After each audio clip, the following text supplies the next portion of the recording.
Block 1 Audiobook title: Rebuilding Science in a Magic World, Volume 01-05, CHP 01-184, by Master. Volume 1, Ch.1 Awakening. Where am I, and how did I even get into a cave? It takes a moment for my eyes to focus. It's surprisingly bright in here. As my eyes adjust, I notice a faint blue glow emanating from the walls, and I become aware of the fact that I can feel rock against my skin. What the hell? The first thing I notice about myself are my feet, if you could call them that. They're red, furry, and disproportionately large, with 3 large, clawed toes. Following up my torso, I realize that I have 2 long fingers and 1 long thumb, each with large, thick, black talons at the end of my scrawny, red arms. This has to be some kind of crazy dream. Looking closer at my surroundings, I see that the walls themselves aren't glowing blue, but instead little crystals embedded within them are giving off the faint glow. Strange.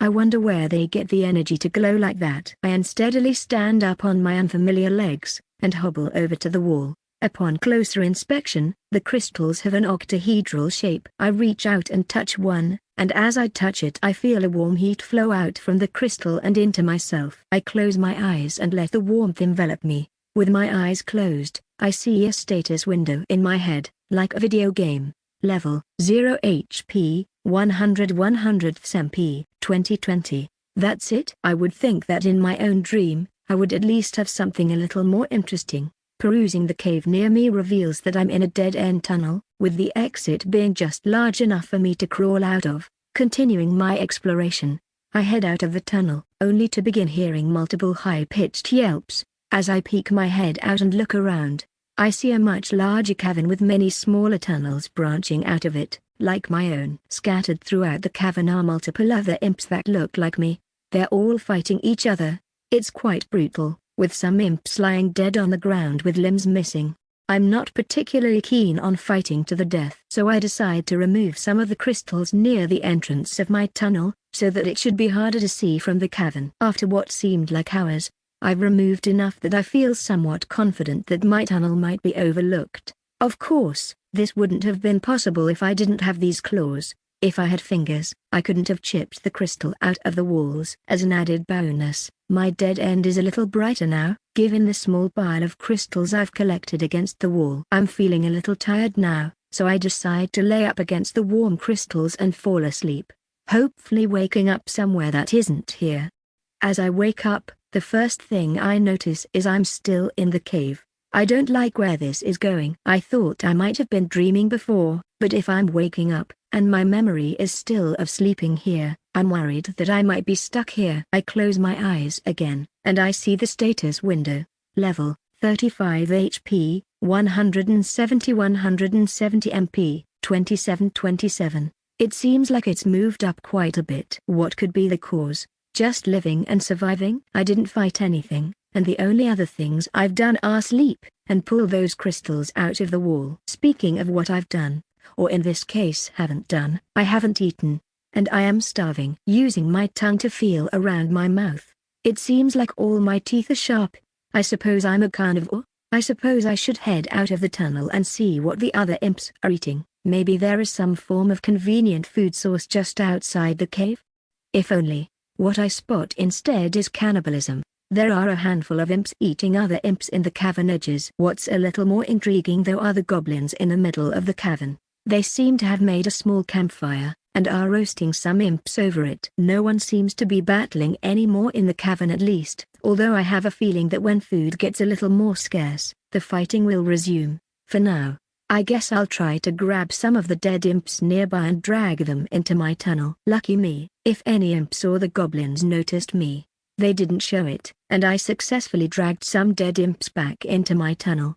Unluckily though, dead imps don't exactly appear to be appetizing. In fact, I'd say they seem downright repulsive. Well, I guess this is survival. I'll have to try and eat it. I take a bite and immediately retch and throw up bile. It's disgusting. It's one thing to say I need to eat to survive. It's another to actually successfully eat it. Maybe those goblins were onto something. Maybe I can stomach it if it's cooked. Speaking of those goblins, considering they had a campfire of sorts, our cavern must connect outside. and probably not too far away in order for them to get wood. My hunger must be overruling my better judgment, because I want to go back out into the cavern and try and procure a way to make some fire.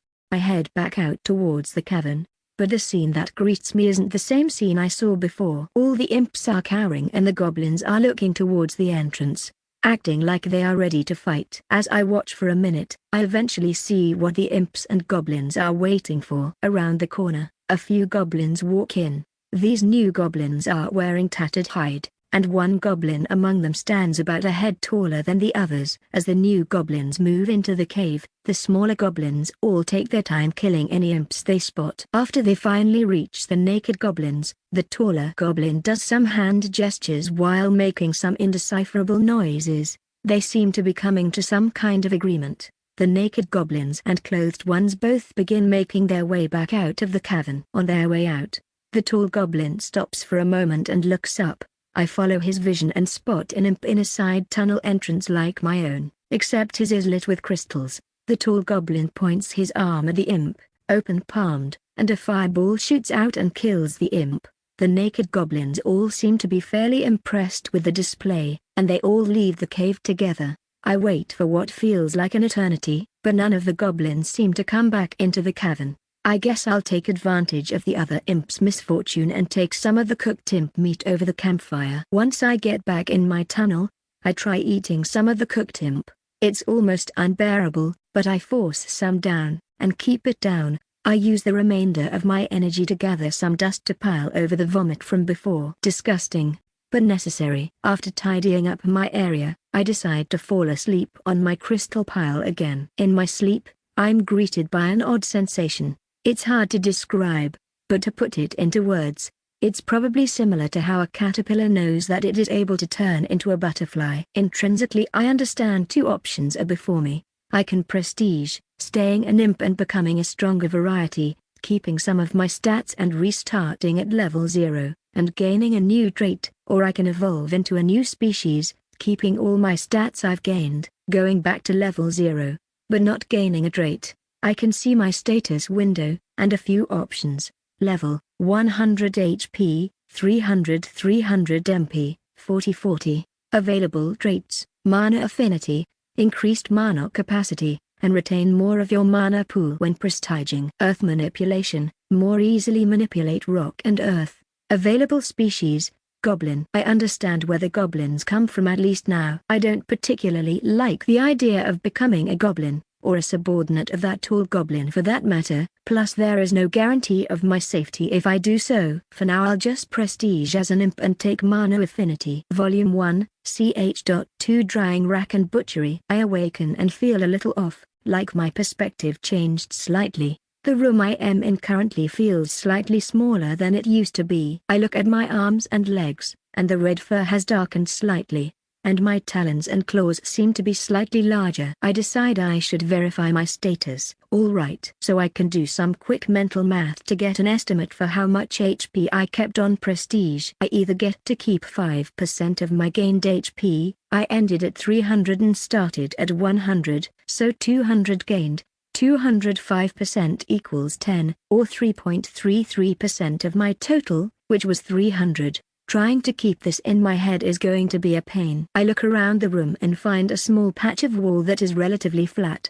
I grab a nearby hard rock and I successfully etch the following into the wall: 200 horsepower to 5%, 300 horsepower to 3.33%. That should be enough to remind myself of this later if I need to. After finishing all that, I decide to check my status immediately again. Well, that confirms it in my mind. I'm definitely getting XP from just doing activities. That means that the imps that evolved into goblins didn't necessarily do so from fighting. I mean, obviously, I didn't fight and I evolved. That said, it definitely looked like they had been fighting and killing each other. As I sit and think about this, I start to feel myself get a little hungry again. I still have some leftover meat, so I force myself to stomach it. As I eat, I notice that I don't feel thirsty at all. Maybe imps don't get thirsty, or maybe there is some other reason.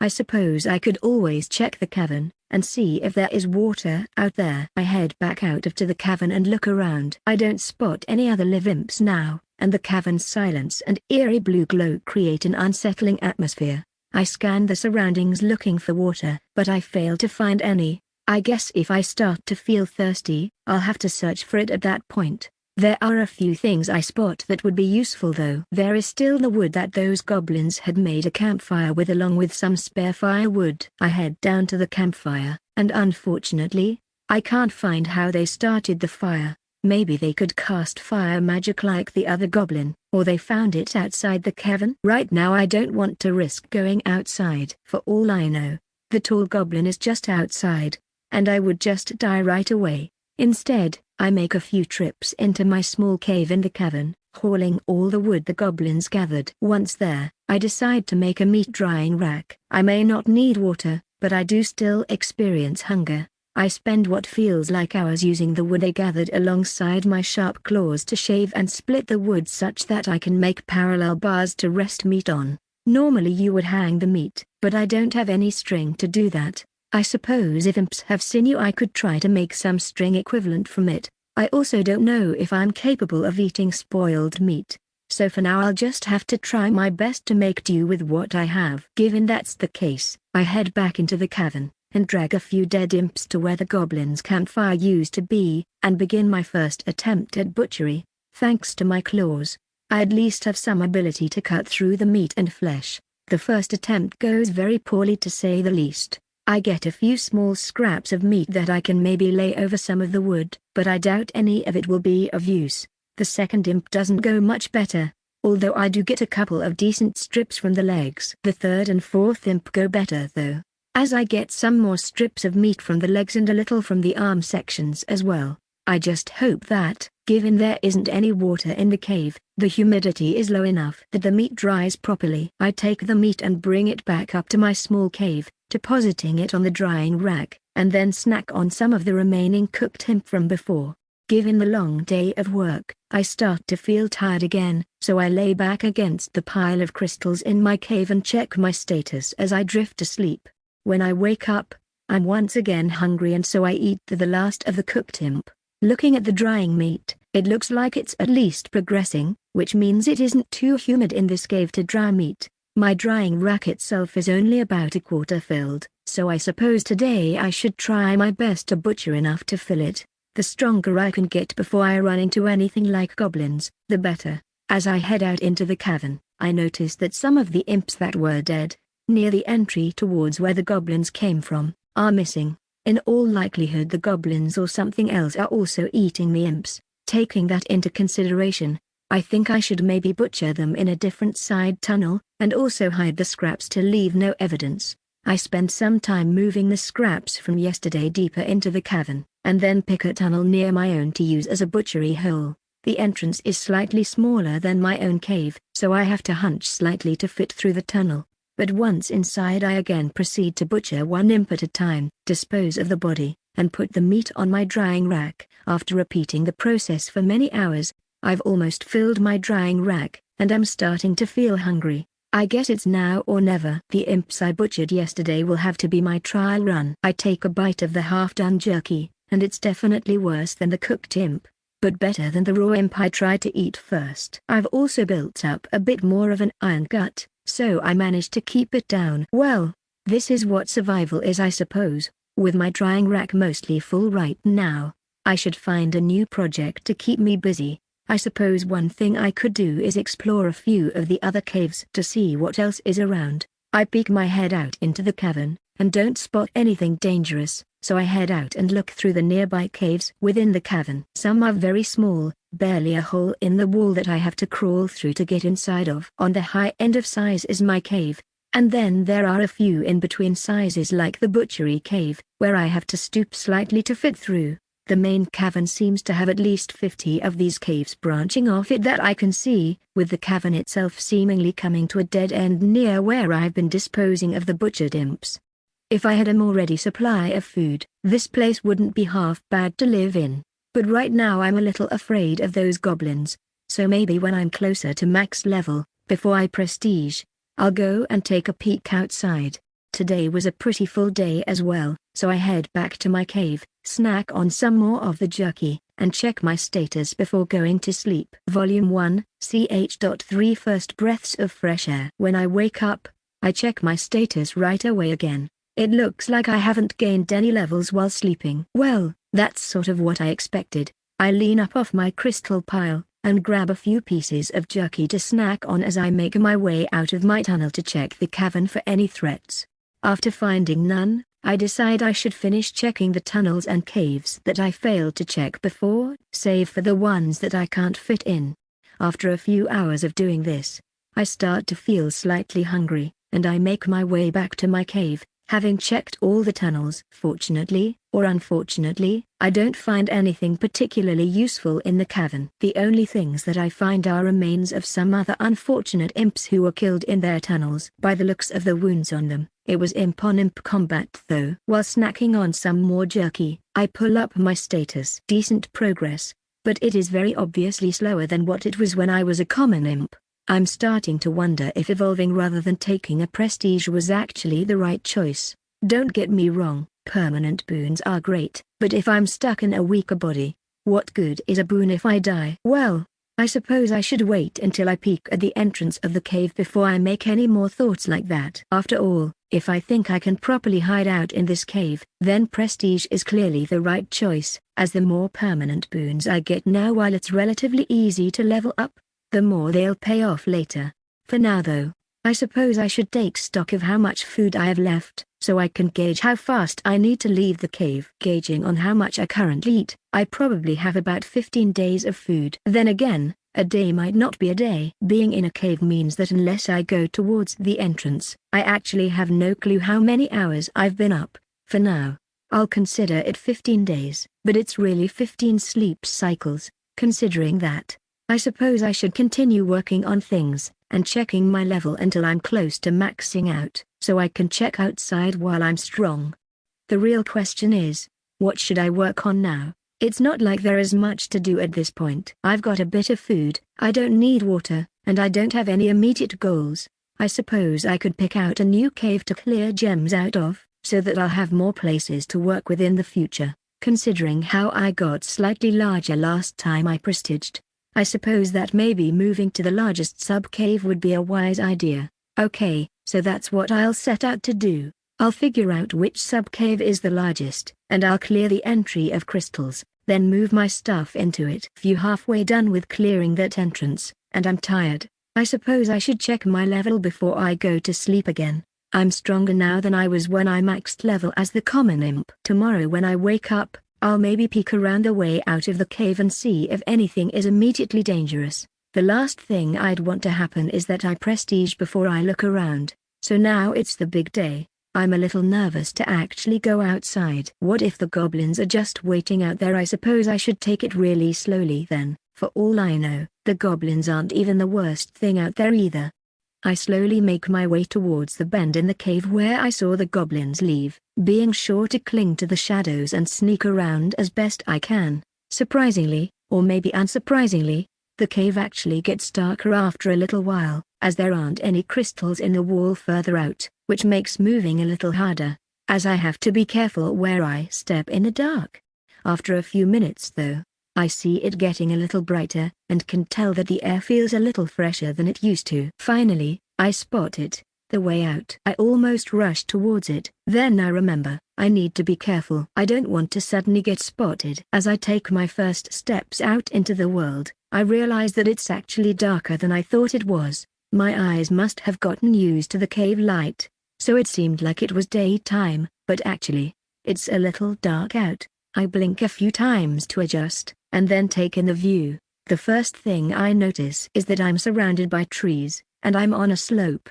It's by no means a dense forest though. Considering the slope, and conifer-like trees, I'd guess some kind of alpine climate. Unfortunately, getting vision further out than my immediate surroundings doesn't seem possible in this lighting. I look up to see if I can see anything, but what I spot absolutely shocks me. Overhead is a massive dark circle in the sky, with the sky filled with twilight colors. As I stare at the circle for a while and can make out some features on the surface of it, I can at least tell there is a mishmash of two different tones on the surface, but making out anything more than that doesn't seem possible.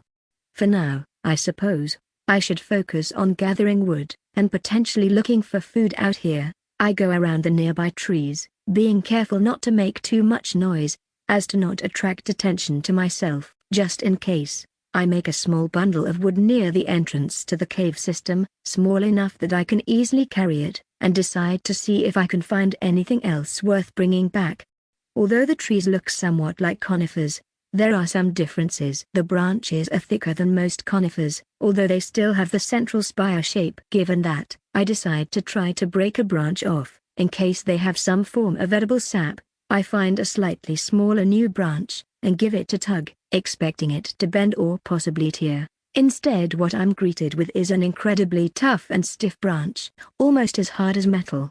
No matter how hard I try to bend or break it, even this small branch isn't yielding. Confused, I pick up a twig on the ground under the tree, and attempt to snap it. It snaps easier than wood on Earth. Alright. Well, I'm gonna throw it out as a guess, but given the other magic I've seen, I guess it's not too far-fetched to guess that plants may have evolved a way to use some form of magic as well. If this is the way things are gonna be, sap is off the table. What else could I look for? I don't know what my natural thermal detection range is. I feel comfortable, like the temperature is in the low 80s, but for all I know, this body feels comfortable at 40 degrees Fahrenheit, or 150 degrees Fahrenheit. I have no way of knowing, but given the plant life seems to be growing, and there seems to be grass, it can't be too out of the plant life's growing season. Then what's next? I suppose it's to try to pull up various plants, to see if any of them have edible root systems. Thankfully, I remember a thing or two about testing for poisons. You take some of the plant and first rub it on your skin, then wait and check for irritation, then use your lips, then the inside of your mouth, then finally, eat a small amount. And then after waiting for each of those, and finally 3 days at the end after you eat the plant, if you don't get any reaction, it should be edible.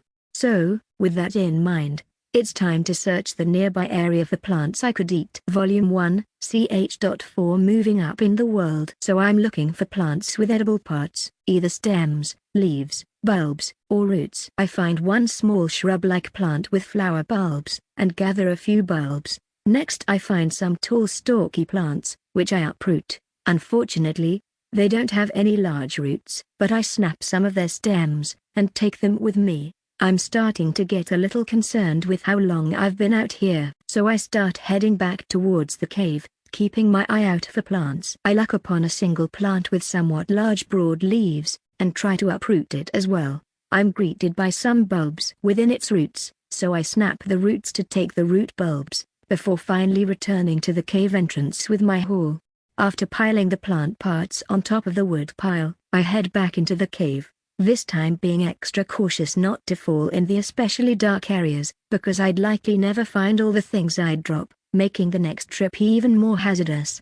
Finally, after what feels like an eternity, I'm back in the safety of the deep cave. Everything's where I left it, including the work I need to do on clearing out the largest of the sub-caves. For now though, I need to put all the stuff I'm carrying down, and eat some food. I make my way into my sub-cave, eat some dried imp, and then begin preparing some of the plant to rub through my fur against my skin. I peel some of the petals from the flower bulb and rub that, and the center against one patch of skin. Then I break one of the thick stems, and rub the broken area on a different skin patch. Finally I shave some of the root and repeat on a third patch. Given everything I've done today, I'm very tired at this point, and lay back to sleep. This is the second time I've felt the maxed out level feeling now. Available traits: Earth manipulation, more easily manipulate rock and earth. Available species: Goblin. Well, I stand by what I've been planning, so I suppose I should choose to prestige rather than evolve. Since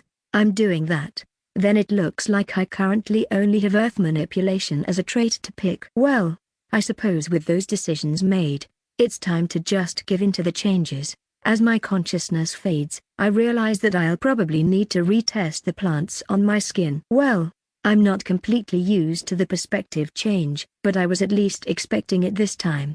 I look down over my body, and the hair has darkened again. It's no longer fully red, but looks to be a slightly muddy red instead. I look at my claws, and notice that my claw shape has changed slightly. Now the long nails are thicker, but also have a flat edge on the palm side. Carrying things is probably going to be that much harder now, I guess. Checking my status yields the following results. Well, back to being weaker, which I suppose is fine for a little while.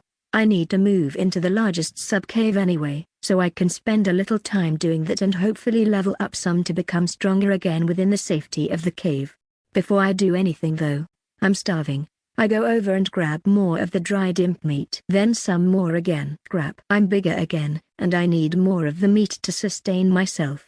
I need to double down on getting another source of food. As soon as I finish eating, I repeat the plant tests from yesterday on my skin under my fur. There was no reaction over my sleep period, but that could be a consequence of prestige, evolution. I'd hate to die as a consequence of not being cautious here. Before I do anything else, while I remember it, I should etch my level 0 stats down in the wall, which I notice is actually easier than it was before. Maybe that is the earth manipulation trait coming into effect. Either way, I want to contemplate a problem from before. I thought it was either 5% of gain stats, or 3.33% of total stats, that I kept. I started at 110, I think, as an uncommon imp. I ended at 360, so 250 gained stats. That means I either gained 13, or 23 stats, depending on how it's calculated. I do some mental math. If it's out of the 360,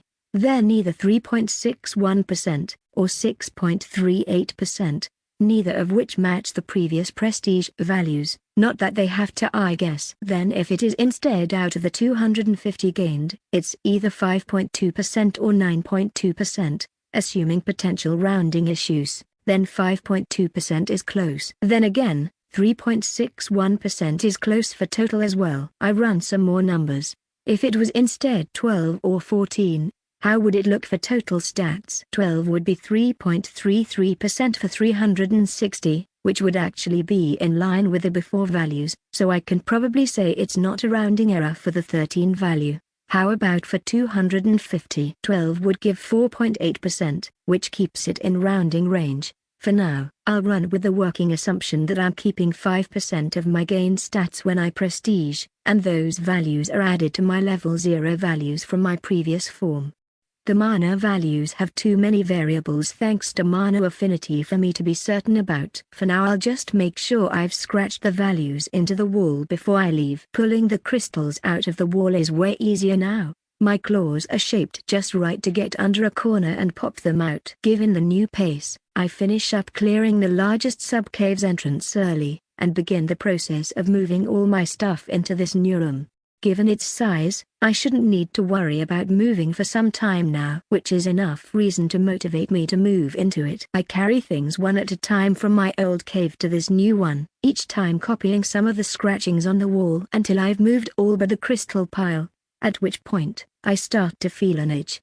I look down, and the patch of skin that I rubbed the plant stem on, it's irritated. Well, I'm glad I didn't try to just eat random things. I'm not sure what exactly the plant stems are, whether it's poison or an irritant, but either way, I suppose the rest of them are useless to me. Given that, I move them back to the old cave as I grab a few of the crystals from the old crystal pile to haul over before I sleep. After dropping these ones off, I check my status. Considering I don't have any other reason I can think of for why I'm missing HP, my guess is that damage comes from the poison. My hope is that it's the stem though, and not some other poison. I guess I'll find out though. For now, I'll just go to sleep, and recheck my HP when I wake up. I don't want to move on to the next stage of testing for poison yet until I regain my missing hit points. When I wake up, I recheck my stats to see if I've healed. Okay, I have healed up, and the patch of skin from before seems to no longer be irritated. Once I fill my belly,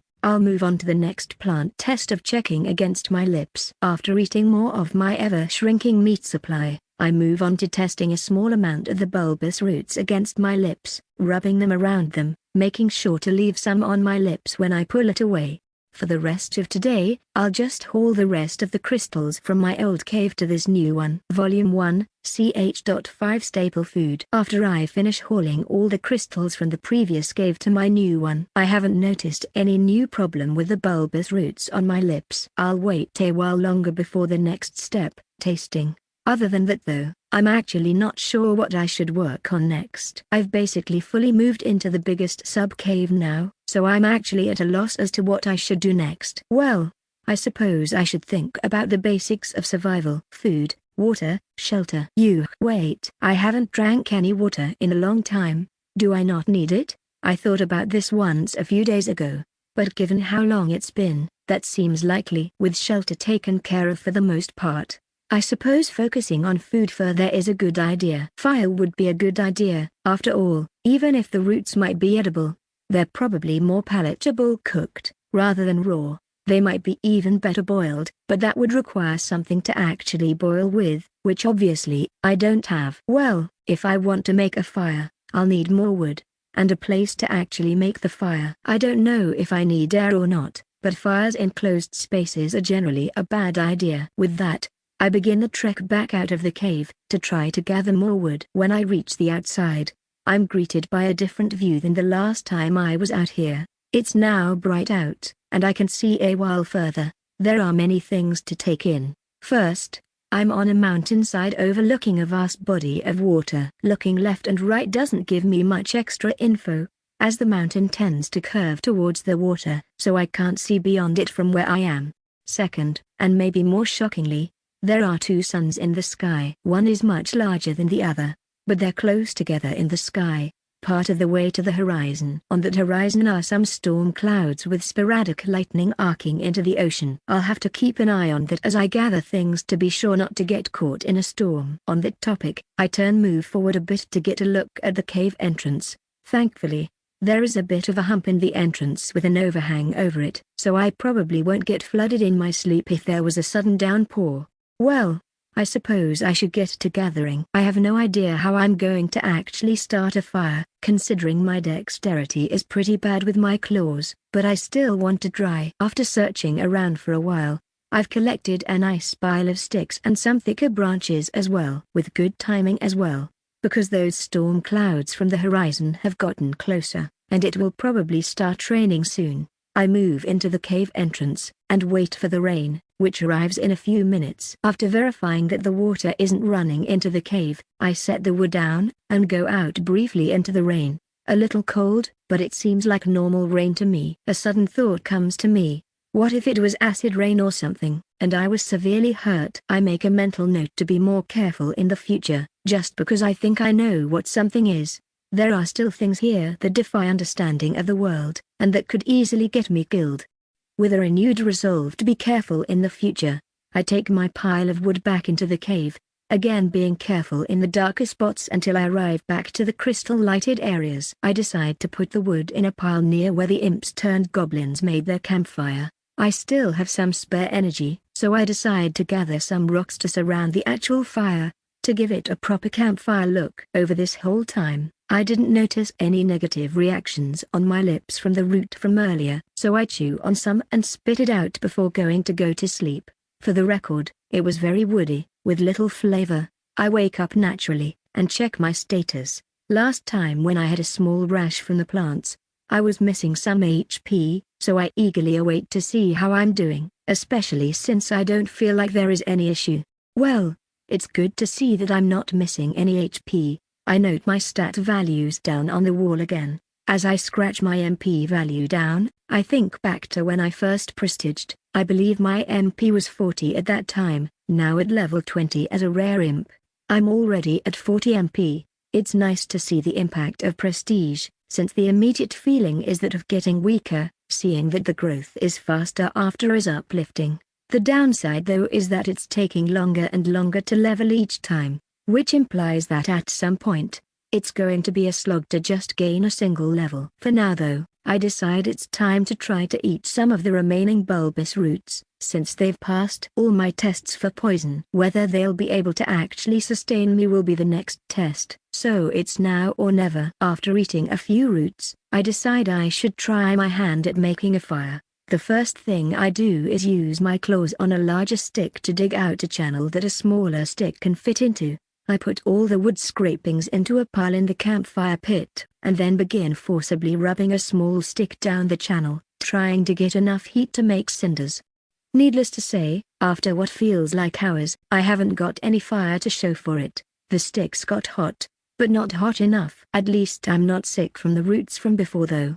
Although I am hungrier than I normally would be. Whether it's from all this physical exercise, or that the roots don't quite sustain me as well as the meat, I can't tell, but for now, I'll have a mix of some meat and the roots as my next meal. All things in moderation, I suppose. At least this will extend my meat supply for longer if I supplement it. After eating, I have a bit of an idea for fire. Using lint is something people normally do when camping, as a quick fire starting base. My understanding is that the high surface area on flammable materials makes it easier to catch fire. Maybe if I finally shave some wood, and put it in the channel as I rub the other stick in, I'll get lucky and catch some of it on fire. Although I'd like to say I've time to fully test my idea today, I think it's going to take some extra time to actually shave some wood down, even with the help of my claws. Partially because I want them to be extra fine, which means I'll need to either break down bigger peelings, or sort them somehow. Either way, it'll take my until I'm ready to sleep I think.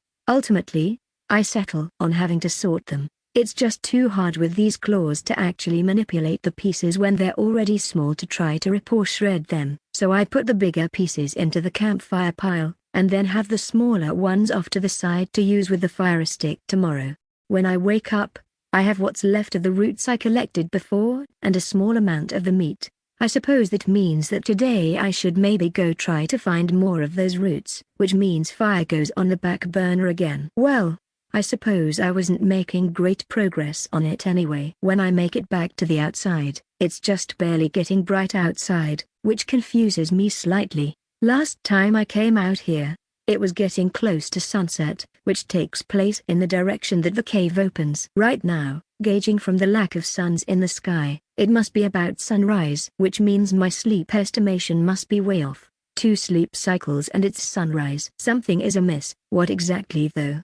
I'm not sure. Am I overestimating days, underestimating, or are days longer, or maybe shorter, than I think? Without actually spending a long time outside to get a gauge for it, I can only theorize. For now though, I need to go and find more of those broad-leafed plants to get more roots. It takes a lot less time than I thought it would to get some, thanks to finding a nearby area where there is an abundance of them growing beneath some trees. There should be plenty there to last me quite a while as well, beyond what I can carry. Since I don't know how long they last outside of the ground, I grab a few extra to experiment with. Then I grab a few large sticks on my way back to the cave. There's no harm in having extra firewood. When I make it back inside, I set a few roots away from the rest, to use for testing. First test, how long until they spoil.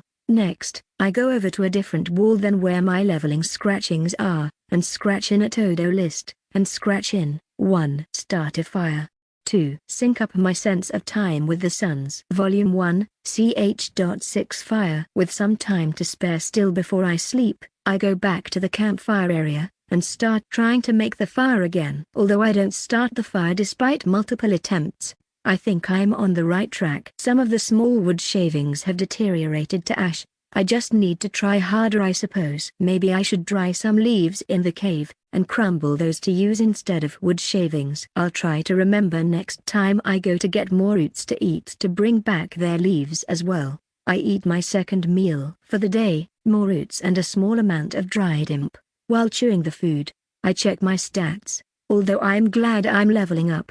At this pace, it's still going to be quite a while before I prestige again. After eating, I'm feeling rather sleepy, so I crawl up to my crystal pile and sleep, the warmth radiating off the crystals quickly soothing my sore muscles. I decide now is a good time to retake stock of my food given my new rate of eating, and supplementing with the edible roots. I divvy up the dried imp into smaller portions, and plan for 2 meals a day, with the extra roots. At the rate I'm going, I'll run out of imp meat in about 30 days. Until I know how long the roots last, I'll also need to go out and get new ones every 4 or 5 days. I don't want to pick all the conveniently located ones right away, only to find out they go bad after only 5 days, and have to find new ones again.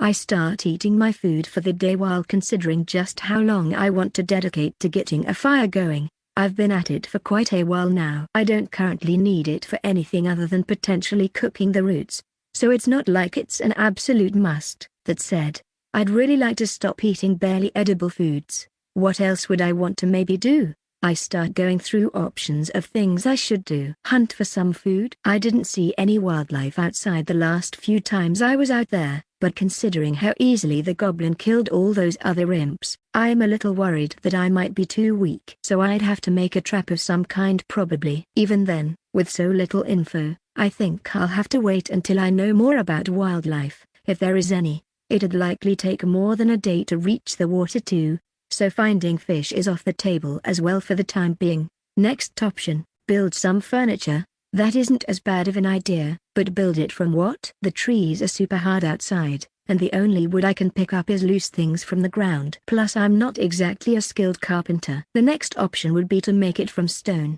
Worth a shot I suppose. I try to ram my claws into the rock floor. Ouch. Damn. Okay, that was a bad idea. I just thought maybe with earth manipulation, I could at least chip the rock. Well, I suppose I deserve to lose some HP. I did just ram my claws against the stone floor as hard as I could. Then maybe making a tool is the better idea. I could search around for some loose stones that I could use as a pickaxe or an axe head, or even just a loose stone that I could use to hit against another stone, to try to sharpen it. My understanding is that stone tools are pretty labor-intensive to make, and require a bit of dexterity to make correctly, but it's not a bad idea. I go over to my to-do list, and scratch in 3. Make stone tools. Fire would help with that. Some stones have trapped water in them, and by heating them, they'll fracture and make sharp edges, which I could refine from there if I had a second stone. Which means again, I'm brought back to making fire. At least with this, I have more reason to make fire.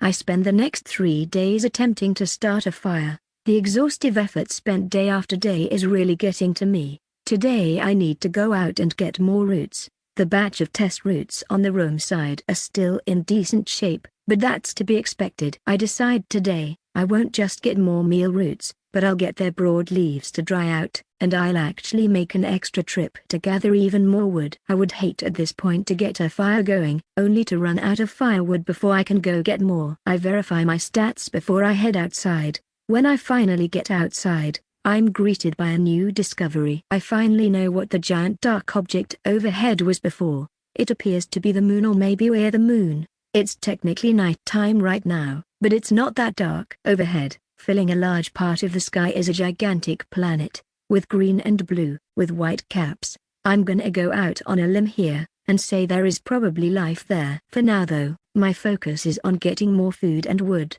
and to keep an eye out for any good stones, sticks, or vines that might be useful for making a stone tool with. After gathering the edible root plants and bundling their leaves to carry back, I find a nice stick with a V shape at the top that is just hefty enough to be a handle for a tool if I want to use it, and not rotted in any places. I add it to my pile of things to carry back to the cave, and drop my first load of things off inside before repeating the process to gather a bundle of wood, while focusing my efforts on gathering the biggest pieces I can, so that I can hopefully have coals left if the fire goes out while I sleep. 2 more days pass before I finally get a fire going. I nearly messed up. I was so excited to see the cinders heat up that I almost failed to transfer it over into the campfire, but I somehow managed to dodge catastrophe, and got the fire going. Now that I have it, I want to try to cook some of those roots. I take a moment to find a straight stick, and sharpen one end enough that I can jam it through some of the roots, and begin carefully trying to roast it over the fire, pulling it back every few minutes to check on the consistency. After the 5th check I start to notice the root getting a little softer, and decide to set it aside to cool to try to eat. Once cooled, while not flavorful, at least the root was a lot less crunchy, and was slightly easier to eat. I resolve myself to try different cooking durations to find if any taste good or not. For now I'm just happy to have the fire going, so I decide to just spend the rest of my evening watching the fire, and attempting a second root cooking before I go to sleep. Thankfully, while watching the fire, I noticed that the smoke seems to trail up towards the exit. I assumed as much from when the goblins had a fire here, but it's good to see that the whole place won't fill with smoke. Tomorrow, I resolved to start looking for rocks and binding for stone tools, preferably a stone axe. I don't know for sure if it'll work against those trees, but I'd like to try at least. If not, it might be useful as a weapon at least. The search for rocks and binding isn't going great, partly because I keep gathering wood while I search, and eventually coming back after a little while with a whole pile of sticks, which I set in the cave entrance before going to search again. After getting 3 piles of sticks, I tell myself that this time, I'm either coming back empty-handed, or I'll have one or both of the items I'm actually looking for. Just as I'm about to turn back again for the day, I find something that might work as a binding. There is a particularly large tree I stumbled upon, which has ivy growing up it in many places. I'm cautious though, so I carefully pluck some leaves, and some vine, and very carefully rub a leaf on the back of one hand, and a bit of the vine on the back of the other. I'm not planning on eating it, but I'd hate for the binding of a tool to be something like poison ivy, and end up itching and in pain any time I need to use a tool. I resolve to come back tomorrow if the experiment goes well to gather vine, but the rest of my day today will be filled with hauling firewood into the cave. Volume 1, ch.7 A stone tool. Thankfully, I don't end up with any kind of rash, or for that matter HP loss, from rubbing the vine or leaf yesterday. So today I'll be going to gather some vines, and I suppose looking for some good rocks. You would think that on the edge of a mountain, you'd have access to some good rocks, but actually, there are very few. Plenty of boulders, but very few rocks that are the right size and type for what I want to do. Well, that's why I'm still searching, I guess. Thankfully, I do come across a place today. It's a little further than where I've been searching recently. I find the location of Rockslide. While it'll take some time to sort through, I'm sure I'll be able to find what I'm looking for here, which means I'll actually need even more wood. Why? Because I need a really big fire if I want it to get hot enough to potentially fracture the rock. Normally, a furnace of some kind would be used to reduce the fuel necessary, but since I don't really have any way to build a furnace, I'll have to make do with a bigger fire. I could try to build a primitive furnace out of earth near the entrance of the cave, but right now I'm trying to avoid unwanted attention. I consider myself lucky that I haven't run into any goblins or anything near the cave so far. If there was suddenly an earthen structure here, I'm sure they would investigate. As for potential smoke, part of the way to the entrance of the cave a lot of the smoke dissipates before getting out. A very small amount does, currently, but you need to have your eye out for it. I'm assuming that the rock is porous, or maybe there are small other tunnels in the dark area that lead into new areas. I suppose the smoke could be cooling and depositing as soot as well. If that's the case, I hope I don't slip on soot in the future. Whatever the case, my plan is to build a big bonfire with the rocks I want to crack in the center. Since I have no guarantee they'll crack in a way that is useful, my only hope is to bring a lot. Each failed fire is a lot more effort, and potentially more smoke billowing out of the cave. Although hot fires tend to produce less smoke,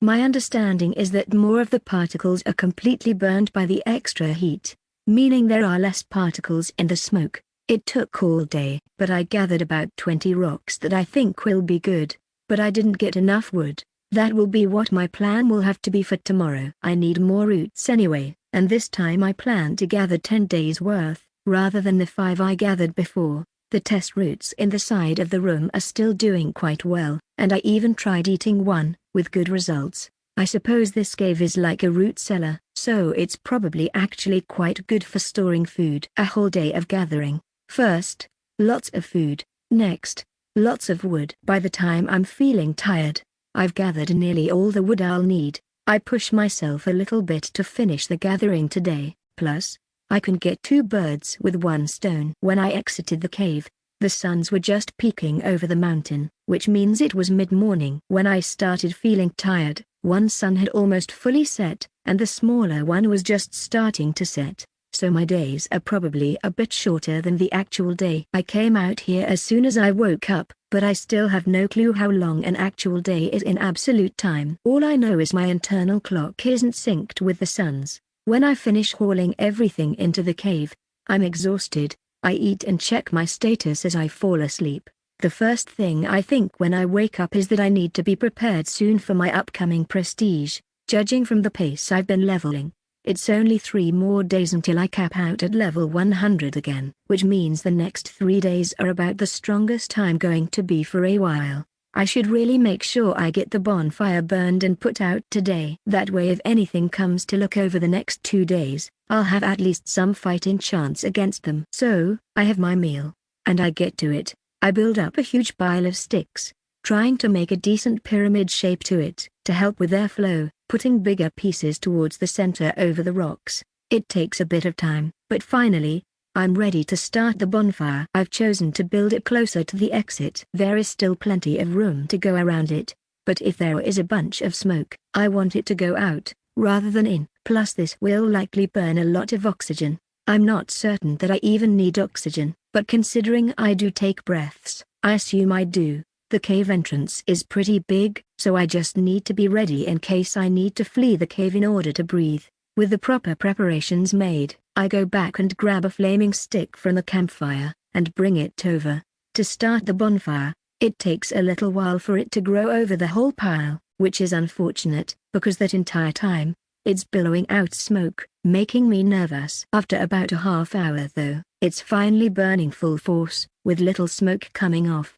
I'm doubly glad I got 10 days worth of food now, since I really don't want to go outside if I can avoid it after there was likely a column of smoke. Who knows what might come to investigate. I just hope the column was gone before they could pinpoint the cave as the source. As a result, I'm nervous the whole time the fire burns, constantly keeping an eye on both my breathing and the entryway. Thankfully, nothing dangerous comes of it, and by the time I'm tired, the massive fire has been reduced to some small fires, and a lot of black coals. I probably won't be able to dig through it until tomorrow, and even then, it'll probably be hot still, but stage 1 is complete at least.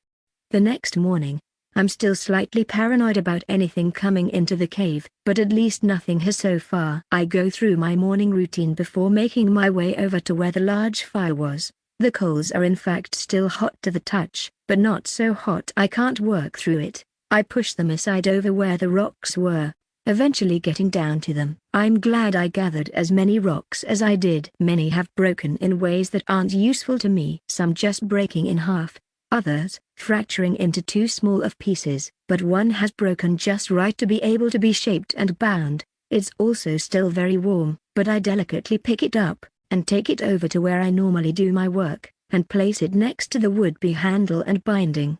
Now, while I would prefer to work on the stone tool immediately, I've actually had a bit of a good idea after noticing how soot-covered my fur is. I head back to the charred coals, and start sorting through them. Although rare, I occasionally find decent-sized chunks that don't break easily. I gather them, and set them aside as well. Although they might not be useful immediately, within this cave with no water, I've acquired a writing implement of sorts. Unfortunately, the walls are darkly colored already, so I'll have to either find light-colored stones, or something else to write on, but at least I won't have to scratch into stone.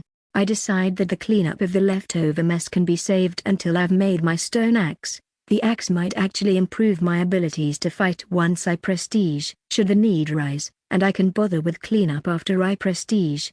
I carefully take the rock that is to be the axe head, and begin carefully sliding it back and forth across the stone floor of the cave. I apply very little force while I do this. The goal is to slowly wear down the head in places to finish shaping it. Although its blade edge is already pretty good, what I'm trying to shrink down are some bulges on the side that would hinder its use. It took a lot longer than I hoped to do, namely about a full day, but I flattened the sides down some for the axe head. Then I wedged it in the V of the stick, and used vines to bind around it, to keep it in place. It wasn't that easy to do with my claws, but I made it work. I finally have the axe, although I have no idea how functional yet. And not a day too soon, I think, as I check my status. I suppose by tonight, if I stay up, I'll probably prestige. Volume 1, ch.8 Access to magic. Available traits: stone shaping, spell, manipulate 0.25 cubic feet of stone per second. Costs 10 mana per second. Improved dexterity, increases dexterity and the manipulation beyond what your form would normally allow. Available species: goblin, Well, although I've been complaining a lot about wishing I had better dexterity, I don't think I can pass up on magic, especially this magic. Although it's frustrating, I just went through all that effort to make a stone axe, and now I get magic that would have saved me all the hassle. This would let me make stone furniture. It just lets me shortcut so much time I'd have to spend otherwise, that I don't think I can pass up on it. I mentally choose to prestige and pick stone shaping, and let my consciousness fade. Well, I grew again. But this time it seems like it was less than the growth between uncommon to rare. My muddy red fur has changed even further to an even more brown shade of red. I've also developed a patch of dark gray fur over the back of each of my hands and feet. Satisfied with my self-checkup, I check my stats. Well, before I do anything else, I begin chowing down on plenty of the roots and more meat than I probably should. What can I say? I'm hungry, as I am every time I've prestiged. Satisfied, I make my way to the wall where I've tracked my stats so far, and decide to activate stone shaping rather than scratching in the values, and I learn a few things as a result. Stone shaping isn't instantaneous. If anything, it's slower than I'd expect, which means the mana cost of it isn't cheap actually, and just marking my level 0 stats on the wall leaves me with 10 mana. Well, I believe this value settles that I'm keeping 5% of my gained HP, and adding on to my previous level 0 value, I gain 300 stats. 5% is 15, and 15 plus 123 is 138. Maybe soon I can try to solve MP. I have that charcoal now to write with, so if I find a nice place or object to write on, or maybe if I make one with stone shaping, then I could sit down and math it out, but it's too much to try to tackle mentally. Actually, looking over the walls where I've scratched stuff in before, I feel like I should try to clean them up. Compared to the new values that I etched in the wall with magic, the previous writing looks really bad. I guess it's just another thing to try to take care of whenever I've got the MP to handle a new one. Speaking of, I wonder how fast my mana regenerates. It's still at 10 now. Even after that mental math, I decide I'll sit here until it gets to 11, then start counting. After a little bit, it rolls over to 11, and I start counting. 1, 2, 3, 581, 582, 583, and it rolls over to 12. Damn. That's slow. Almost 10 minutes to regain a mana. Okay, so maybe despite being so flashy, that goblin might have misled me on how good magic is. Seeing those fireballs had me all excited that magic was really good, but it turns out, not so much. A second concern I have now is how quickly I can expect to level now. Every time I've prestiged, it's gotten harder and harder to level, so I'm a little concerned about what rate it'll happen from here on out. Well, I just have to take each day as it comes, and try to be as careful as I can. Which means I should try to protect myself as much as I can during my vulnerable first few levels. I have about 5 more days of roots to eat before I go out next, so I would like to avoid leaving the relative safety of my cave until that point.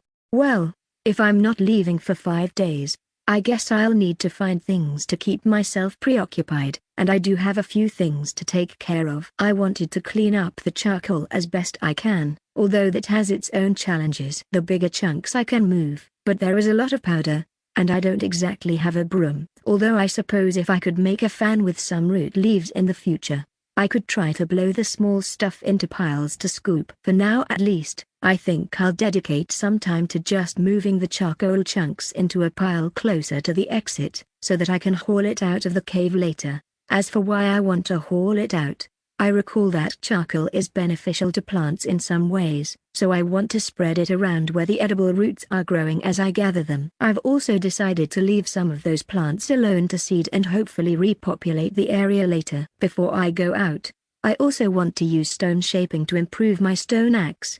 I should be able to actually make it resemble a true axe, and I can probably even form the stone around the handle proper, so it won't break as easily. Which means I should actually fix my axe before my handwriting. I guess I'll have to suffer overseeing my bad scratchings on the wall a little longer. I've also completed my to-do list, which means I actually should use stone shaping to erase those scratchings too. Suddenly, it seems like I have a lot of things to do, but all of it is bottlenecked by how fast my mana can recharge. Not only that, but doing a lot of the things I want to do, I no longer want to do by hand.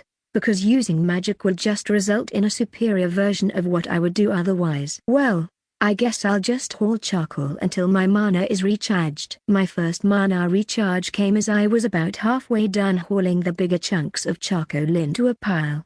I take the opportunity to clean up the axe's blade, giving it a smooth curve with a fine sharpness to it, which leaves me at 2 mana. I knew it was going to be a long process when I started, but it keeps feeling disappointing. I finish hauling the rest of the charcoal that I can carry by hand before I've fully recharged my mana, but I have gained a single level, which in itself is concerning. I'm a little more than halfway through my day, and I'm only up 1 level, which would mean it'll be 50 days before I prestige again. These time scales are getting longer and longer. Another thing I haven't thought about is what if mana regen is a flat rate? If it is, then having more mana is just like building a dam on a small stream. Sure, I could get a lot of water, but it would take forever to refill.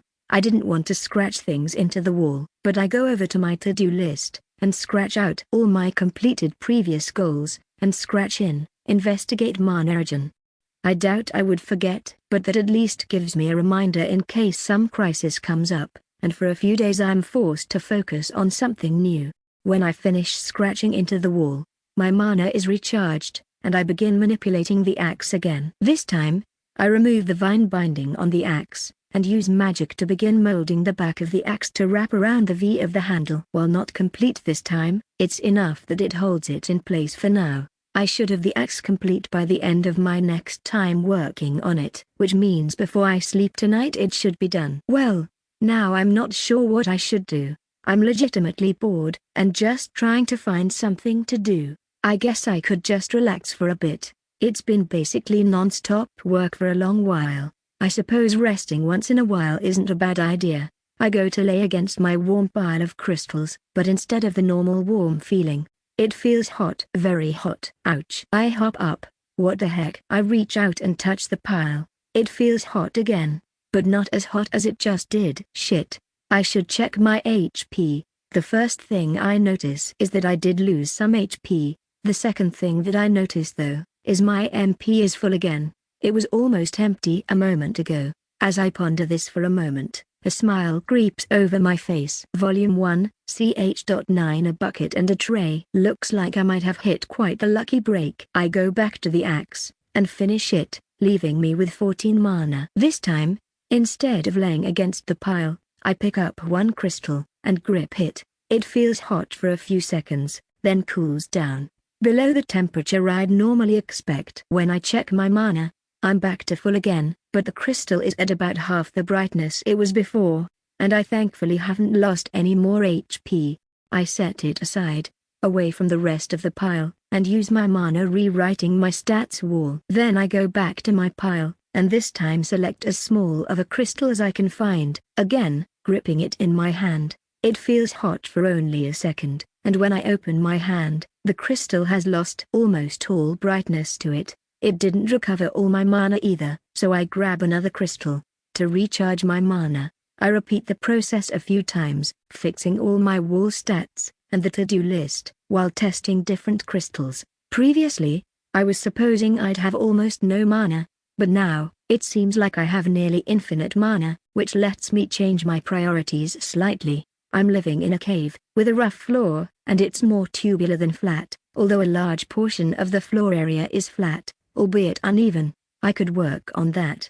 The first things I'll need for that though, are some tools. Tools I can make with stone. I can make an item approximating a level by making a long, straight stick that is capable of holding a small amount of water in it. If the water inside is touching both sides of the stick, then it is approximately level. It's nothing like modern engineering, but for the purposes of leveling the floor in this room, I can use it as a start. Stone shaping is fairly convenient as well, so as long as I'm envisioning what I want, I can make it, if I keep focused while I'm using it. So after the level is made, I should just be able to roughly level an area of ground, then slowly shift its angle until the water inside sits level.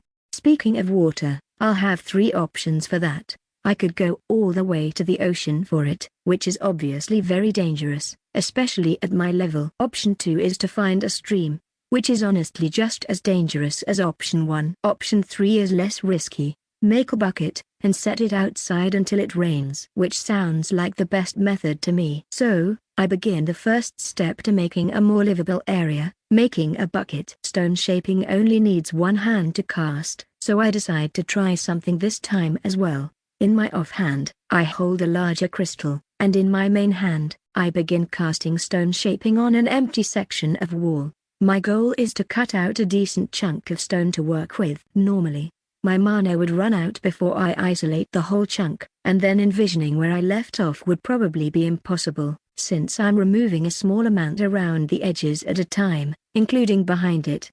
As I cast, I feel the crystal growing hot, but not unbearably so, and after quite a few seconds, the stone block makes a clunking sound as the remaining amount in the back breaks, and the chunk is now free. I made the space around the block enough I could reach to the back of it so I could pull it free from the wall, which is partly why it was so expensive to do this. Before I pull it out though, I need to move all the little chunks of stone I removed from around the block. I can't destroy stone with my magic, only shape it, so I essentially just shaped the pieces around the block into small spheres, so they'd roll free, and act like bearings for moving the block. Once I've sufficiently cleared an area, I move the stone out from the wall, and slide it to where I can work on it. Now, for a stone bucket, I don't think that there is anywhere I could safely attach a handle, and expect the stone not to break, so I'm going to just go with a design where my arms have a good place to rest under a lip near the top of the bucket.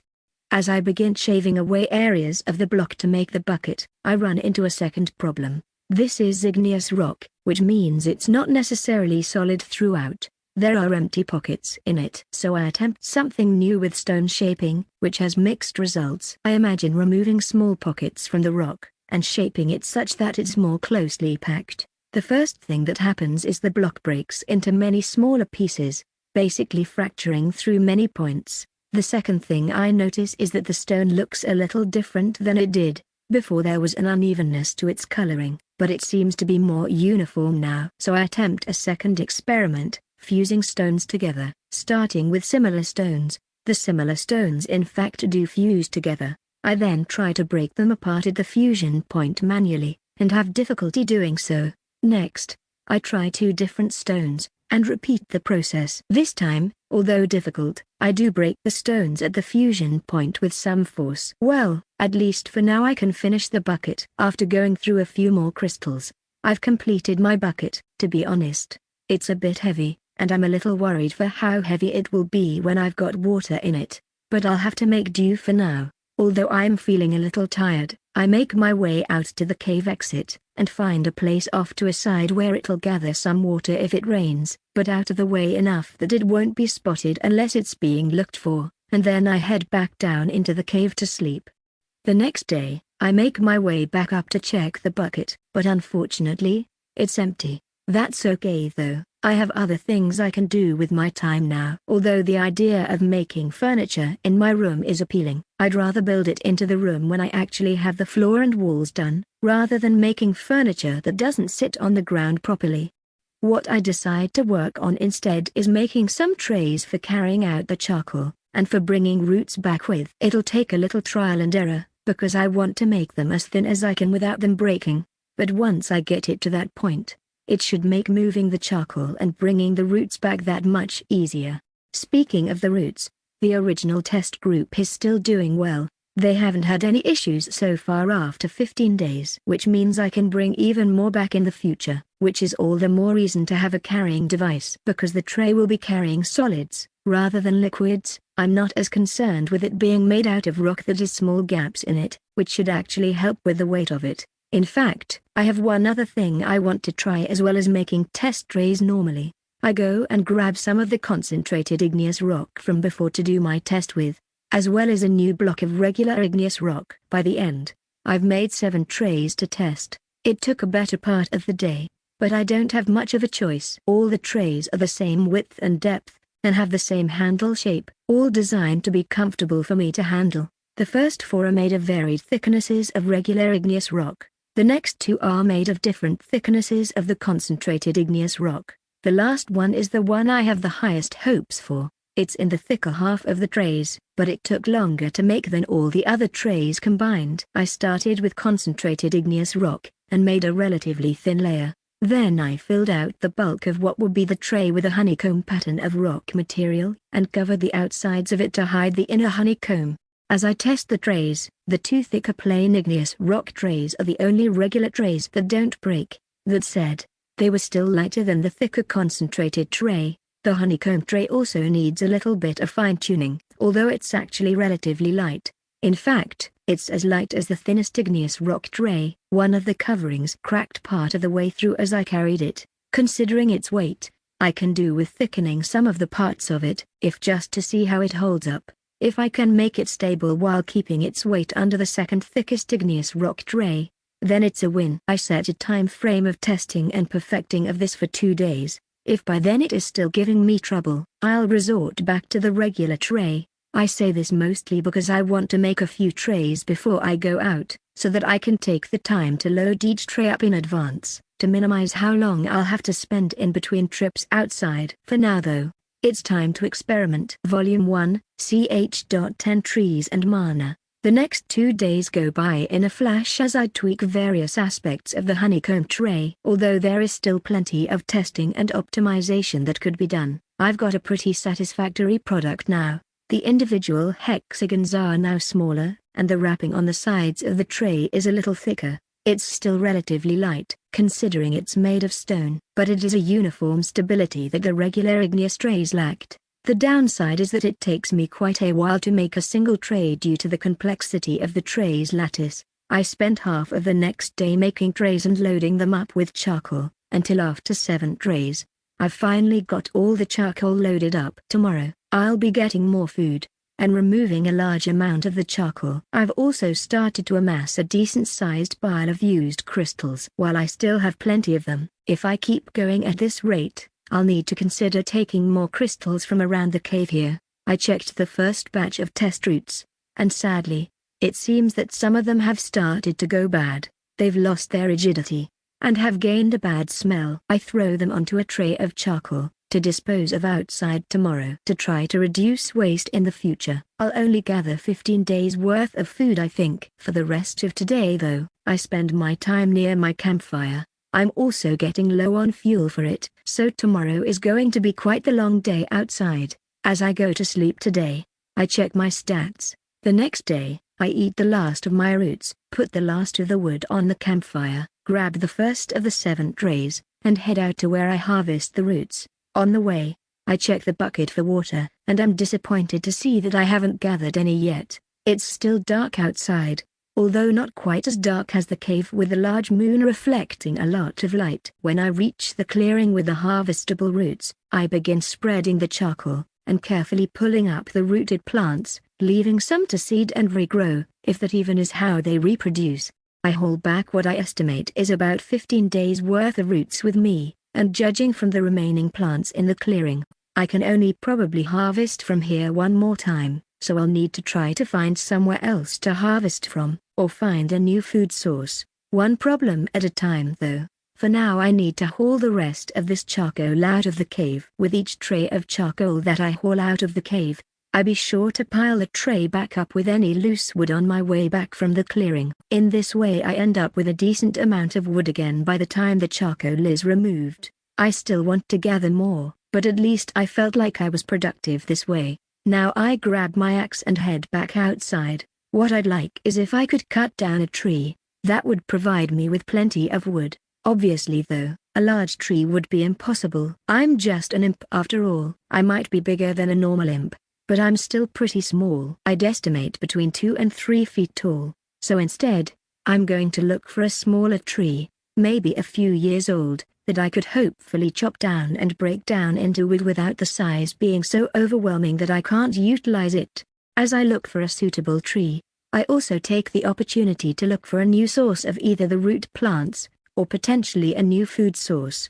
Unfortunately, I don't find any new plants that would be useful. I remember from Earth that alpine climates tended to have pretty weak plant growth though, so I guess it's not that surprising. Maybe instead I should be surprised that I found any substantial plants at all. I do find a suitable tree after a little while, shortly after the sun rises, and prepare myself to begin the process of cutting it down. I swing my axe up against it, and chip off some of the bark, revealing the wood beneath, and cutting into it a little. I bring my axe back and swing into it again, but this time, it feels like I hit something much harder than wood, and part of the axe head cracks. Damn. What happened this time? The first thing I do is spend some mana fixing the axe head. I only have to use 8 mana to fix it. Next I inspect the wood. It looks normal. I feel it. It feels like regular wood. I go over to a larger tree, and swing my axe into it. Much like the smaller tree, the first swing knocks away some bark and cuts into the wood a little. I swing with a little less force on the second hit, to hopefully prevent the axe cracking, and again, it feels like hitting a hard wall. I go back to the small tree, and try another swing. Still hard. Why could I get a first swing into the tree, but not a second one? Is it some kind of defense mechanism? By what mechanism though? Magic maybe? If it's magic, then why aren't the trees always that hard? Wouldn't that be better than only having it on sometimes? Maybe there is a restriction on it. If I can run out of mana, maybe trees use it too? If that's the case, maybe I can wait it out. How long am I willing to wait it out though? I'll give it a little time to wait and see, but if after about 30 minutes I can't do anything, I need to just go collect twigs like I'm used to. Without anything else to do, I check my stats, and I'm surprised to see my mana has refilled. I'm a little confused. I thought it took about 10 minutes to regenerate 1 mana, and it's only been about 20 minutes, and all 8 mana has regenerated. I grab a nearby rock, and use half my mana stone shaping, and begin counting. It only takes 41 seconds to regenerate a mana. That's significantly faster than it took before. Is it because I'm on the surface, or because I've gained levels? I wait around 30 minutes, and try cutting the tree again, and I'm disappointed. It's still too hard to chop. I reluctantly head back to the cave to return the axe, but before I go in, I spend some mana. Then once inside, I check my mana regen rate at various distances from the surface. As I go deeper into the cave, I notice that my mana regen rate goes down. The next question would be, is it being underground in particular that slows my mana regeneration, or is it a peculiarity of this particular cave? Potentially the crystals found lower down. I decide to bring up 2 crystals with me on my way back up after leaving my axe in my cave. I bring both an empty and a full crystal. As I get close to the surface, the full crystal cracks. I stop to look at it, and as I observe it, the crystal hasn't just cracked. The crack isn't just spreading, but seemingly rapidly vaporizing the crystal. Thin black flakes form and are blown out of the crack by the escaping gas. I quickly drop the crystal, and observe it as it deteriorates into nothing. I check my status, and am glad to see I haven't lost any HP, so whatever gas was being released isn't very poisonous, toxic, or corrosive, if at all. I check the empty crystal, or I should probably say the previously empty crystal.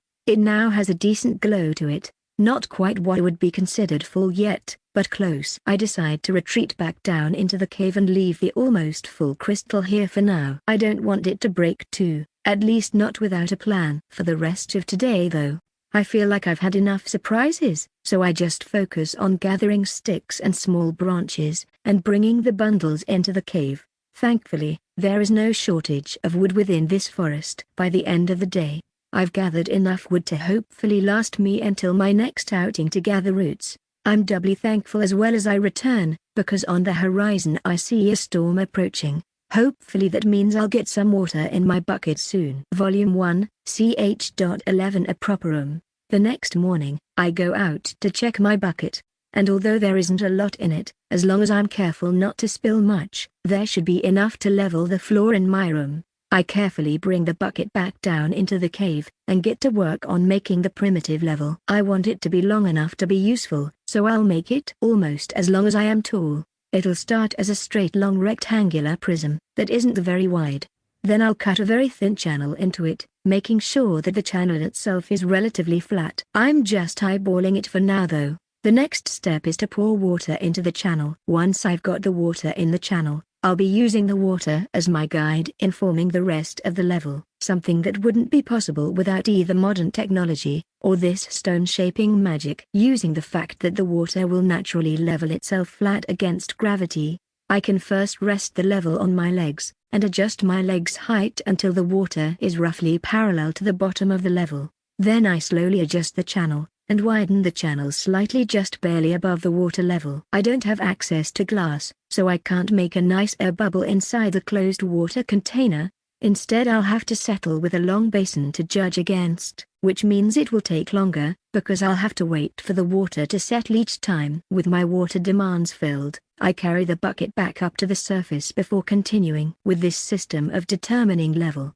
I should be able to get to within 1% of incline in either direction, which should be small enough that it's hard to notice. So I move over to a corner of the cave, and I begin shaping the floor. Here, the wall and floor curve together, so really, this process is going to start with some redistribution of the material to make a more defined wall and floor. After the floor is ready, I set the level down on it, and begin making the minor adjustments in both cardinal directions until I'm satisfied that the floor is flat. Between making the level, and doing a corner of the room, it took about half a day. With the size of the level, and how much of the floor I can do at a time with it, I have well over 100 sections to do. That said, a lot of the sections should go faster. The walls and corners will take a lot longer than the central bit of floor. I suspect it will take between 7 and 10 days to level the floor in this area. After all, it's a fairly large area. Plus, I'll have to move some of the stuff I've collected in here around as I do the flooring in that area. Thankfully, I do have plenty of food and wood stockpiled, so I can just focus on working on this task. Given my lower level right now, this also is about the safest place I can sit and gain levels as well. I'll just need to make sure I go the main cave to keep my campfire going periodically. It ultimately only took 7 days to level the floor in the room. As I worked at it, I started to find a good rhythm, which let me work faster than I initially thought. On the other end though, some areas were more uneven than I initially thought, and ate up a little more time than I initially estimated for, resulting in a total of 7 days. After all that work, my level has gone up a decent amount, although not nearly as fast as it used to. With the floor being nice in the room, it makes me want to make the walls nice too, but I don't think I have as much patience for that. Namely, the ceiling in here is much higher than my height, so I'd need some form of ladder to reach the higher areas. I can however at least make the walls close to the floor straight. That is a little easier than making a floor level. For this, I can just use a bit of the vines from before, and fashion a weight to tie to one end, and hold it to the wall. I'll have to work from an initial overhang, and slowly adjust the angle back until the weight rests against the wall, but considering I'm only going to be going a little higher than my own height, it should only take 2 more days, including the time to move the written stats and to-do list. Well, now I've got a somewhat proper room here with finished walls. The next step is making proper furniture. I'll start by making some shelving. Although proper shelves won't actually be useful here, because most of the things I have to store are oddly shaped and in bulk. So these shelves will be bins instead, so that I can store the roots and crystals. While I'm at it, I'll make multiple bins for crystals, to distribute them by both sides and keep the empty and full ones separate. I also want some kind of bed, although the most I can hope for is sleeping on a pile of grass for now. So I'll make the bed such that I can later put edges in to hold the grass. Thus for now, the bed will be a little short. It took all of yesterday to make the furniture such that I was satisfied. Sleeping on the hard bed wasn't great though, so today, I want to go out and pick grasses. Now I could sleep on wet grass, but I think I'll dry it first, and smoke it for bugs. Last thing I want is some flea-like creature in my fur. So first thing I'll make is a stone mesh object to put over the campfire. It needs to be high enough that the grass doesn't catch fire, but needs to let the smoke through. I suppose maintaining this will be a pain in itself as well. It's a bit unsightly when I finish it, so once I've made my bedding, I think I'll partially dismantle it so I can more easily use the campfire again for cooking.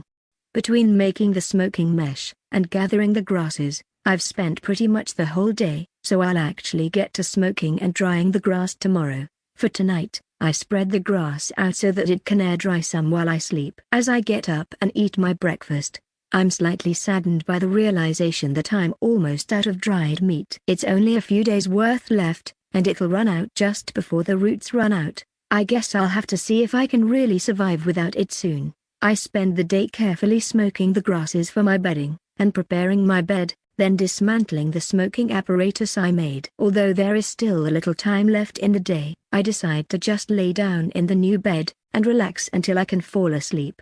I check over my status as I lay and wait. I decide to try something a little different today. When I wake up, I go over to some of the depleted crystals, and try to use stone shaping to reshape them. Sadly, I'm disappointed that it doesn't seem to have any effect on them. However, while trying to reshape it, I realize that I don't have any sort of workspace, such as a table and chair. That won't do, so I make a table, and a round stone stool that I can sit on while I work on things. Of course I use the level to make sure both were properly flat as well. This space is really starting to look like a proper room. I've got a bed, a table and chair, and some shelving. It's really coming together. I have a few things that I'd like to improve in here if I can come up with a good solution for it. First, I'd like to actually have the fire in here. If I can figure out a way to get rid of the smoke, that would require a chimney of sorts, and I frankly don't have any idea how far from the outside I am right now. It's a decent hike out of the cave to get to the surface, with a lot of twists and turns, so I don't have a good gauge of where I am. The second thing I'd like is actually a way to write things down, and a place to store it. That I technically can do, but it'll drain mana constantly to handle. Basically, I could make stone tablets, and etch information into them, and store it for later. Again though, it would be a constant drain on mana to handle, and I don't know if I want to use crystals at that rate. I guess one thing I could do is use up my mana at the natural pace it regenerates whenever I don't have plans for making other things, such as when I go out to get food and wood, which I'm planning on doing tomorrow. Which means today, I should probably figure out how big these tablets will be, and start making a space that can safely store them. I don't want them falling and shattering after all. Considering I'll be writing with magic, I can actually make the tablets somewhat small, but considering that I've grown every time I prestige, I decide to oversize them slightly for my current size. I can still easily carry one, but I need to use both claws to do so.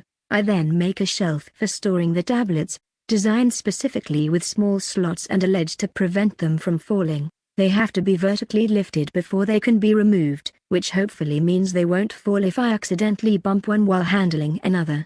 Building the shelf and deciding on the tablet size took the whole day, so I lay down in my new bed and quickly fall asleep. Volume 1, ch.12 A mistake. Today I need to head out and gather roots again. Before I set out though, I use up my mana shaping a single stone tablet. I'm not very happy that this is all I can accomplish with my mana total, but it'll have to do. I'm out of meat, so I eat a generous helping of roots instead, and start making my way to the surface. It's been quite a while since I was outside, so I go and check my bucket. To my surprise it's almost full. There must have been quite the amount of rain since I was out last. I think I should probably bring it back inside and store it in my room if it's already this full. It should be plenty of water for if I need it again. So, before I go get roots, I begin hauling the bucket down into the cave. It's heavy enough that I need to take breaks every so often as I carry it down, but not too much that I can't handle. As I round the final corner, I can see the crystalline light begin to light the walls and floor. I'm pretty tired from hauling this, but it's just a little further, so I'll just power through it. Suddenly, one of my legs slips. I fall forwards with the weight of the bucket. Fuck. I hear a cracking noise, and I lose grip on the bucket, and the water begins running deeper into the cave. Shit. Although I'm startled, I'm not that badly harmed, just a little bruised up. What did I slip on though? I roll over and look down at my feet. Fuck. I was worried about this, but I put it off. With the bucket covering my lower field of view, I didn't really notice, but I'd walked into where a bunch of the soot and charcoal dust was settled from the bonfire I used to crack those rocks. Suddenly I hear a hissing sound from further down in the cave. I look towards it, and I see my campfire flickering. Oh no. I made the campfire where the goblins had made it, which was central to the cave, the rounded cave. It's literally the lowest point in the path down, which means the entire bucket's water is rushing towards it. I get up and try to make it to the fire before it's completely out. Half of it is already out by the time I'm on my feet fully. I make a mad dash for the campfire, but when I reach it, it's too late. What was left burning has collapsed down into a mix of wet ash, and the fire is out. God damn it. It took so long to start that fire. I've been so careful to make sure it doesn't go out accidentally. Then I cause an accident, and it goes out. I toss a half-burned stick as hard as I can deeper into the cave. I'm pissed off. I knew that there were spots that might be slick. I got careless. I spent so long making my room into a modern-style place that I completely forgot that I'm still surviving out here and was careless. As much as I'd like to sit and mope, I'm out of mana, almost out of wood, and almost out of food. I need to go get food, although I'm now even less looking forward to eating those roots than before, since they're going to be raw now. As pissed off as I am, harvesting these plants is at least therapeutic. Having gathered what I needed, I go back in the cave, this time being extra careful where I step. After all, now there are probably even more slick spots after where the water spilled. I take all my roots to my room and store them. Then I go and get my broken bucket and take it back to the surface. Once there, I fix where it broke using some of my mana which recharged while I was picking the roots, and set it back in its hidden away spot. I make a mental note to either build the fire somewhere else, or properly raise a stone wall around it so water won't put it out like it did. Maybe I should look into trying to figure out where exactly my room is relative to this mountain. If I could build a chimney of sorts, then that could work. I suppose I could also just open the chimney up into the cave proper, and just run a slightly diagonal tunnel alongside the entrance to my room. Well, I'll try to figure out relative direction while carrying wood back into the cave over the next few loads. Unfortunately, the darkness mixed with the uneven nature of the cave has left me completely confused as to where exactly this cavern is relative to the outside. Despite the multiple trips of hauling wood back down here, I can't quite figure out where I am. All I know is that it's downhill inside pretty much the whole way. Given that I have no idea where this cavern is, I guess I'll try to make the fire via a chimney going back into the cavern from my sub-cave. I do have a plan for it though. I'll first start by making a tunnel at an angle just low enough I can crawl through to tunnel back into the main cavern, trying to keep it going as vertical as I can while still making it out into the cavern, so that hopefully smoke will go that way. Once I got the tunnel done, I'll build the area for the fire in the room where the tunnel is. As I start tunneling, I realize that it's going to take a while. I can only reasonably carry a few crystals with me at a time, so I have to constantly retreat out of the tunnel to do so. As for the process of tunneling itself, I turn a large portion of the rock into small spheres that roll back through the tunnel to the room, and then compress the gaps in the rock to make the edges of the tunnel out of the less porous rock. I debated leaving it porous so the smoke might dissipate into it, but if I do that, it'll end up saturated anyway, and cleaning the tunnel out would be much harder. When I finally make it to the other side, I'm going to smooth everything on my way back down to try to discourage smoke deposition as much as I can. That said, I haven't even made it to the point where I'm fully in the tunnel today. I spent most of the day outside carrying things back into the cave, so I'll get a fresh start on this tomorrow.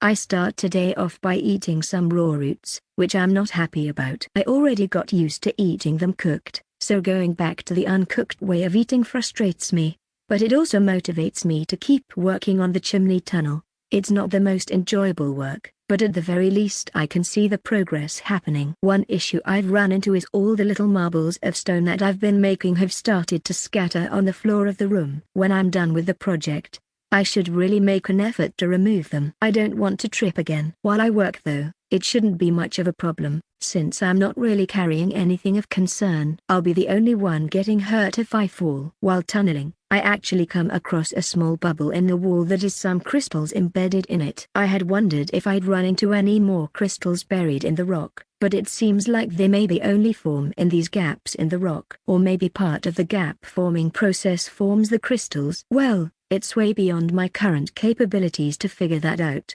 so for now I'll just keep tunneling, although I'll be taking these few crystals with me, and be reshaping this bubble in the rock to continue the tunnel. When I finish up for the day, I'm probably a little over halfway complete. If I had to guess, if I'm lucky, I'll finish tomorrow. For tonight though, I just lay back in bed, and check my stats before I fall asleep. Volume 1, ch.13 Deja Vu. I awaken suddenly to a loud nasally cry near me. I jump up and look to where I heard the sound, only to see an imp face first on the ground. Instantly I am cautious. The imp clambers back to its feet, looks at me, and lunges. I'm still disoriented by what's happening, and one of its claws stabs into me. Ouch! It digs in a few inches into my lower abdomen. In a rage, I swing back at it, as my claws scrape through its chest, gouging out a large chunk of flesh. It yelps again, and again tries to hit me, but this time I swing my other claw down towards its arm, and I hear a sickening crunch sound as its arm that was swinging for me loses rigidity. The imp in desperation goes to bite and swing with its remaining claw, and this time I aim my claw for its head. The imp falls limp on the floor, blood scattered throughout my room. I check my HP, 243-303, and while that isn't that bad, I'm currently bleeding from where I was stabbed in my abdomen, and I don't really have anything good to close the wound, so I just brace it with my hand.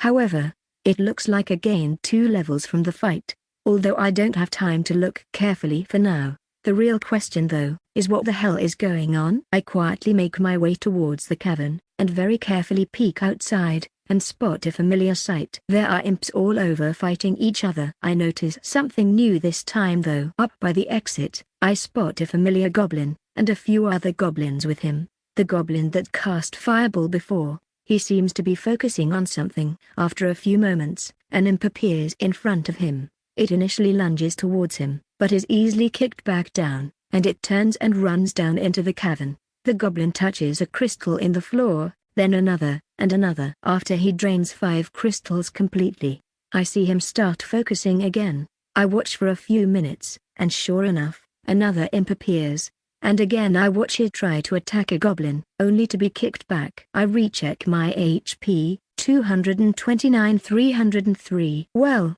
I'm definitely still bleeding, so I'm not surprised. I keep gripping my side to try to stem the flow of blood. All things considered though, the wound isn't that bad. I think it isn't debilitatingly painful, at least for now. I head back into my room, and I grab a few crystals with my free hand, and start closing off my room. I still have the dead imp in here, but I don't want to be attacked while I'm already hurt. Although it took a little bit with one hand, after I've sealed off the entrance, I go back over to the dead imp. I feel bad. It attacked me first, but I wish I didn't have to kill it, though I'm thankful for a new source of meat. I decide to fashion a knife to improve the amount of meat I can harvest from it. My bleeding has stopped by the time I've fashioned the knife, at an uneasy 185/303 of a horsepower. By moving over to the bucket that I moved into the room yesterday, and moving the drying rack here, I go through the process of cutting usable meat off the imp, and moving the innards into the bucket.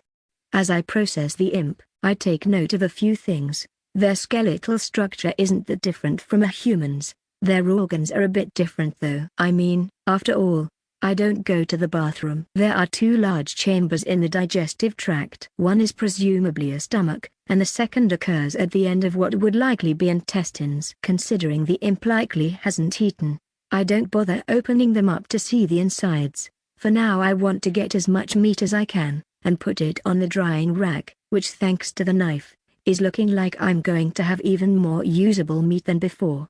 When I'm finished with the butchery and dissection, the bucket is full, and the drying rack has meat on it again. While not a huge amount of meat, it's probably about 50% of what I got from the last imp I harvested from before. At this point, my HP has recovered to 212/303, which means I'd rather not open up the room yet. One thing I can do however is start using magic to clean the blood.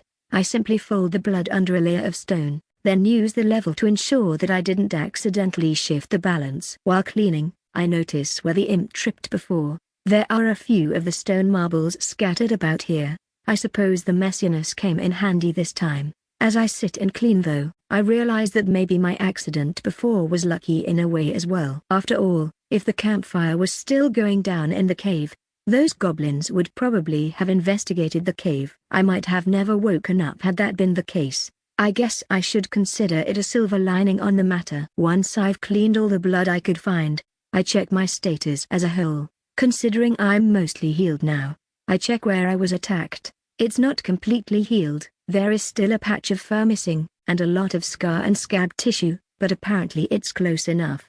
I'm surprised by how quickly I've healed, all things considered. It's only been a bit past half a day. Considering my newfound health, I decide to reopen the hole in the room enough that I can go out and check the condition in the cavern. Imps are still duking it out and fighting each other, but now the goblins are gone from the entryway. That's at least somewhat comforting, although now I'm faced with a new dilemma. If some of these imps will turn into goblins, and will join with the other goblins, then I should probably hide myself. On the other hand, fighting clearly gave me more XP than everyday living, and I get fresher meat this way. I don't exactly want to fight other imps, but after seeing what happened last time, it's not like any imps that are remaining will exactly be spared. The goblins will clear them out, and take the ones that turn into goblins. If they're doomed to die either way, I guess I'd rather them be helping me. With that I set up a plan. I don't have long. If I recall, it was only a day before the fireball goblin came back in. I guess some of the imps evolved quickly after they won a fight or two with other imps. What I want to do is bait an imp into the entryway to my room so I can fight it without others noticing. I'll have to thoroughly clean later, but it's the price I'll have to pay. I grab my bucket full of dissected imp parts, and head back towards the cavern. Once there, I wait until I see an imp getting somewhat close, and then pour the bucket out. It's quite disgusting, all things considered, but the smell and sound seems to have gotten the other imp's attention, and it begins making its way over to investigate. I set the bucket down to my side, and once the imp is close, I make a small noise. It's the first time hearing my own voice. It's not quite as high-pitched as the other imps, but it's still the nasally whine. The imp spots me, and begins coming towards me. I make my way back to near my room entrance, and pick up my knife, and prepare to fight it. This time, I'm ready for a fight to the death. The fight itself goes a little too easy, and I feel a little bad again. Although it's clear that the other imp would take my life if it could, the issue is that if I'm trying, I'm pretty sure that a regular imp simply couldn't. My bigger stature, muscle, and simply put, raw HP, means that the other imp doesn't stand a chance, and I quickly take its life with a stab to the throat with the knife. I then hold it up upside down by a leg near the entrance, and use stone shaping to attach a leg to the wall to let the blood drain from the neck, and make a small bucket underneath the imp to collect the blood. Then I make my way back to get the bucket. Unfortunately, I'm greeted by another imp that came to look at and eat the dissected imp remains. Well, I did say I planned on killing a few. I repeat the process of baiting it further in, and quickly dispatch it, and hang it up next to the other imp. Honestly, once the newest imp saw the imp being drained by the wall, it should have run if it had any intelligence. I mean, I clearly just dispatched the other imp without any issue. This time, I easily retrieve the bucket without being interrupted, and get started butchering my two new quarries. The bucket ends up piled a little higher than I'd like with remains by the time I'm done, but I'll have a good amount of meat for a while now at least. I don't intend to pour these remains out into the cavern though. If I do that, it could attract the goblins' attention, and they might wonder why there are a bunch of eviscerated remains. Hopefully one will just pass off as a brutal battle, and one imp feasting on the other after. I take a bit of time to fashion another bucket, in case I find another imp to fight, and then I head back out to watch the cavern and check my status. Volume 1, ch.14 Fireplace. When I get back out to the cavern, I spot one goblin coming out of a small side cave. I wonder if they naturally know to find someplace safe to evolve. I wish I did. Maybe it's something akin to animal instincts. The goblin looks about, and runs over to an imp nearby and quickly overpowers it. Despite the goblin's lack of claws, it's pretty brutal. It simply grabs the arm from the imp as it tries to attack, then swings the whole imp like a ragdoll, and smashes into the floor. Once the imp is dead, the goblin quickly begins eating it, and then makes its way over to the campfire that the previous goblins made, which I had co-opted. I watch expectantly, hoping to see how it starts a fire, but I'm a little surprised when it just stares for a bit, and sits down and keeps eating the raw imp.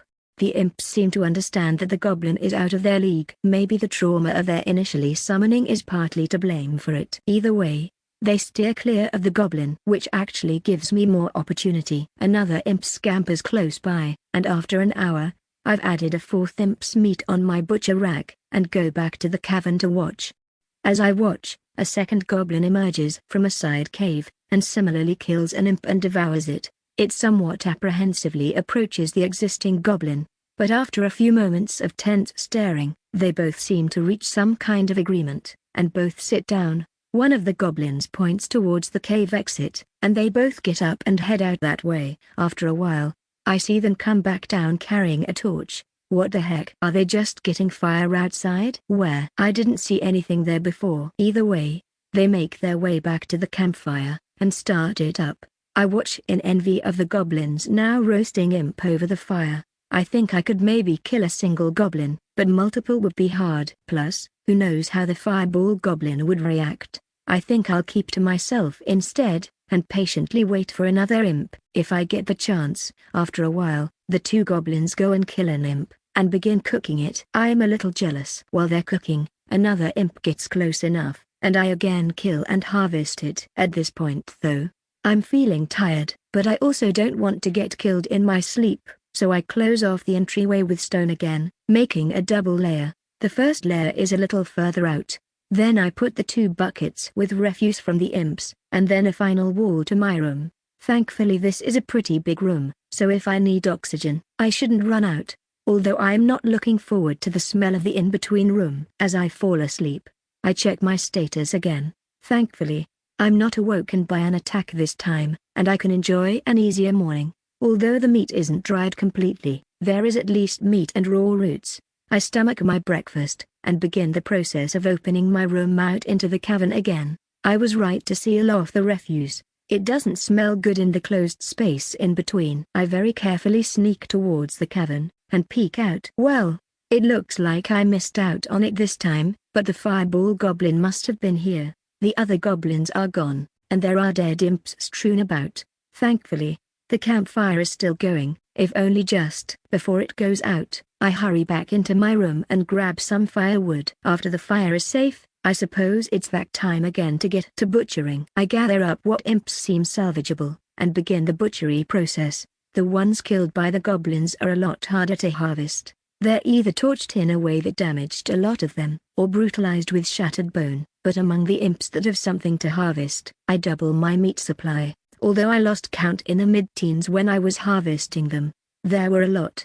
In fact, there was enough that I made a stone drying rack to complement my wooden one. As for all the bodies, I know I slipped before due to char, and I'll need to be careful, but I think this time I'll burn all of them. The refuse from harvesting this time isn't nearly as large, and is frequently smaller chunks, so I pile it up using the buckets, back where I cracked the stones. I'll have to gather a bunch of wood again soon. I'll plan on going out tomorrow to do so. After having spent my whole day today butchering, I head back into my room, and again seal off the entrance before I sleep. I know I shouldn't put my fireplace on the back burner, but I really want to get rid of all the butchered imps. It looks gross, and I fear what it will smell like in a few days. So I make my way up to the surface to gather wood. I bring both buckets up, and set them in my spot for collecting water. I also think I maybe know where the fire came from now. There is a semicircle of burn material around the entrance to the cave. I wonder if the goblins set a fire there to keep any would-be escapees trapped. By the time I left the cave last time, rains had probably washed it away. I go about my business, collecting wood, but being very cautious. Since the goblins have been here recently, I don't want to run into one. By the time I'm done, one of the suns is up, and right nearby is the massive moon. I wonder if there will be an eclipse soon. Maybe we're already technically in one?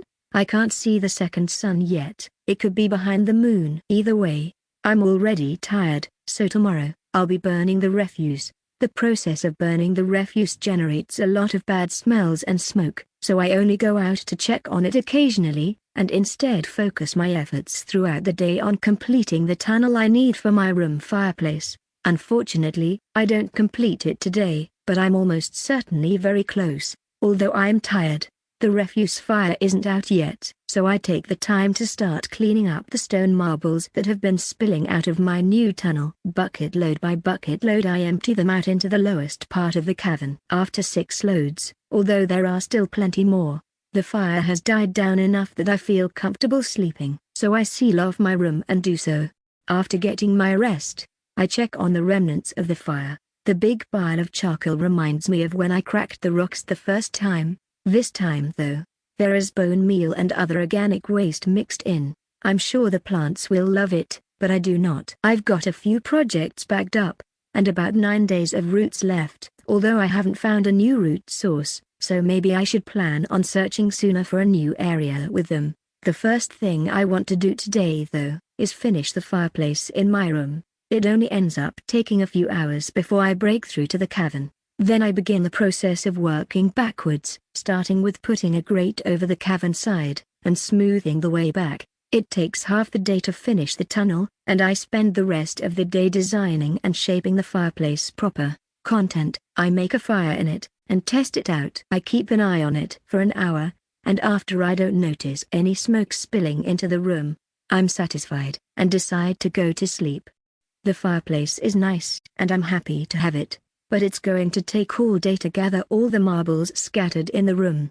Well, although you saved my life once, marbles, I'm afraid the time for us to part is now. I don't want any more accidents if I can prevent them. As I haul the last load of marbles down the low point in the cavern, I think about what I should do next. I need to find a new source of roots, although I guess I could go back to an all-imp meat diet if I needed to. It's nice to supplement when I can though. I also want to clean up the burned area, which means I should make some kind of shovel. Honestly, it would speed the process immensely. I've also noticed another issue. I've been using magic at whatever pace I want, thanks to the crystals, but I've actually already used up around 20% of my crystals. Although I know I can recharge them, I'd like to figure out a way to do so, and maybe do some more research on them. With those things in mind, I etch into my to-do list: 1. Clean the burned area. 2. Research crystals. 3. Find a new source of roots. As I go to sleep, I check my status again. Volume 1, ch.15 Exploration. Well, today I suppose I'll start on cleaning the burned area up. The trays were useful before for the big parts, so I'll go ahead and fill them again. This time though, I'm going to make a shovel and some spare buckets to gather up as much of the fine soot as I can. Now that I have a fire in my room rather than in the cavern, I could also purposefully pour water here to clean up what's left at some point. Maybe once I empty the buckets of soot I gather in them, I'll set them up to gather water as well. Either way, it's going to take me at least all of today to clean up this mess, if not part of tomorrow as well, so I should get to work. It took all of yesterday, and part of today, but I got as much as I reasonably could using a shovel. The floor is quite uneven, so getting all of it is basically impossible, so I'll settle for it being mostly clean. The idea of repaving the area comes to mind, but for now I don't know when or if the goblins will turn up again, so having something obvious like that would worry me. Speaking of the goblins, I am worried about being prepared for whenever they arrive next. I don't know the exact number of days between their last visit and now, but it was more than 30 days. That said, they could come back tomorrow. So, although I hate to say it, I actually think I should try to make a better weapon, and a shield. I want a decently sized shield as well. Those fireballs seem like they do a lot of damage, but they don't seem to really do much to rock. So I'd like to make a shield of stone, and if I'm lucky, I can intercept a fireball with it. It could save my life. I'm actually quite confident that if I made it into my room, I could seal it off, and live there for a while.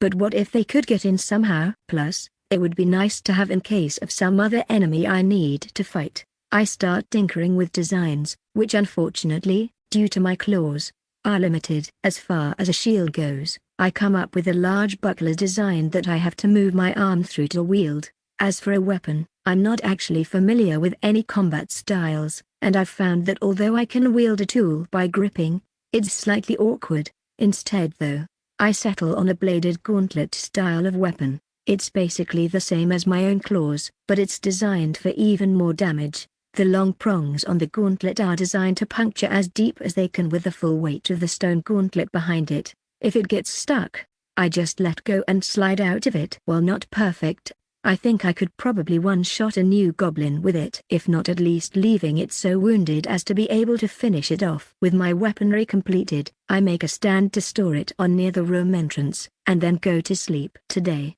I think I'll explore a bit outside to try to find a new source of food, be it more roots, or something new. I decide to take my gauntlet with me. I won't be gathering wood while I search, and I'll make a little bit further of a trip. I'll stay close enough that I won't get lost, but I've already searched a lot of the nearby woods, so I feel like exploring further would be beneficial to finding new resources. The first direction for exploration that is obvious to me is to head downhill. Although the climate up here is alpine, normally as you descend a mountain, the climate shifts, and you get new kinds of plants, and potentially animals. I've seen some bird-like creatures at one point flying above. I haven't seen any other animals up this high, so maybe by descending the mountain, I'll find something. I travel carefully down the mountain, keeping to inclines that I can easily navigate back up when the time to return comes. As I descend, I do notice the air warming more, and the ground's scatter of plants begins to thicken, slowing my travel. Eventually though, I reach a point of no return, a cliff. While the cliff itself isn't massively tall, it stretches quite some distance, and if I go down it, I doubt I'd easily get back up. Maybe on a different trip I'll attempt to navigate around it, but for now, I'll start making my trek back up the mountain. While going back up, I grab a few samples from two plants that I'm seeing a lot of. One is a long stem plant with many leaves branching off that stands at about my height. The other is a short, flowering plant that when pulled has a long thick root. When I get back to the cave, I've only spent a few hours out so far, so I set my plant samples down by the entrance, and decide to head off in a direction opposite where I found the root clearing before. As I travel along, the terrain becomes more rocky and abrupt, and I am constantly having to slow down to navigate around rock outcroppings. After a while, I do spot something interesting though. In the distance, I spot an animal only a little taller than me, jumping from rock to rock. It's odd how they jump though. It's not as if it is forcibly jumping, instead it seems to be a slower glide through the air from rock to rock. The animal is fairly plump, with a long neck. After it lands on a particular rock, it lowers its neck down to the ground, and eats some of the ground clutter plants before gliding off to the next rock. It'll take me a little bit, but I want to see what plants it was eating, so I navigate my way through the rocky area that I saw the animal, and make my way to where I roughly spotted it, and I eventually see what plants it was eating. Covering the ground is a sprawling vine plant that crisscrosses itself between all these boulders, but where the animal was, the flowering bulbs that sprout out are missing. I decide to pick some for myself, and then head back to the cave. Once I get back to the cave, I decide to start the process of testing the various plants again before I go to sleep. I still have a few hours left for today, so while I wait to see if my skin reacts to the plants, I go out to gather more wood. After all, of all the things I use, wood doesn't go bad, so the only cost of having more is storage space. Thankfully, there weren't any adverse reactions on my skin, at least for these plants, by the next morning, so the next step is to test them on my mouth, one at a time. While I wait on any results from that, I figure I'll stay in the room and experiment with the crystals. The first thing I want to try is to touch an empty and full crystals face to each other. I grab a few of each, and sit down at my desk. First, I try just touching two empty crystals together, as a control. When nothing happens after a few seconds, I move on to touching two full crystals of similar size. Again, nothing. So I finally put an empty and a full crystal face to face. Although it doesn't initially seem to do anything, I notice the empty crystal starts to faintly gain light, and the full crystal dims slightly. I maneuver them to a different portion of the desk, and keep them in contact with each other, while I move on to another test. Before, these were using similar-sized crystals, but what about different sizes? I again try an empty large crystal, with a small one. When nothing happens, I move on to a full large crystal, and a full small crystal. Again, nothing. Then, a small empty crystal, and a full big crystal. Similar to the first test, it seems to very slowly start to regain light in the small crystal, although the big crystal doesn't noticeably dim. Then I try a big empty crystal with a small full one. This time, I only really notice the small crystal dim, and don't notice any initial changes in the big crystal. I set all 3 of these shifting brightness crystals on the desk where they're touching, to let them run like this while I go and perform my next test. For this, I'll be returning to the point in the cave where the one crystal broke. For this experiment, I bring 2 full and 2 empty crystals, one each big and small. As I ascend the cave, I hear a crack, and set the crystals down. The small full crystal begins decaying and turning to that black flaky material, along with the gas flying off. As I sit and wait, the next crystal to crack is the full big crystal, although it's very quickly followed by the small empty crystal. One thing I noticed is that I call the crystals full, but they get a bit brighter before they actually break, so they might be as full as they get in the cave, but they actually have a bit more capacity than that. Either way, it's then quite a long while before the last crystal breaks. Although it's a shame to have lost these crystals, I gained some insight into how they work through this test. When I return, I check the desk crystals. All 3 pairs have equalized in brightness with their partner, but the actual light level depends on which size was full. For the large full crystal with a small empty, it would be hard to tell that they both weren't full, whereas the inverse could be said for the opposite pairing. There will have to be further research done on this subject, but for now, it seems like the small crystals have quite a reduced capacity, but they all seem to have the same mana flux rate through their faces. So a larger crystal seems to reach full charge much slower, but holds much more. Someday, I'd like to put actual numbers to it, but for now, the most I can do is speak in generalities. Volume 1, ch.16 Diversified Palette. When I finish with my crystal testing, I've also finished testing the plants against my lips. So my next test is to try chewing some to see if it has any negative effects. I start with the long root from the flowering plant, and I immediately notice a bitter flavor, which is usually a bad sign. Before I swallow any of it, I check my health, and sure enough, I'm missing 2 points. I spit the root out. Well, that's unfortunate. There is a chance it might be fine if thoroughly cooked though. So I set that aside as an option to try. There were actually quite a few common plants on Earth that were poisonous if not cooked, as I recall. I wait a while until my HP is recovered before trying the next plant. Next I try the leafy plant that was growing in abundance. Since there isn't much besides leaf to actually eat, that's what I'll try.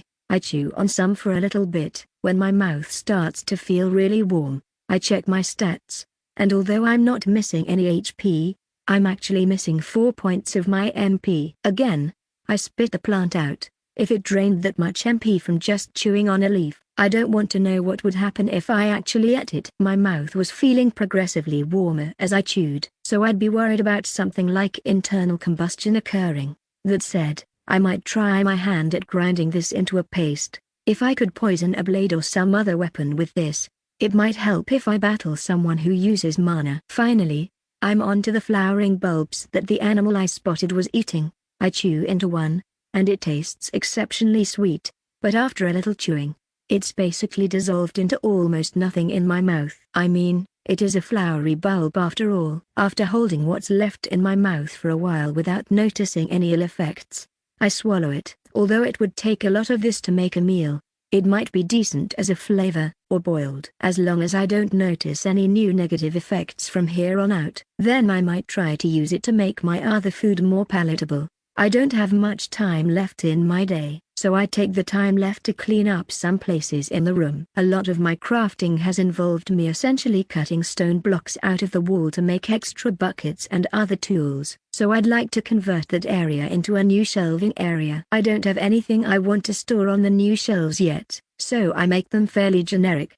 I'm sure I'll need more blocks in the future, so I make sure I don't make the shelves in such a way that I can't get more blocks out of the wall next to it. I haven't lost any HP or noticed any other side effects from the flower bulb I ate earlier, so I go to sleep for the day. I don't wake up with any new issues from eating the flower bulb, so I think I can assume that it's edible, if lacking in substance. This morning, before I eat anything else though, I want to try thoroughly roasting the bitter root. If it is viable as food, that would be very helpful, as there was a decent amount of it growing down by the cliff. With that in mind, I start cooking it over the fire. I let it cook to the point where it's probably overdone. Later I can try to get it to a better cooked point, but for now I want to see if it is still dangerous to eat now that it's thoroughly cooked through. I take it off the fire, and let it cool for a little while before taking an apprehensive bite out of the charred root, and chewing. I taste a lot of burnt material, but no bitterness so far. I check my HP, and I haven't lost any yet. I hold the chewed root in my mouth for a while before swallowing, and eating a little more of it. For now I'll wait and see if I lose any HP throughout the day. With this though, I think I'll need to come up with names for my food. I'm eating two kinds of roots, and a flower, the bulbous roots from before, while not overly similar to potatoes, since there are only a few roots under the plant, are close enough that I think I'll call them spuds from now on. The other root reminds me of an overgrown dandelion, with a different flower on top, so I'll call it lion root, since it also is dangerous unless cooked. As for the flower, I'll just name it based on what it is, sweet rock flower. While I wait to see if I get sick from the food, I decide to start shaping the new shelves to hold the lion roots and sweet rock flower, as well as potentially more of the mana burning plants. I'm careful to place all three away from each other, because I don't want any of the three to get contaminated by the others. Having converted some of my new shelving into bins, I again verify my health is fine. Seeing that my HP is still unchanged, I think the food is likely fine. Just in case though, I don't want to go and harvest more until tomorrow at the soonest. Today though, I will go gather some more wood from the nearby area, after I convert some more of the storage area for holding wood. By the end of the day, I don't notice any new health issues, so I think tomorrow I'll go and gather some more of these lion roots, which should be just in time, because I'm almost out of spuds, and I haven't found a good new source of them. I don't know how long lion roots will last in storage though, so I'll have to repeat the same process as I did with the spuds to test shelf life. Given the distance to the lion root, I'm not going to haul the charcoal down the mountain, and I'm only planning on gathering 5 days worth this time anyway, so I don't need extra stuff to carry it back. I carefully make my way down the mountain until I start finding lion root, and I begin pulling them up. As I make my way back up the mountain, I spot a bunch of birds in a tree that scatter as I get close. I hope they aren't too territorial, since I probably will be making this trip occasionally now. I don't like the idea of being mobbed by a flock of birds. When I get back, I store most of the lion root on the shelf for it, and then I make 2 small boxes next to my desk where in the first box, I set a few separate to observe over time to see how well they last, and I cook a few roots to put in the second box, to see how well they keep once they've been cooked through. Over the next few days, I'll try cooking them less and less to get it to a point where it's much less charred than it is now. With a new food source determined, I decide that I should spend the rest of the day hauling some of the charcoal and bone meal out to the spuds in the clearing. Since I haven't found a new source of them yet, as I bring it out, I try to mix the bone meal into the soil around the plants that are not already there. I still don't know if it'll have the same effect as on Earth, but if it does, it should at least help these plants grow, which hopefully means they'll seed the area again.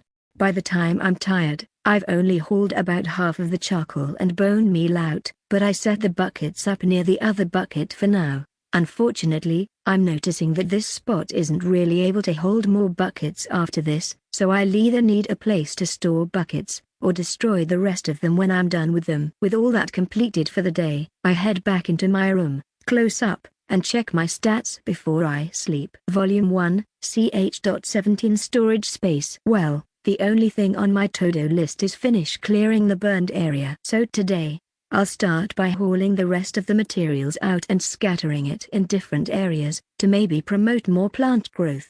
I was thinking it is unfortunate that there isn't as much ground plants up this high, which makes it hard for me to eat, but that might actually have been a blessing in disguise. After all, that's likely why I haven't also run into anything dangerous outside while I've been exploring. Although I've made some progress strength-wise, I still get the feeling that I'm likely very weak, judging from the fact that both freshly evolved goblins and myself can easily dispatch an imp. I have a feeling the older goblins are a real threat to me. It takes a little more than half the day to dispose of all the ash and bone meal, but on the way back I would fill the buckets with sticks, and then leave them in my room, so it ended up being more productive than I initially felt like it would be. Although now I still have the dilemma of what to do with the spare buckets. Breaking the buckets feels like a waste, but they also don't stack well, so they take up a lot of space, and storing them such that the goblins don't find them will require some extra effort.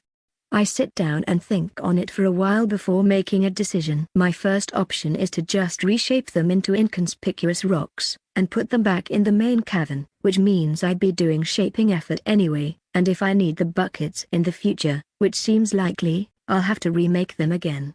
The second option is to just break them so they're unrecognizable, and leave them scattered somewhere. The effort is a little less, but again, it feels like such a waste. The last option, and the one I decide on, is that it's time to reshape a second sub-cave to be a storage area. That way I can just store extra buckets, and anything else that won't decay over time. One unfortunate aspect of this choice though, is that I'm already living in the largest sub-cave. I purposefully picked this one so that I wouldn't have to worry as much as I grow in size. That means that no matter what sub-cave I choose, it'll be smaller than the cave I'm in now. As much as I'd like to tunnel from my cave to my storage cave as well, the caves that are closest to this one are fairly small, and not actually that close due to elevation differences. That said, I'd still like it to be closer to here than across the cavern for maintenance purposes. With these criteria set, I go into the cavern to evaluate my options. After refreshing my memory on all the nearby sub-caves in the cavern that are close to my house,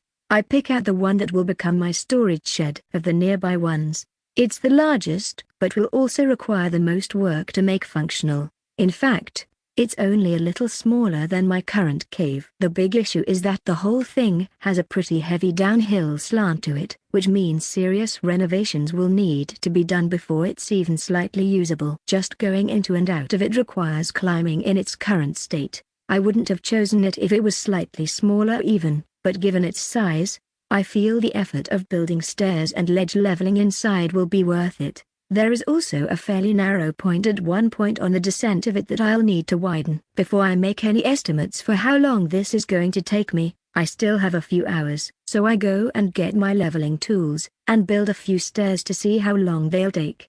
As it would turn out, it'll take me quite a long time probably. Working on downhill slopes to try and carve stairs not only takes quite a while, but I also spilled some water from the level at one point, and was lucky that the buckets at the surface had some water in them, so I brought one bucket down to use for refills. I expect as I work, I'll spill less, but until that point, I'll need to keep water nearby. With that in mind, I decide that I should build the stairs down one side of the tunnel, and larger ledges on the other side, so that the bucket and level can be placed nearby so that I don't need to return to the main cavern every time I need to put a tool down. Given all the work that will need to be done, not to mention storage built into the final room, I'm estimating a solid 20 days of uninterrupted work to finish. That is including the advantage of being able to simply grab crystals from the wall to recharge my mana. I decide to not remove all the crystals as I go though, leaving just enough for lighting. Instead I opt to seal the entrance with stone so no one can see inside. Gone are the days of having to hide the entrance by meticulously removing all the crystals. With a plan set, I erase my old to-do list, and add build storage room before going to bed for the day. Tomorrow I begin work on the new room. The last 3 days went by well.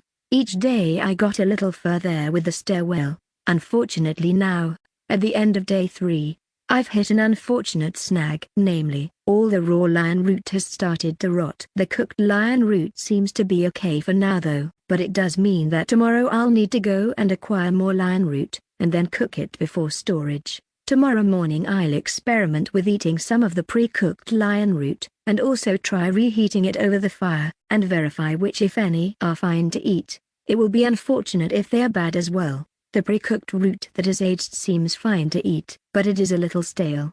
Unfortunately, when I reheated it, it basically crumbled apart and burned. It's unfortunate, but it seems like lion root doesn't boast the same great shelf life that the spuds did today.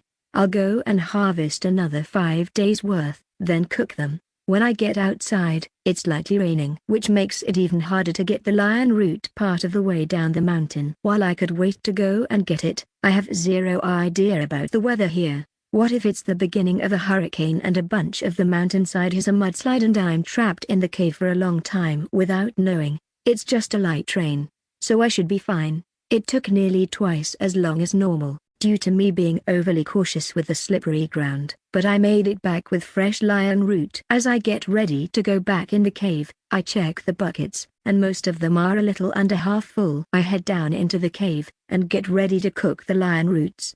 When I have a new idea, partially thanks to the rain, and having just checked the buckets. What about boiling the lion root? I want to test all my options, raw, and cooked.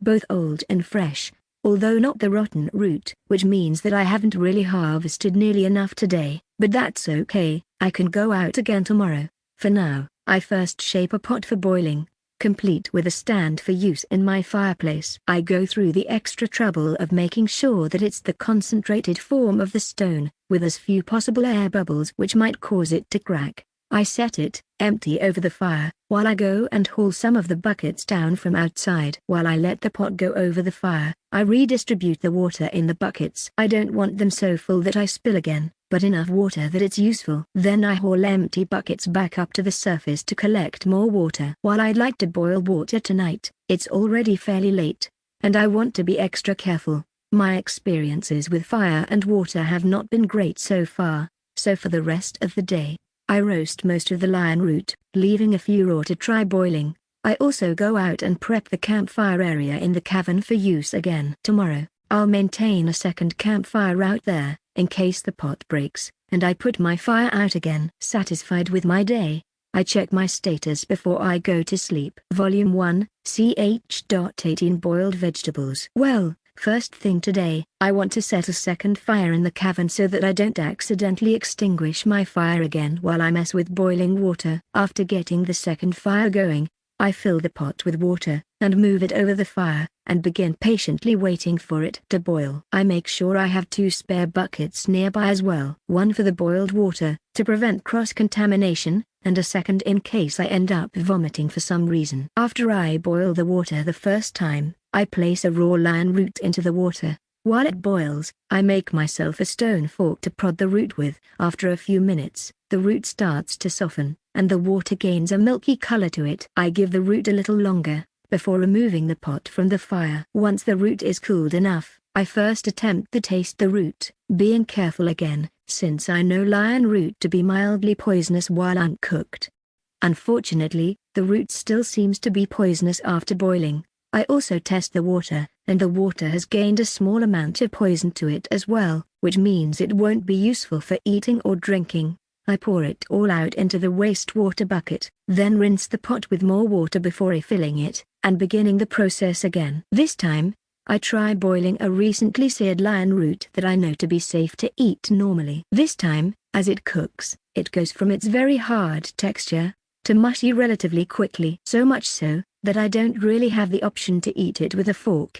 Instead, I have to make a spoon to eat it. Although it's edible, it doesn't taste like much of anything. While I'd like to experiment with adding flavoring to it in the future, for now, I want to finish my testing. Instead of disposing of the recently made gruel, I craft a small jar out of stone, and pour some of the gruel in, and set it with the other foods that I'm checking for expiration times. I then pour a second jar, and this time seal the top with stone shaping, and store it with the other one. I rinse the pot again, and this time I want to boil the stale lion root. I'm mostly just doing this to see if it preserves its edibility longer or not. This time, it turns to mush in the water even faster than the seared lion root, and I can still taste the stale flavor to it. I again jar it up and store the 2 different jars with the others, making sure to label them so that I know which is which in the future. With a little bit of time left in the day, I decide that I can boil one more thing. Having experimented with what I wanted to today, I decide to go back to the idea of seasoning. This time, I grab 2 lion roots, and a single sweet rock flower. Although the sweet rock flower is wilted and no longer rigid, a quick taste check tells me it's still edible and sweet. While the water boils, I sear the lion root. Then, once the water is boiling, I add the lion root and a sweet rock flower into the pot, and mash the lion root until I get a thick mixture close to that of mashed potatoes, and I give it a taste. It's not as bad as just mashed lion root. It has a slightly sweet taste to it that makes it more edible than before. For now I'll also store some in jars to see how long it lasts. I also move some sweet rock flour over to see how long it will last as a flavoring. Well, the next 2 days I'll be back to working on the storage room. I went through quite a bit of lion root today, so after that, I should go back out to harvest more. I'm also thankful that my fire didn't go out due to a pot breaking. I'll just let the other campfire burn itself out in the cavern tonight. With a full belly, I crawl into bed and go to sleep after a day of experimenting with boiled foods. The next 2 days go by quickly as I continue progress with the stairwell. By the end of the second day, I've reached the space where the storeroom will start. Unfortunately, I'm greeted by something unpleasant back in my own room. None of the watery stored lion root has lasted. All of them are at varying stages of molding, the worst being the sweetened mashed lion root. I empty them into the garbage water bucket for today. Since tomorrow I need to go out anyway and I can dump it outside at that point. The oldest of the charred lion root has also gone bad now as well. It's unfortunate, but I suppose if I'm eating lion root, I'll have to harvest it every 6 days at most. The next morning comes quickly, and I get up to begin a day outside. I eat what is left of my second lion root harvest, grab my garbage bucket, and head up to the surface. Once there, I go off to the side and dump the garbage. With some rain, it'll wash away. I don't want to accidentally use this bucket for carrying fresh water, so I take a moment to mark the bucket different than my other buckets, and take it back down into the cave before setting out to gather lion root.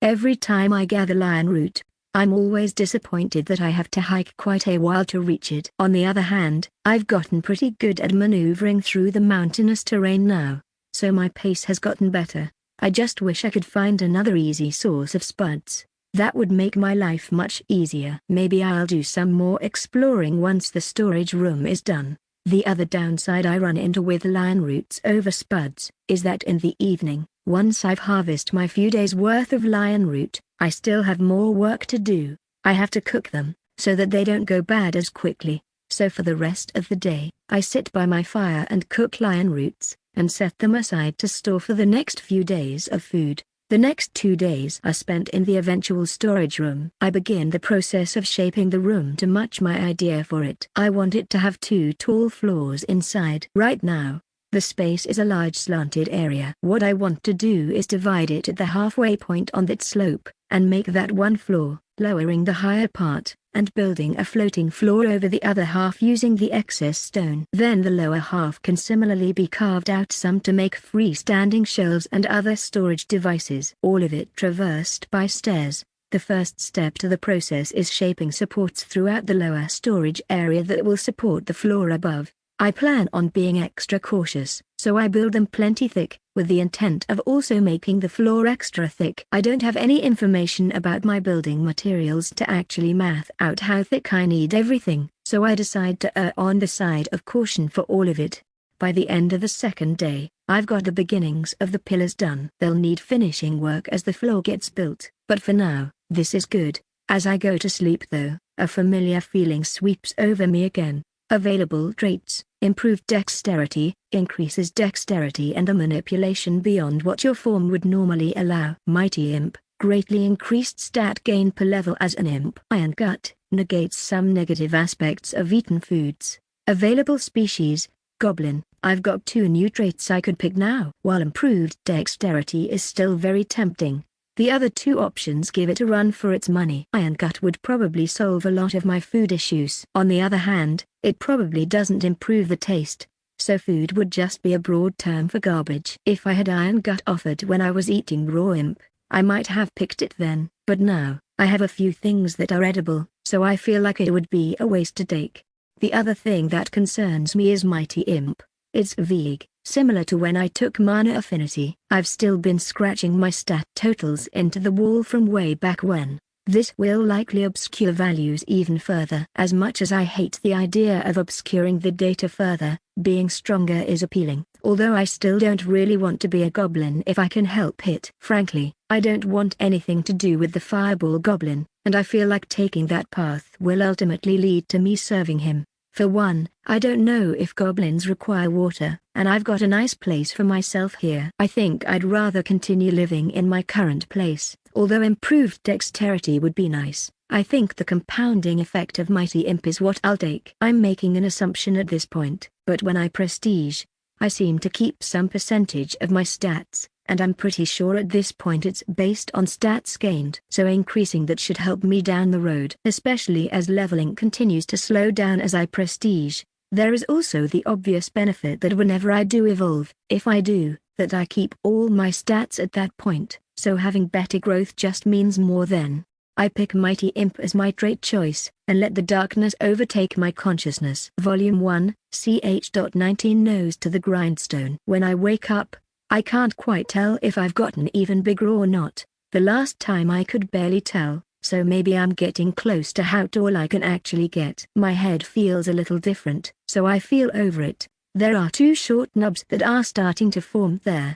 I can only assume it's the beginning of horns from the feeling of it. I etch my new stats into the wall, and begin my normal daily routine. Honestly, soon I'll need to copy all these stats from the wall onto stone tablets, and make more space here. I'll be running out soon. For now I'm fine, but it might be a nice break from working on the storeroom one day. I finish eating, and then make my way to the storeroom to begin leveling the floors. While progress is going at a decent pace, I do notice a slowdown based on my smaller total MP. I have to stop a lot more to change out crystals for shaping. This will probably cause delays moving forward. At the end of the day, I recheck my status. Okay, so I gained 6 horsepower, and 1 MP from leveling this time. I marked the stats down on the wall. I also only gained 1 level today. Maybe when I sit down and copy these down, I should do some tabulations as well. For today though, this is enough. The next 3 days go by uneventfully, and steady progress is being made on the storage room. Tomorrow I'll need to go and harvest lion root again. While my MP is quite high for my level, my HP pool is still relatively small compared to what it was only a few days ago, which makes me a little nervous for going outside. I just hope that my slightly more intimidating look will discourage any would-be predator from victimizing me in my weakened state. Despite my concerns, I quickly fall asleep due to fatigue from working all day. The next day, I get ready, and set out to harvest more lion root. I take a bit longer than normal because I'm being extra cautious and using as much cover as I can while I travel. The only time I had a little worry was when I passed by the tree where I saw the birds before. They were there again, but instead of scattering, they started making a racket as I approached, so I gave them a wide berth and went around. The positive for lion root is that it's plentiful. I'm thankful to have found a good source of food that I can readily get. Every time I harvest it though, I'm painfully reminded of the downside that I have to spend the entire day harvesting and preparing it. With spuds, I could harvest a much longer supply of it in the same amount of time, and I didn't have to prep all of it in advance. Well, I suppose survival is a give and take. The next few days I suppose I'll just hole up in the storage area and work on it some more until I need to harvest more lion root. The next 6 days I put myself to the grindstone and build the storage area. I've almost finished all the floors and walls now. The remaining work is almost exclusively carving out shelving and bins from the lower area to increase the available room. I'd guess I only have 4 days of work left now. I'm thankful I have an indoor task like this to work on while I gain levels. I always feel nervous at the lower levels, since I'm so much weaker than I was before. When all is said and done though, I am gaining stats much quicker than before when comparing levels. Something I want to be careful of though is the arrival of the fireball goblin. I've been keeping a tally of days since he arrived last near my bed. I think pretty soon he should be turning back up, so I'm going to be extra cautious. I have extra dried imp meat, so after I harvest the lion root this time, I'm going to stop harvesting until after the goblins are gone again. With my next 5 days planned, I go to sleep.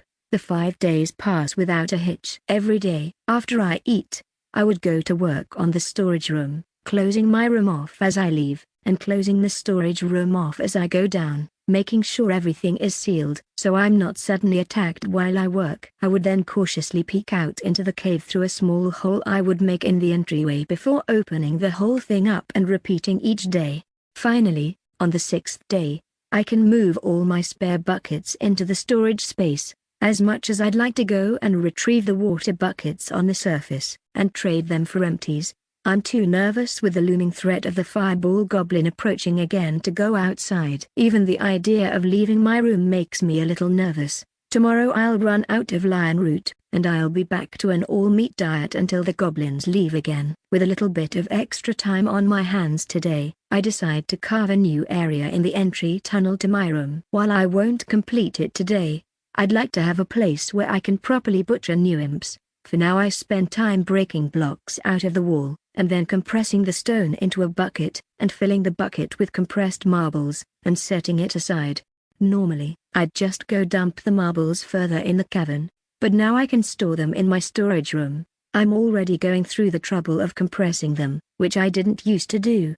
Then I'll have buckets with compressed stone as a stone shaping material if I want to make anything. For the next 3 days, I continue working on my new little space here. I periodically stop to check if the goblin has arrived again, but each time, I'm greeted by an empty cavern. When I'm finished, I've got multiple spaces on the walls where I can hang an imp, or other small creature, to drain their blood. I've got slightly lowered spaces underneath them where I can set a bucket to collect the blood as well. I've heard of some people who eat blood, or use it as an ingredient in cooking, and maybe I'll try it, but as I understand it, dried blood makes a good fertilizer, so I might try my hand at that if I have the opportunity. Satisfied with my little slaughterhouse area, I head back to my room and sleep for the day while reviewing my status. Today, I think I'll take the time to start copying the wall stats down onto tablets. I still have those buckets of compressed stone around. I can quickly make tablets as needed as well, so I shouldn't need to leave the room, but I will still go to check the cavern periodically. While the tablets can't hold a lot of information individually, only about 6 stat blocks on either side, it's still plenty when you consider the amount of wall space I'm using right now. I organize them in chronological order, and only keep one kind of imp stat block on a tablet. I have a single tablet with my original imp stats, or at least what I think I remembered of them. Then repeat for each kind of imp I was, some of which take up more than one tablet. By the end of the day, the wall is clean, and the tablets are neatly stored on a shelf. I'm quite pleased with myself, to be honest. It feels very modern to have information stored away like that, even if it's on stone tablets. Tomorrow, goblins permitting, I might even start doing some basic tabulations of the data I have. With that decided, I once again close my eyes and check my status before going to sleep. I'm almost past my level 100. Plus I now have sealed off the door to my cave, so I feel a bit more confident going to sleep, even though I know that the goblin will be back soon. Volume 1, ch.20 New material. When I wake up, I go and check the cavern again today. Still nothing so far. I munch on more of the dried imp that I have while I mark another tally mark on the wall to track days since the goblin arrived here. If he doesn't show up in the next week or so, I'm going to run out of food. Well, yesterday I decided that I'd actually do some analysis on stat blocks. I go over to my shelf and pull the common imp slab down. I had only written what I remembered of my level 0 and level 100 stats down.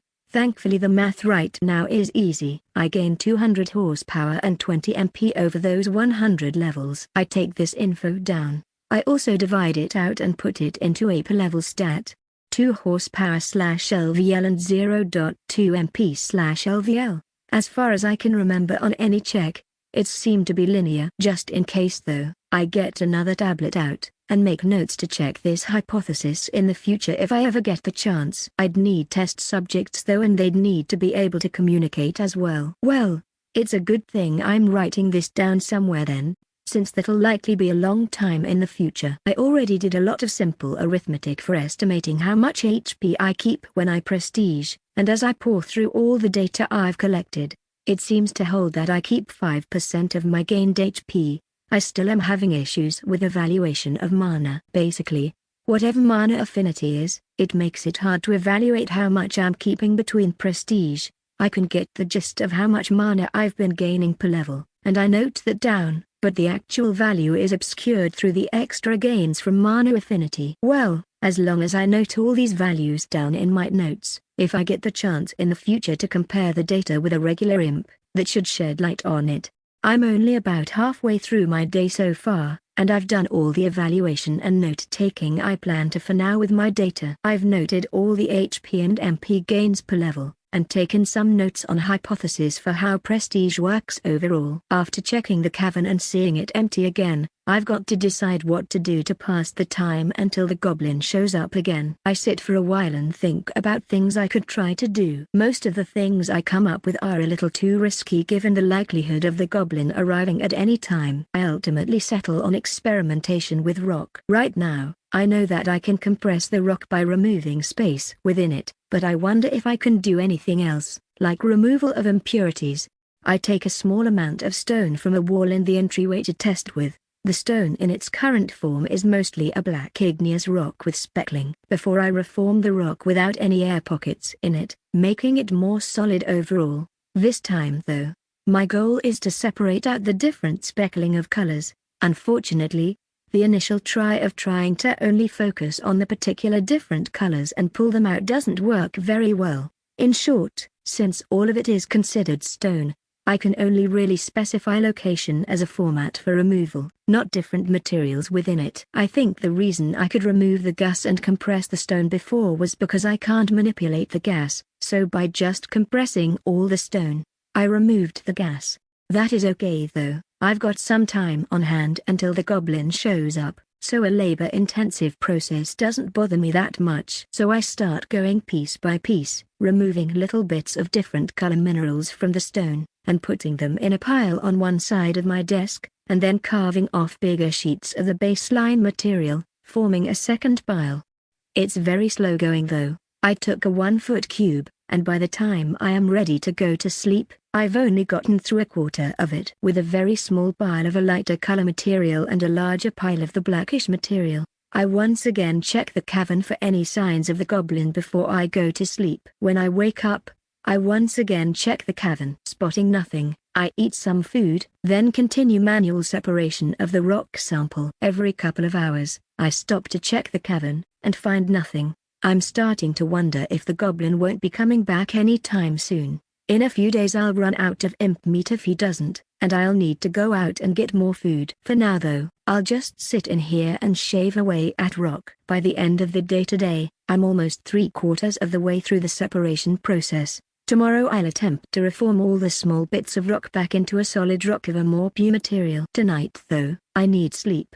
Nothing in the morning again today, so I continue my separation process, and by halfway through the day, I'm finally done. I have a small pile of lighter material, and a larger pile of the darker material. I use stone shaping to form each into a solid cube of their own. The larger one is quite a bit smaller than the original cube thanks to me removing all the air, and I still notice some small impurities within it, but overall it's much more uniform than before. The small cube is about 1 inch on each side, and is a very light color, but it too has some small dark spots within it. The next step is comparing the material properties of each cube. The darker cube is pretty similar to the original material when in its compressed form. I can't really notice any initial differences between the two. I'd have to do extensive detailed tests on it to see if it is better tensile or compressive strengths. Setting that cube aside, I begin investigating the lighter colored cube. It's actually a little lighter in weight than I'd expected. It also seems to be somewhat physically harder than the darker material, as its corners are capable of scratching the desk when I attempt to scratch the desk. So it's both lighter weight and harder. I take a portion from the bigger cube, of equal size to the small cube, and then form it into a somewhat thin rod, and repeat for the light-colored material. Then, I attempt to snap each. The darker colored rod is quite a bit easier to snap than the light-colored one. I also note that when the dark-colored rod breaks, some dust actually settles out between the two halves, but the light-colored rod seems to have formed a clean break.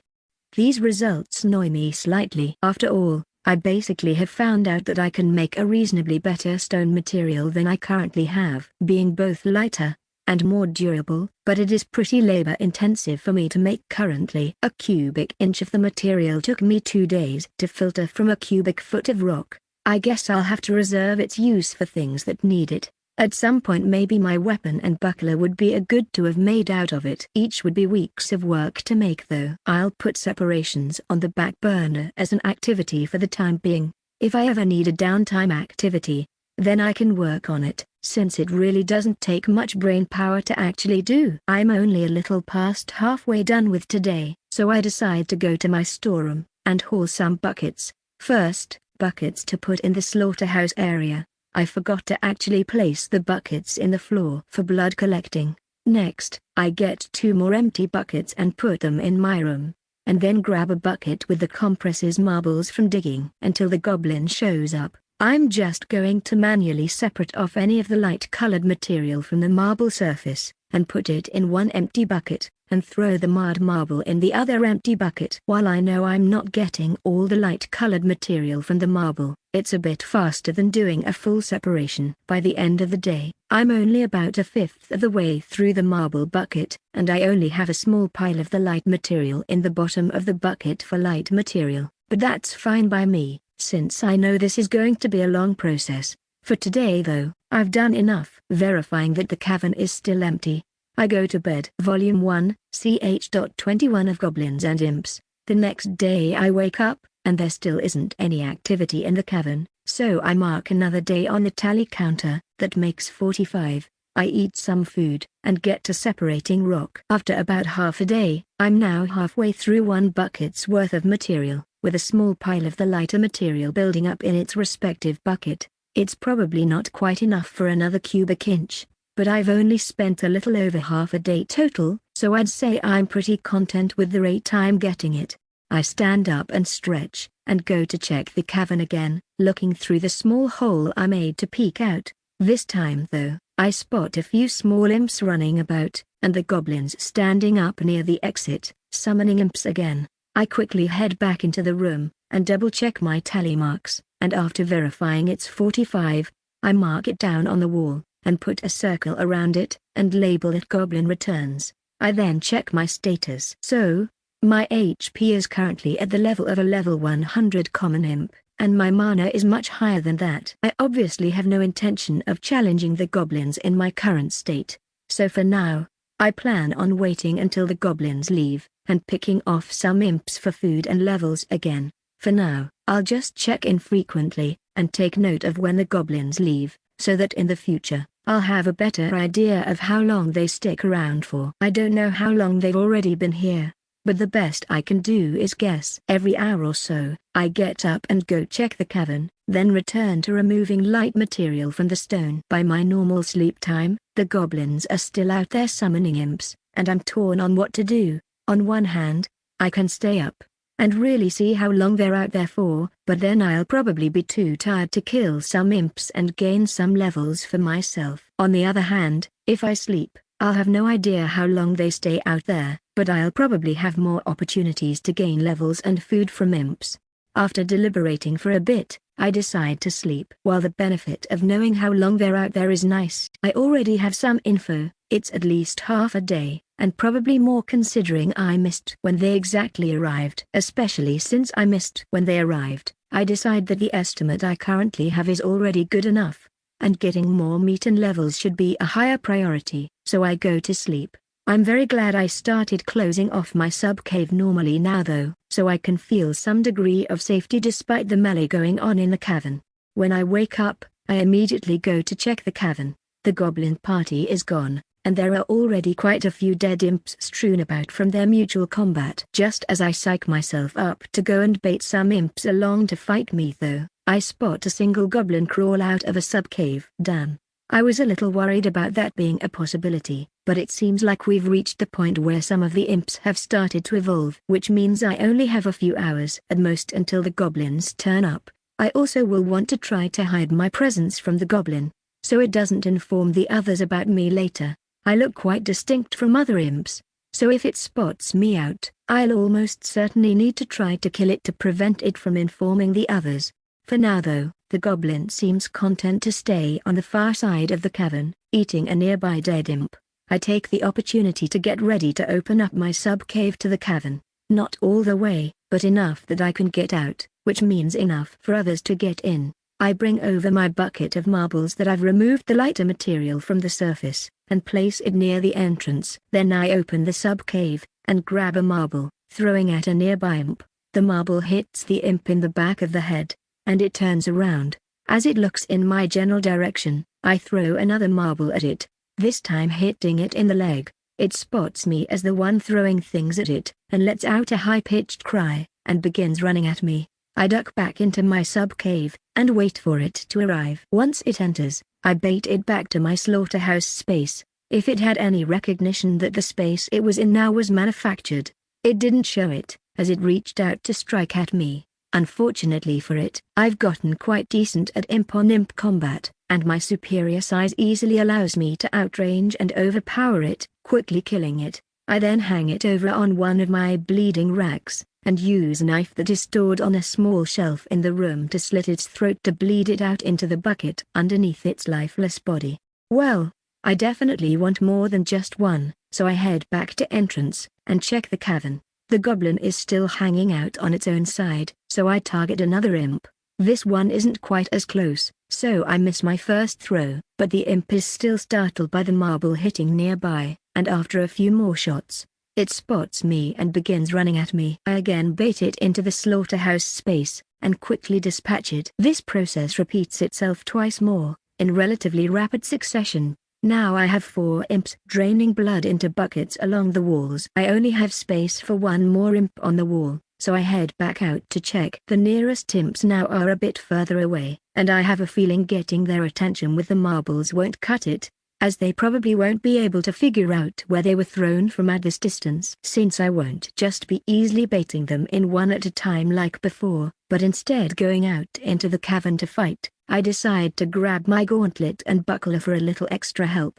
Once I'm all suited up, I slowly make my way into the cavern. I hug the wall as I travel in order to try to keep from attracting extra attention. I'm slowly making my way over to an imp that is near a sub-cave entrance a little ways away. As I get closer, the imp suddenly makes small noise, and faces the sub-cave. I stop and watch briefly, waiting to see what is happening. Then from within the sub-cave, a goblin comes out, and runs over to the imp that I was watching. The imp freezes, and turns to run, but is quickly caught and killed. I'm about halfway between my sub-cave, and the goblin now. Well, a loss is a loss, and I begin slowly backing away from the goblin back towards my sub-cave as I watch the goblin tear into the imp and begin eating. At this distance, I can tell that the goblin is a little less than a head taller than me, so he's about 2 heads taller than an imp.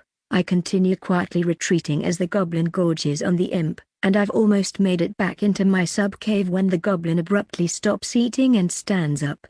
Slightly confused as to why it did that, I stop and watch. The goblin looks around for a bit, and then spots me at my sub-cave. As I look about, I realize I've made a small mistake. All the other imps have scattered from the nearby area. In fact, they keep a pretty wide breadth from the other goblin as well. As I started to climb the wall back towards my sub-cave, I must have made some noise. The goblin shows me a toothy grin and starts walking toward me. Shit, I have to decide right now. I can run into my sub-cave, and close it off, and just hope that this doesn't get communicated, or I can fight. I briefly look over at the further goblin. He hasn't noticed either of us yet, and seems preoccupied eating his own meal.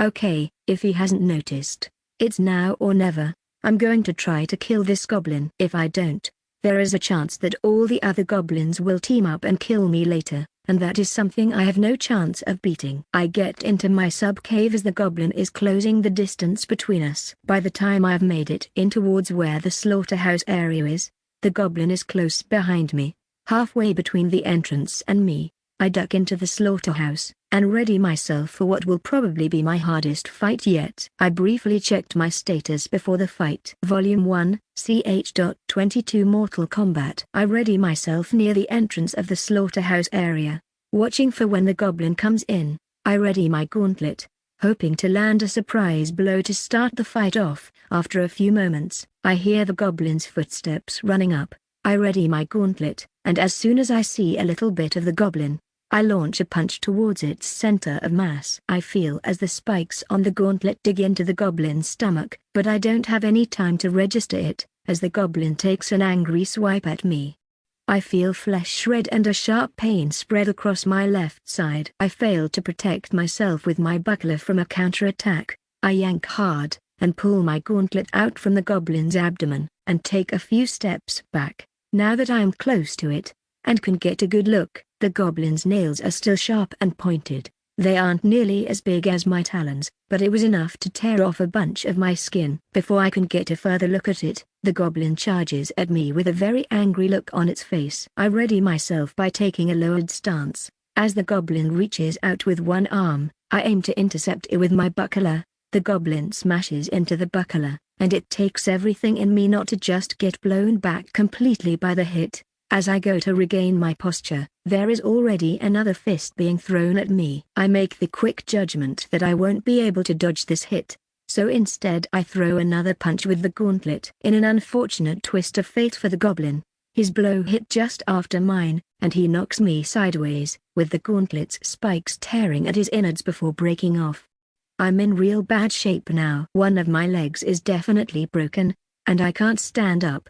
The goblin is also looking quite bad. The puncture wounds from before have been bleeding quite heavily, and the new wound looks even more gruesome. The goblin begins unsteadily moving towards me while using one hand to hold the new wound. The gauntlet is basically useless now, so I throw it at the goblin with all my strength. The gauntlet hits the goblin in the shoulder, and the goblin stumbles a few steps, but then continues limping towards my prone form. Not good, very not good. I look around the room in a panic. A little ways away is the knife I've been using for butchering. If I can crawl over to it, I might stand a chance. As dangerous as it is to turn my back on someone trying to kill me, I don't have much of a choice here. I turn and start crawling towards my knife. My entire body aches as I crawl across the stone floor, and my flesh wound stings as the rock's abrasive texture drags across it. If I reach it, I don't think I'll have the opportunity to actually get a good stab on the goblin, but given its condition, I don't think I'll need to.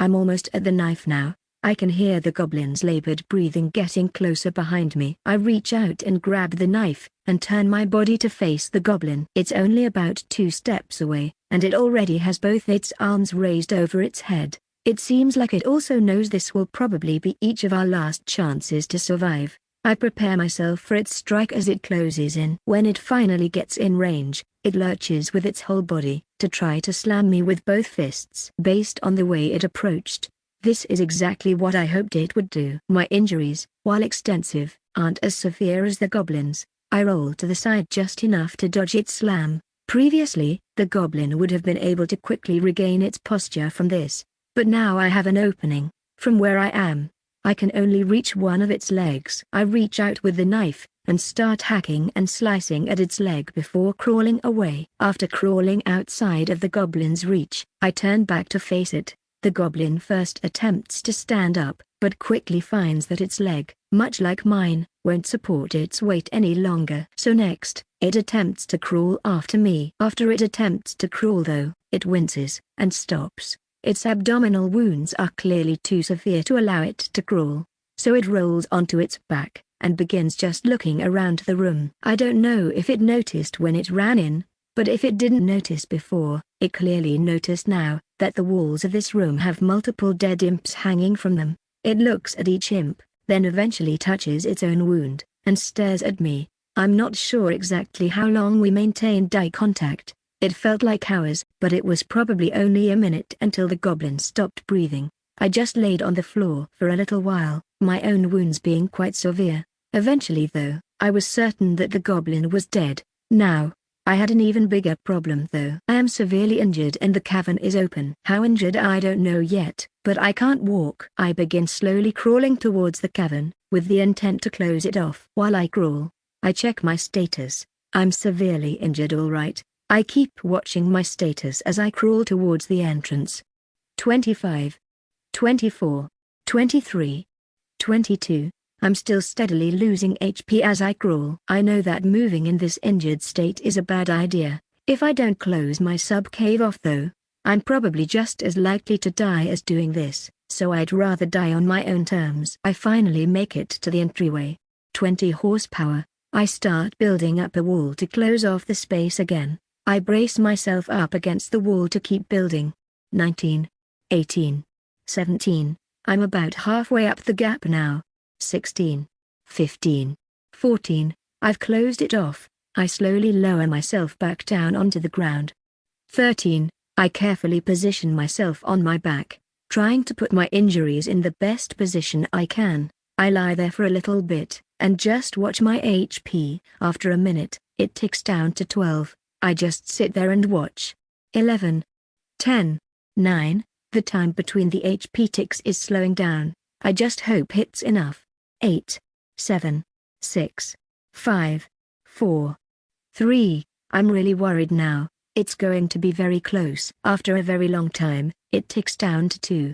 I just lie there, motionless. I don't want any accidental movement to cause any wounds to reopen. I'm really exhausted now too, but I'm also afraid that if I move in my sleep, that could be it. So I just lie there, and wait. Many minutes pass, and my HP moves up to 3, so I keep waiting. I keep waiting. Minutes turn to hours as I lie there motionless, just behind the sealed entrance to the sub-cave. After those hours, I'm finally back up to 15 horsepower. I'm still terrified of opening an injury up though, so I only move a little bit at a time. First my arms, which were relatively uninjured in the fight. They ache as I move, but at least I'm not losing any HP. If that is the case, then I can do something to help myself here. I can only reach to my upper thigh, but I begin stone shaping a shackle over each thigh. Then I repeat for each shoulder. With that, I hope that I can at least sleep. It's not perfect, but I shouldn't roll over, and it should stop me from kicking my leg from pain. Finally, despite all the pain I'm in, my exhaustion overwhelms me and I fall asleep. It's not a good sleep though. I'm constantly waking up from pain, only to fade back into sleep. I don't know how long I stayed like that. I noticed at some point that I started to feel hunger pain in addition to my other pain. Eventually though, I awoke enough to evaluate my situation, and I check my status. I've noticed before that I was gaining about 1 level a day, so I'm going to work on the assumption that it's been almost 2 days. I look down at myself. The surface flesh wound has some nasty scarring going on, and my broken leg is clearly messed up. If I had to guess, my lower leg has a full break, because halfway down it changes direction slightly. For right now then, I should work on it. I'm by no means a doctor, but I also know that if I just leave it like this, the results will be very bad. It's going to hurt a lot, but I need to realign my leg. Considering what I just went through, I think 71 horsepower should be more than enough. I remove my shoulder restraints, lean over my broken leg, and clench my jaw. I feel sharp pain from my broken leg as I move it so that it's straight. It's too far gone for me to actually attach the bone together at this point, especially without any medical equipment. But what I can do is make a stone cast to support the leg. I form a circular tube around the leg to keep it from moving, and then tighten the stone down through various points to keep it all in place from foot to knee. I'll have to make adjustments as I see fit for circulation. I'm still in a lot of pain, but this should be manageable. I check my HP just in case, and while it's slowly dropping now, I'm still at 40, so I should be good for now. Volume 1, ch.23 The beginning of a slow recovery. Getting used to moving with my leg in this stone support cast is going to be a real pain. It's exceptionally heavy to start with, and I really need some kind of crutch to make this work properly. Thankfully, I do have some spare wood, so I should be able to make a crutch that is light enough to use, wood permitting. I'd like to also make a lighter cast to wear, but for now, this one will have to do. With that in mind, I use the wall of the entrance to slowly maneuver myself back up to my room. I pass by the slaughterhouse room as I arrive. It's quite the scene. The goblin is still dead where I killed it, and the other imps are drained as well along the wall. As soon as I get a crutch made, I'm going to need to inspect the corpses, and see if any of the meat is still good. I can't imagine all of it has gone bad this quickly, although from looking at the goblin, it might have, since I didn't properly handle it after it died. For now I hobble over to some of the last of my dried imp meat, and eat it. I was quite hungry after not having eaten for a few days, so I ended up eating a lot. Then I gather as many good pieces of wood as I can and begin piling them up on the desk. Unfortunately, the buckets are too heavy for me to move given my current state, so instead I'm forced to carry a few pieces of wood at a time. I need to make 2 things. 1, a new blade for carving wood, and 2, the crutch. I am by no means a skilled wood crafter, so I intend to supplement my lack of skill with stone shaping to attach pieces together. First though, I need a small blade for shaving wood away, so I begin shaping some of the stone marbles from before into a blade. Thankfully, a blade is a fairly small object, so it doesn't actually take me all that long to make. I'm not certain that this is the best possible shape, but it should do. If not, I can always modify it further with stone shaping. With the knife made, I begin whittling at the wood I brought over. I begin by shaving off the bark to get a good idea of the structure underneath. By the time I'm tired and ready to sleep, I've fully removed the bark from the pieces, and selected the handful that I intend to use for the project. Tomorrow, I'll get to work on shaving them down, and shaping the joints where I'll use stone to secure them. I wake up and check my status first thing in the morning. Well, I'm healing slowly, which I guess is at least better than not healing at all. This brings up more questions than answers to me though. What exactly is HP? Last time I was somewhat close to death. I actually healed relatively quickly. This time though, it's much slower. I suppose more research will be necessary on this subject in the future. I'll also need to re-evaluate my position on fighting. I only was as aggressive as I was because I assumed that as long as I won, I'd heal in a day or two, but obviously that was a bad assumption. Today, I really need to finish my crutch early, so I can butcher those imps before they spoil completely. I basically want to make holes in the ends of the wooden pieces, then I'll just form stone through and around the joint to make it immobile. It's not perfect, but it'll be functional. To do this I'll make a hand drill so that I can easily make holes through the wood. The hand drilling, and making of the crutch took longer than I would have liked, as most of the day has passed, but I finally have a working crutch, so I can at least get started on the butchery. I definitely won't have enough time to do all of it today, so instead, I'll just focus on moving the dead goblin body out of the room, which when you factor in the crutch, and that I still haven't opened the entrance to my sub-cave up, will take the rest of the day. I briefly inspect the dead goblin before beginning to drag it out of the sub-cave. I'd have liked to autopsy it, but it's pretty disfigured, and its digestive juices spilled inside it during our fight, and it's already begun rotting and smells pretty bad, so I'll just dispose of it ASAP. When I finally drag it to the cavern, and look out into it, it's the same view I've seen twice before now. Dead imps strewn about, and no dead goblins to be seen. Well, other than the one I'm putting out here. For today though, this is the extent of what I can do. I'm definitely not a fan of this cast, as it is slowing me down significantly, so I hope that it'll heal enough that I won't need it at some point, or that when I prestige or evolve, the problem goes away. For today though, all I can do is rest and hope for a better tomorrow. Today, I can finally get to butchering the imps that I have in the slaughterhouse room. The buckets of blood have become quite disgusting, but in my current state, I can't do much with that except to seal them, which I promptly do using stone shaping. The first imp that I begin the process of butchering is in pretty decent condition all things considered. The entire abdominal region is basically ruined due to how long it's been here, but the limb meat is still good. I generally don't harvest much from the abdomen anyway, so I didn't lose much from this one. As I repeat the process through each imp, I find a similar result in each of the imps, but by the end I've got a nice amount of meat again, which is good, because until I'm healed a little more, I have no intentions of trying to leave the cavern. It's already hard to navigate the cave, and I feel like the crutch plus heavy cast would make it impossible. Given my current state, I have very few things I can actually do while I heal. Anything that requires large amounts of physical labor is basically out the window. I also need to be somewhat careful with my wood. I have gathered quite a bit in the past, and have enough for a few weeks, but I should consider trying to keep my fire as small as possible, since I won't be cooking anyway.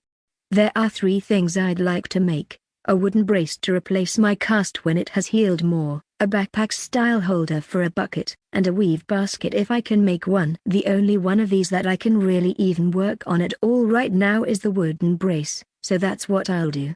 I'll still use stone for some parts of it, but it'll be a lot lighter than my current cast. I just need some long straight pieces of wood, and then I can form stone rings around them to hold it all in place on my leg. For right now, the cast helps keep me from being able to move my leg at all, which is vital for healing. I get to work selecting pieces of wood that can work for this project, and come up with 5 pieces that are the right size and shape. I was really hoping that there would be at least 6, but I'll have to make do with what I have. For today though, that's all I have time for. I got to work bright and early working on the sticks for my leg brace, and by noon, they're pretty much done. I've shaved the bark off them, and fashioned a space on both ends of each to grip the stone I'll mold around it. Which means I'm basically waiting around until I heal more before I try to do anything too radical. I suppose until my HP reaches a much higher point, I should just stay around in here, and use my leg as little as I can. I still have more of the refining of rock I can do, and if need be, I can expand my current room a little to get more stone. With my plan set, I begin the boring process of hand refining the stone as I wait for my leg to heal more. My biggest concern right now is my leg healing properly. So if that means I'm going to be bored just refining stone all day, it's the price I'll have to pay. Volume 1, ch.24 Dull work. Alright, I know I said it's a price I'd have to pay, but I've been refining stone all day for 6 days now. While I do have a decent amount of the white stone now, I'm incredibly bored. I've been checking my HP and keeping track of my healing. The rate of healing the last 3 days has actually slowed a little bit, which has me a little worried. I pull up to check my status again, since it's almost time to sleep again today. Well, tomorrow I want to pull off this cast that I'll have had on for almost 10 days, and look at my leg, to determine if I need another heavy cast, or if the brace will do. When I wake up in the morning, I first eat a quick meal, then get to carefully removing my cast. I wasn't sure what to expect under the cast, but the fur seems a little thicker than before. I carefully begin checking my leg for pain or tenderness. After a little testing, it's still quite tender, especially where the bone broke before. I think for good measure, I should put the full cast back on for now. As much as I'd like to be able to start doing other things again, healing comes first. I still have plenty of food, so the only real concern I have is making sure that I heal enough that I don't just slowly waste away in here, which means it's back to separating stone. After 3 more full days of separating stone, I had an idea of something to break up the monotony. I need to repair my buckler and gauntlet. I also want to make a spear if I can, preferably one I can wield while using the gauntlet. The additional range would definitely come in handy in the future. The only real downside I have with making a spear is that all the pieces of wood I have that will be useful for it are not already set aside and sculpted for making my brace. So until I get some more wood, I'll just fix up the gauntlet and buckler. While the buckler held up through the fight, at some point later on, either when I removed it, or when I was crawling across the floor, it ended up breaking. A large portion of it had a clean break, and separated from the rest of it. The gauntlet is in even worse condition. Both the spikes are completely broken, and there are chips and chunks missing from entire parts of the hand portion. While I can't say that it was amazing, it almost certainly made the difference between winning and losing there. The amount of blood the goblin lost through the fight from the puncture wounds are the only reason I'm here today. That said, I do have some better material now. I can rebuild it even stronger. My plan is to replace the spikes and the connective material around them with a more durable light stone, while rebuilding the rest of the gauntlet as normal. I also want to add a support structure throughout the buckler with the light stone if I have enough of it. I want to make a wheel and spokes pattern out of the lighter stone, and fill in the difference with normal stone. Thanks to already having a framework for both, I finish both by the end of the day, and I still have a small amount of the light stone left. I suppose all the days of refining the stone down paid off. Even if it was incredibly dull work, I'm even less excited that I'll be going back to refining stone again for about 6 more days, until I plan to check my cast again. As of right now, the healing rate has slowed even more, and I'm starting to worry that I might not even get back to max HP before the goblin returns next time. Although, my current HP is actually above my HP from when I fought the goblin before, so maybe it's a wash overall. Another 5 full days of stone refining while I wait to heal have passed by. I'm honestly starting to get pretty good at it, if I say so myself. I'm going at about twice the pace I was when I started now. I've also made a decent-sized cubby in the wall nearby the desk. If I keep this pace up, I'll have a full closet within a week. With that in mind though, if I can actually get a little variety in life by getting rid of this thick cast, that would be great. I carefully orient myself in my bed, and remove the cast for a second time. I once again begin probing my leg. It's still somewhat tender near where the break occurred, but not nearly as bad as before. I move my leg very slightly, and it feels a little weird. I suppose I haven't really used it in about 3 weeks though, so that much is to be expected given my current HP is now at 492. I think I'm willing to switch to the lighter brace now. It still prevents most of the movement of my leg, but I should be able to do a little bit more activities on it, and it should work as a middle ground between being fully immobile and therapeutic motion to help healing. If I notice anything wrong, I'm going right back to the heavy cast though. I get the new brace on and get used to using it. I'm still using the crutch alongside it though, so I'm not fully mobile. Given the extra motion though, I decide I should take the opportunity to start cleaning the slaughterhouse room. Until now, I've kept my room sealed off, so I'm a little worried about the smell. The floor had a lot of viscera on it that I couldn't easily clean with my heavy cast before. When I open my room up, I get a whiff of the smell, and it's pretty bad, and I begin the process of cleanup. The first step is moving any large chunks of viscera out, which I either need to move one at a time, or just seal them into new buckets, and deal with the problem later. Considering it will be much faster when I'm able to carry buckets again, I opt for bucketing and sealing the viscera off. I go back into my room, and use the darker part of the separated stone to make some new buckets, and begin filling them with viscera. It takes a few hours, but I finally get all the fleshy bits picked up. The next step I've done before, but it always feels weird, since it's only possible thanks to magic. I begin stone shaping the stone to basically mix the bloodstains under the surface of the stone, and seal the top back off. How convenient. With this room cleaned, I'm hoping the smell will go away after a while as long as I leave it open to the cavern to some degree. As long as entropy still works the same way here, diffusion will eventually dissipate the smell for me. As much as I'd like to go to the surface for a little bit, I want to get used to the new brace before I attempt to traverse the cavern to the outside, which unfortunately means I'm going to be stuck around here for a while longer. I'm going to try to slowly increase the amount of walking I do each day until I feel comfortable with it before I try to leave. Since I don't have any vines or any way to make something that would actually resemble a backpack or shoulder sling right now, I basically have to carry everything in one hand, or push it with my back using one leg, which means the actually productive activities that I can perform while still injured are small. The only one that comes to mind is moving all the corpses into a pile to burn in the future. So I suppose for the next few days that's what I'll work on, and in between short bouts of that, I'll just keep separating stone. It took 6 more days, but I feel like I'm finally getting the hang of moving in the brace. I haven't noticed any new pains other than muscle soreness, which I attribute to getting used to using my legs some amount again. I finished piling the corpses up in the cavern this morning, meaning I'm out of exercise work to do. I also have a decent amount of lighter stone again as well, probably a little less than a cubic foot of it. Tomorrow I plan on going out to get some wood. It won't be much, since I can only haul what I can grip in one hand, but I'm running dangerously low for my personal fire, and I want wood to make a spear.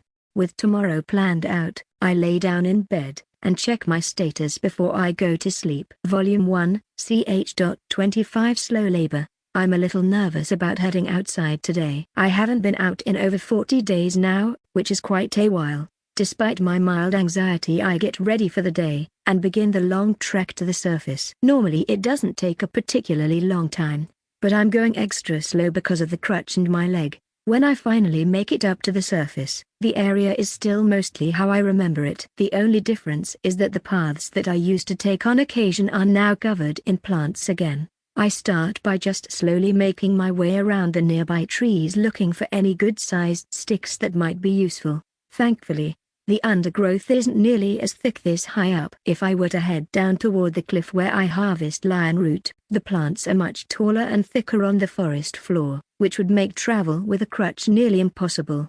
It ends up taking me quite a while to find some reasonably sized sticks that I can carry in one hand. The fact that I've harvested a lot of wood here multiple times near the entryway of the cave meant that I had to go a little ways before I found anything good. Thanks to my leg and crutch, that meant a lot of slow travel and searching. For once I'm actually a little thankful for my claws though. Thanks to the large, long nails on my claws, I'm able to carry 4 reasonably sized sticks in one go. A human hand would have trouble holding all of them at once, but the extra size on the claws lets me hold all of them. I make my way back down to my room in the cave, and choose one of the sticks that I'll attempt to make into a spear. The others I set with my dwindling wood pile, and then start whittling the handle for my future spear. Thankfully, a spear is relatively simple, and I have plenty of the refined stone from before stored up, so I finish crafting the spear just before I go to sleep for the day.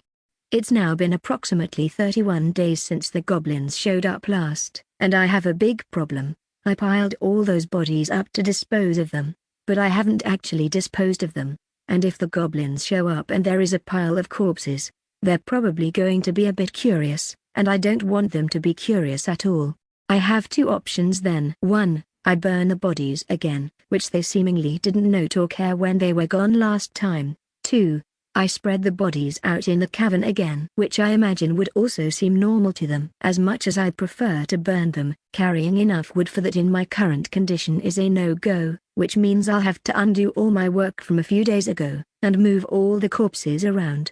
I'm really trying to give my leg as much time to rest as possible here, since I'd like to make a smaller cast for just the bone that is broken so I can fight some imps for food when the goblin returns again. So, for the next few days, I suppose I'll be moving corpses about, and making a trip to the surface to get a small amount of wood for my own fire.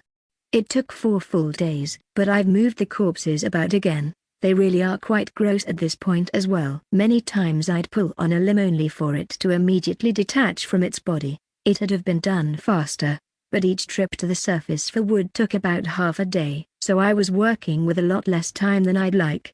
I've got less than 10 days until the goblins show up again as well, which has me a little worried. I don't know for certain that they arrive at the same time, which means I'm going to have to keep meticulous records again. Even though my condition isn't great, I'd like to gather enough wood to get me through the goblins' return. My only fear is what to do if they arrive early, and then either camp outside the cave, or come inside. With that in mind, I'll just have to be extra careful, and hope that I can gather enough wood that I can stop before they show up. I spent 5 whole days of traveling in and out of the cave getting enough wood to last me through the goblins' visit. I finished with just a little time to spare. The goblins should be arriving any day now, and I have a little bit of extra prep work I'd like to do. First, I need to attempt to move some sealed buckets around in the slaughterhouse. It'll definitely be a slow process, because I need to use both hands to lift the buckets properly, which means I'll basically be moving them one step at a time. I don't need to move them that far, just enough that I can put new buckets where I would slaughter the imps. All in all, it should only take a day or 2. The second thing I'd like to do if I find the time, is build a barricade for fighting. It's not much, but if I can get behind a barricade with a spear, I might be able to get an extra attack in before any potential enemies can fight back. With some ideas planned out, I start working on moving the buckets. The buckets plus the barricade took 3 days to finish, and by the time I finished the barricade, I checked the cavern again, and found that there were a few imps inside again. Thankfully, I'm just getting ready to sleep now, and I know that the goblins summon imps for a few hours at least, so tomorrow I should be able to hunt a few imps for myself. I check my wall, and it seems like it has been approximately 45 days again since the goblins arrived. I check my status briefly before falling asleep. I wake up, and make my preparations to fight for the day. Ideally, I wouldn't need to fight much, but since I'll be reaching level 100 soon, I feel that I need to gather as much food as I can.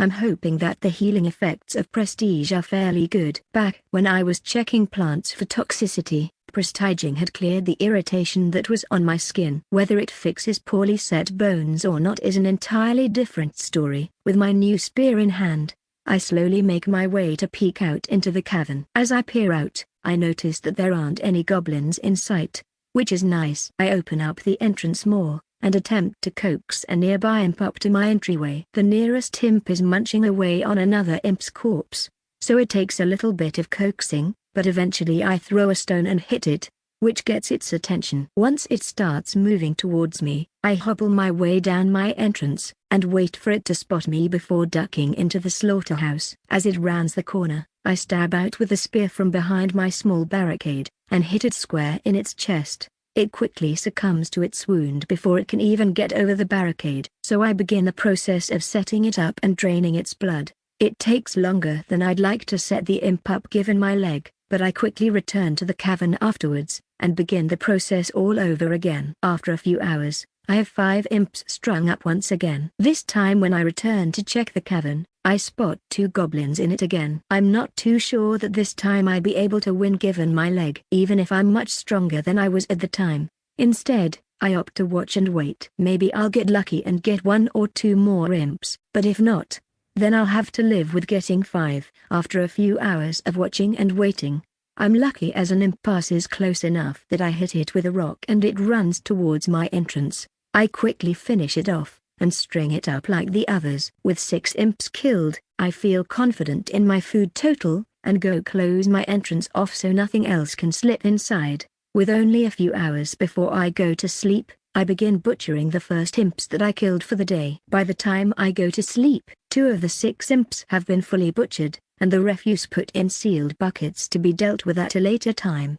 Volume 1, ch.26 Mythic Imp. When I wake up today, I decide not to be greedy, and just focus on butchering the imps I've already killed. It'll take a few hours, but ultimately, I want to rest until I'm sure that the goblins are gone. I'm very close to max level as well, which normally would mean that this is when I can be the most bold with my actions, but because of my leg injury, instead I feel like I should rest, and hope that the prestige fixes what injury remains of my broken leg.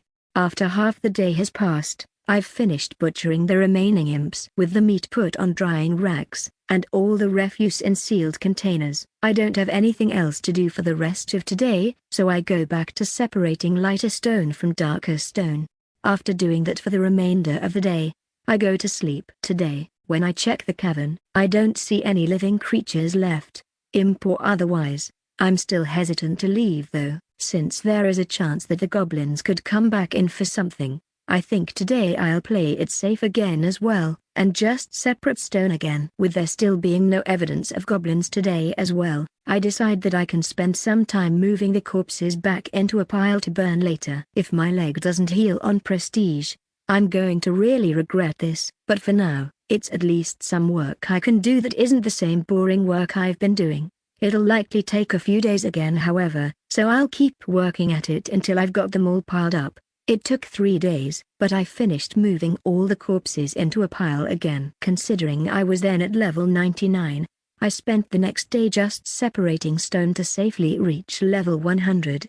As I lie down to begin my transformation, I remove my brace for tonight. I wouldn't want its restricting nature getting in the way in case that somehow prevents my prestige from taking hold. Available traits: Iron Gut, negates some negative aspects of eaten foods. Improved dexterity, increases dexterity and the manipulation beyond what your form would normally allow. Tectonic Sense, spell. Variable cost. Radar ping style view through an earthen surface where you cast. Default cost is 20 mana for a 10-foot radius. Cost increases at a cubic rate versus radius. Improved regeneration, increases regenerative speed somewhat. Available species, Hobgoblin. There are a lot of things to take in here. First, a new species replaced Goblin, and frankly, I have no idea why. Second, 2 new traits are available, which means I actually need to make a complicated decision here. I was aiming to get improved dexterity, but the new choices are good as well. If I take a moment to evaluate the options, while ignoring Iron Gut, improved dexterity should be useful for tool utilization.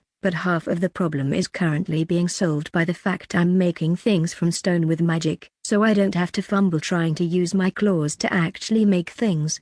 Tectonic Sense could be neat though, since I could essentially see through the stone walls to some degree, which, given my environment, would help greatly. In fact, long term, it might be even more valuable if it works like ground-penetrating radar, since I could identify pockets of different material, and potentially use them. The last option, improved regeneration, sounds like it would be useful, but I feel like it fits in a category similar to Iron Gut. Ultimately, I don't want to put myself in situations where it is necessary to utilize it. If I can avoid dangerous fights, I will. I'm sure someone somewhere would like this, since they could fight dangerous fights, and recover quicker. but I'm content with only taking safe fights as necessary.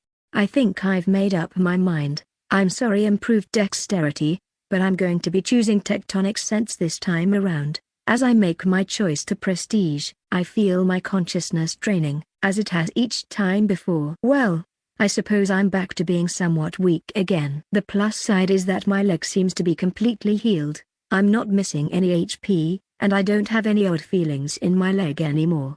The unfortunate thing now is that I'm going to level even slower if each prior prestige was anything to go off of. First things first though, I'm ravenously hungry. I go and fill my belly before anything else. Once I've eaten a bunch of food, I check myself out. The small horn stubs from before have gained a little size, and my fur has gotten even darker. For the next few days at least, I want to haul the buckets of refuse from butchery to the pile of corpses, and collect wood to burn it. I was planning on attempting to boil blood down, but I think that'll have to wait until the next time at the soonest. I spent 7 days gathering wood both for the corpse pile and for myself. Since my own collection had gotten dangerously low, I was nervous heading outside at first, given my low level, but after a little while, I found it to be as peaceful as it normally is. So tomorrow I'll be burning the corpse pile, along with all the refuse that I had stored in the sealed buckets. While that happens, I've decided to haul all my buckets of separated dark stone to my storehouse, since they've also started to pile up in my room.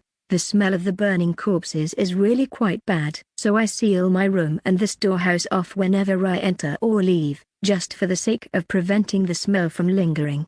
The corpse pile seems like it's going to take a long time to really burn down, so I've come up with another task to work on here in the cave. Since I moved into this sub-cave, I've been using the mana storage crystals a lot, especially once I was injured. At this point, I've drained almost all of the ones I've gathered. I wasn't particularly concerned, since they're all around me here, but I actually do need to collect more of them. Plus I've actually noticed a new feature with them.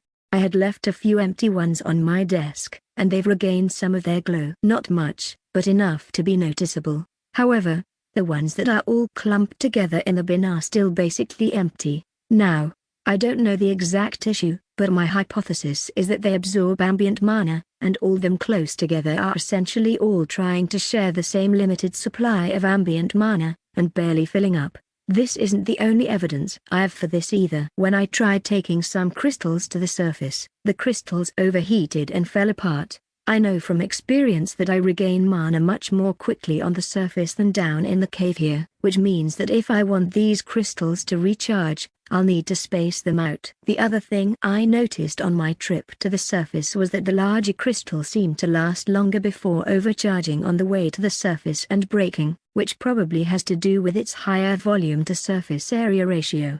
For the rest of today, I make my way into some sub-caves, and fill buckets with fully charged crystals, and bring them back to my room. For now, this can be a temporary solution. What I want to do is make a crystal charging apparatus that I can haul part of the way up the cave, to charge a bunch of the crystals, and then bring it back before any break.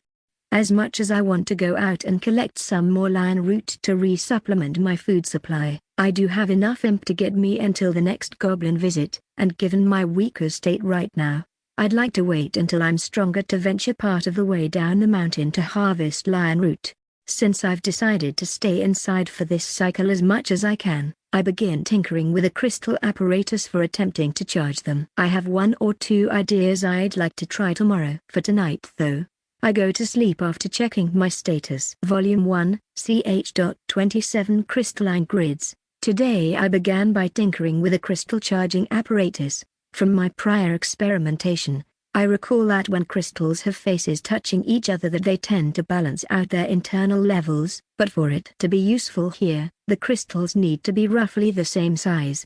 It's unfortunate that octahedrons do not fill space, so I can't just puzzle them into a larger crystal. What I can do though is make a sheet of them, since face on they're basically 2 triangles on top of each other. So although the contact between 2 faces won't be complete, it will at least be partial, which should let them balance their levels between each other to a small degree. Basically, what I'm trying is a tray that has divots to lay the crystals in such that they touch on their faces. It's not going to be easy, since I'll need to sort crystals that are very similar in size to make the grid work. Even then, it's going to be imperfect because if crystals are even slightly smaller, then they won't touch properly. A solution to that though is to just accept that I cannot make a perfect grid. Instead I should make lines of the crystals, because that won't be reliant on perfect crystal size. I can make it a long chain by making the ends of the chain from the largest crystals, so it can chain along in an S shape, which means the first thing I need to do is start sorting my empty crystals. I begin putting them into 5 different buckets, smallest to largest. That ends up taking about half the day, because I end up resorting part way through as outlier crystals are found that make me redefine my size groupings. Now that I have my crystals though, I begin making my tray. I start by taking a small cutting from the wall to make the tray from. I've made sure it's thick enough to properly embed the crystals in without them rattling about, which means right now, it's really heavy. It'll get lighter as I shave out the place for the crystals, and the crystals themselves are significantly less dense than stone, so it should be fine. Next, I grab one of the largest crystals, and begin using stone shaping to carve out a matching hole for the crystal. It ends up taking quite a while, and when I finish, I've come up with a better method. Instead of trying to shape the hole first, I should just make the hole bigger than what I need and add material in around it until it snugly fits the crystal.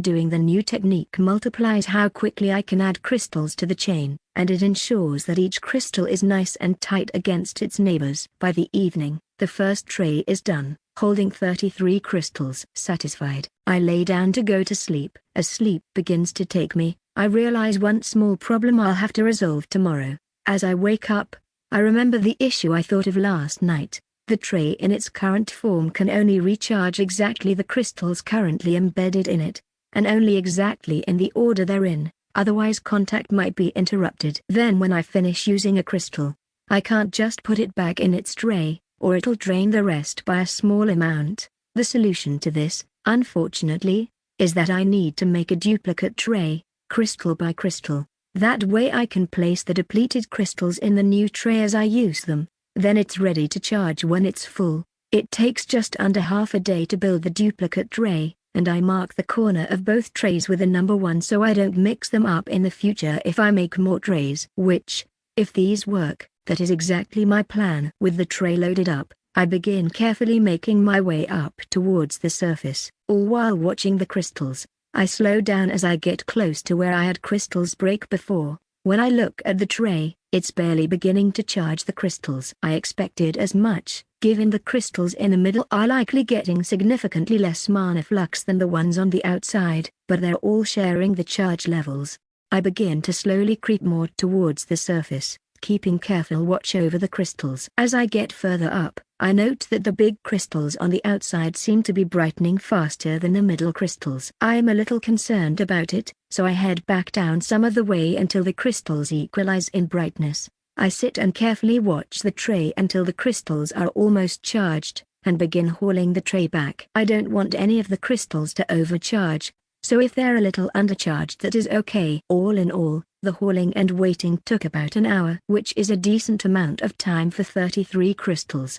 I can easily go through double that in any given day. Just making the tray went through 5, and this is precision work, which takes a lot less mana than bulk work. That said, I don't have a better system. One thing that might be a little better though is if I get a lot of the crystals in trays, and store the trays a little bit away from each other, then I might be able to passively charge some without needing to haul them. Unless the trays were stored closer to the surface, I doubt they'd passively charge enough to matter. After all, many of the expended ones have been so for many months, and are still nearly dead. Either way, more trays does mean I can make bulk trips to charge crystals. Considering the charge time is a little longer than the time it takes to make a round trip, I could be hauling all day bringing charged crystals back, which sounds much more reasonable. I'll just need to be careful that I don't leave any up there, or I'll lose a lot of crystals at once. Well, then the only thing left to do is start making more trays. Over the last 5 days, I've completed 7 more pairs of crystal trays, each with their own specific crystals to go in each. All in all, I've got 255 crystals in trays designed for them now. I specifically use empty crystals, so that all 8 trays would be packed with empty crystals for charging initially, and today I'm going to try charging all the crystals.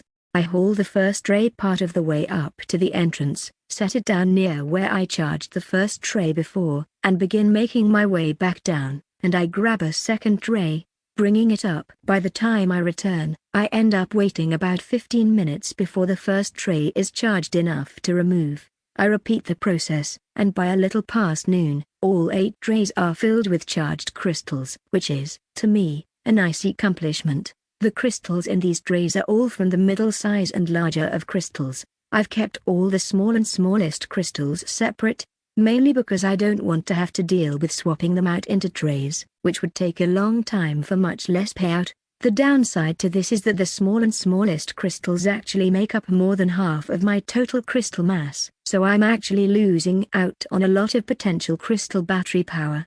All in all though, I'm quite happy with how things turned out. Unfortunately, right now I just have a bunch of trays of crystals sitting all over the floor, so for the rest of today, I'm going to go over to where I cut the stone out of the wall to make the trays, and try to make a rack that the trays can slide into in the wall, to hold all of them. By mid-morning the next day, I finished the racks for the crystals in the wall, and now my floor is relatively clean again. Unfortunately, now I need to do a few tasks that I've been letting pile up, namely, the corpse pile I burned before needs cleaned, its ash and charcoal and needs removed from the cave, and while I'm accomplishing that goal, I want to bring sticks back with me to start building up my stockpiles again. So, for the next few days, I'll probably be repeating the process from before of cleaning up the burnt pile, and distributing it out in the wild. This time, I'll probably deposit it much closer to the entrance to the cave, just to limit how long I'm outside for. It took 3 full days since I started cleaning up, but I've gotten the cave clean enough to not be noticeable anymore, and in addition gathered enough sticks and twigs to keep my stove fire going for many, many weeks. I even had to build a large bin in the storage room to fill with sticks, since I couldn't fit all of them in my room. Now I'm very tired though, since all of today was finishing up cleaning, so for today, I go to bed, and check my status as I do. Oh yeah, I should probably start experimenting with tectonic sense. I almost completely forgot. Volume 1, ch.28 Tectonic sense.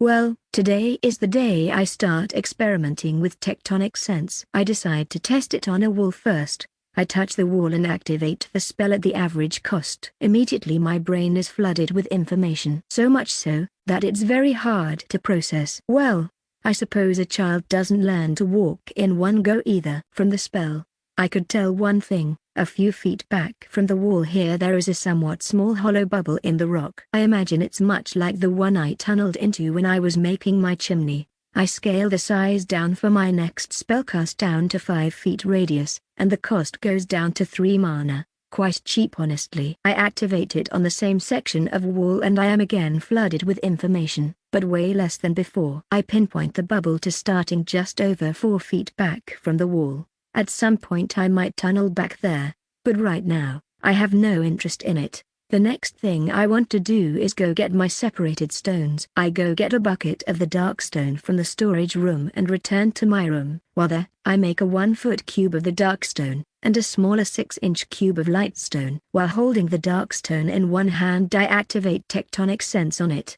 As I scale the spell size down, I noticed that the cost never dropped to 0. No matter how small the area, it stayed at a minimum of 1 mana. The response I get from tectonic sense is a little different than before.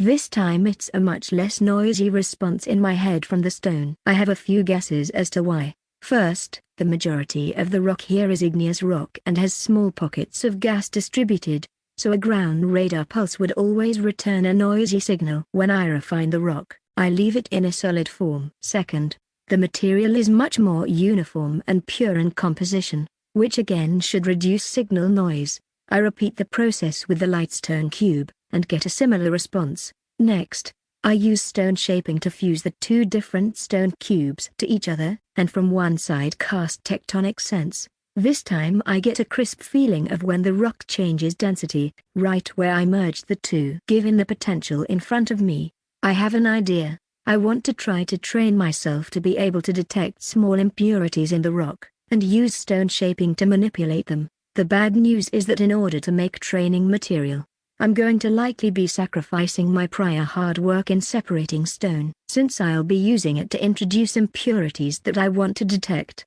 As it stands currently, in already purified material I only have a rough sense of the impurities with tectonic sense, and only when they are large. But if I can standardize what I'm working with according to size and shape, then I can probably get quite decent at locating different minerals. This whole process will probably take weeks of practice to get good at, not to mention all the other work I'll have to do to practice as well. One of the first things I'll need is to determine what to use as a standard size. Then I'll need to make practice pieces with known impurities put in of set sizes and label them. Finally, I'll want to make live test pieces from raw compressed stone to see how well I can work with it. Then, maybe expand to uncompressed stone to see if I can still work with it despite the structure of it. Before I start on this long project though, I do want to try one last thing. Tectonic sense on crystals. I'm honestly not sure what to expect. On one hand, a crystal is really pure, so I'd almost expect a pure image, but these aren't just normal crystals. I dig around to find a good-sized crystal, and use tectonic sense while holding it. I get a crisp, but partially empty response. Almost like less of the mana returned to me than I would expect. So I decide to try something a little different this time. I way overcharge the size of the tectonic sense to send through the crystal. I'd normally expect this to give me a lot of echo sensations from the object. Instead I get a few echoes, and I notice that the crystal is noticeably brighter than it was before. Well, I guess I shouldn't be too surprised. These crystals do hold mana after all. I could have guessed that they might absorb some of the mana from the tectonic sense pearls. Honestly, maybe I should train with crystals instead of lightstone as the impurities. As much as I'd like to use lightstone, I just don't have enough to make any reasonable training materials. Although the cave itself is plentiful with crystals, so I don't really need to know where crystals are in the walls, if there even are any. But if it's just for the sake of increasing my skill with tectonic sense, then it should do the job. As tempting as speeding up stone refinement is, the whole task is currently just impractical to speed up using my current skills and tools. With my mind made up, I go and get some buckets of darkstone from storage, and bring them to my room. I get the 2 smaller crystal bucket containers, and begin designing the test blocks. I decide on a 2-foot by 2-foot cubes for the test blocks. While they're big, so big in fact that I have to carry each individually, I also know that my tectonic sense has a much larger range, so I fear starting too small would hinder me too much when it comes to practical uses for tectonic sense. It's also a great use for darkstone, which I currently don't have much of a use for. After 2 days of work I've run out of darkstone, which came as a shock to me. Honestly, with how long I spent refining lightstone and darkstone, I thought I'd have much more. That said, I do have 25 test cubes stacked against a wall. Each has different embedded patterns of crystals and open spaces inside of them. I also etched a number into one corner of each one, and made an answer sheet on a tablet, so I can check how well I did on determining the insides of each. The only real issue is that I can't truly randomize the cubes, since I'm the only one here, but I think if I move them around enough, I'll forget which one is which. The other issue that I have right now though is that all these cubes are really filling a lot of space in the room. In the past, they wouldn't have even fit in here, but that whole time I was refining stone I was cutting away at one wall to get the stone to refine, so I really ended up with a lot more space than when I started here.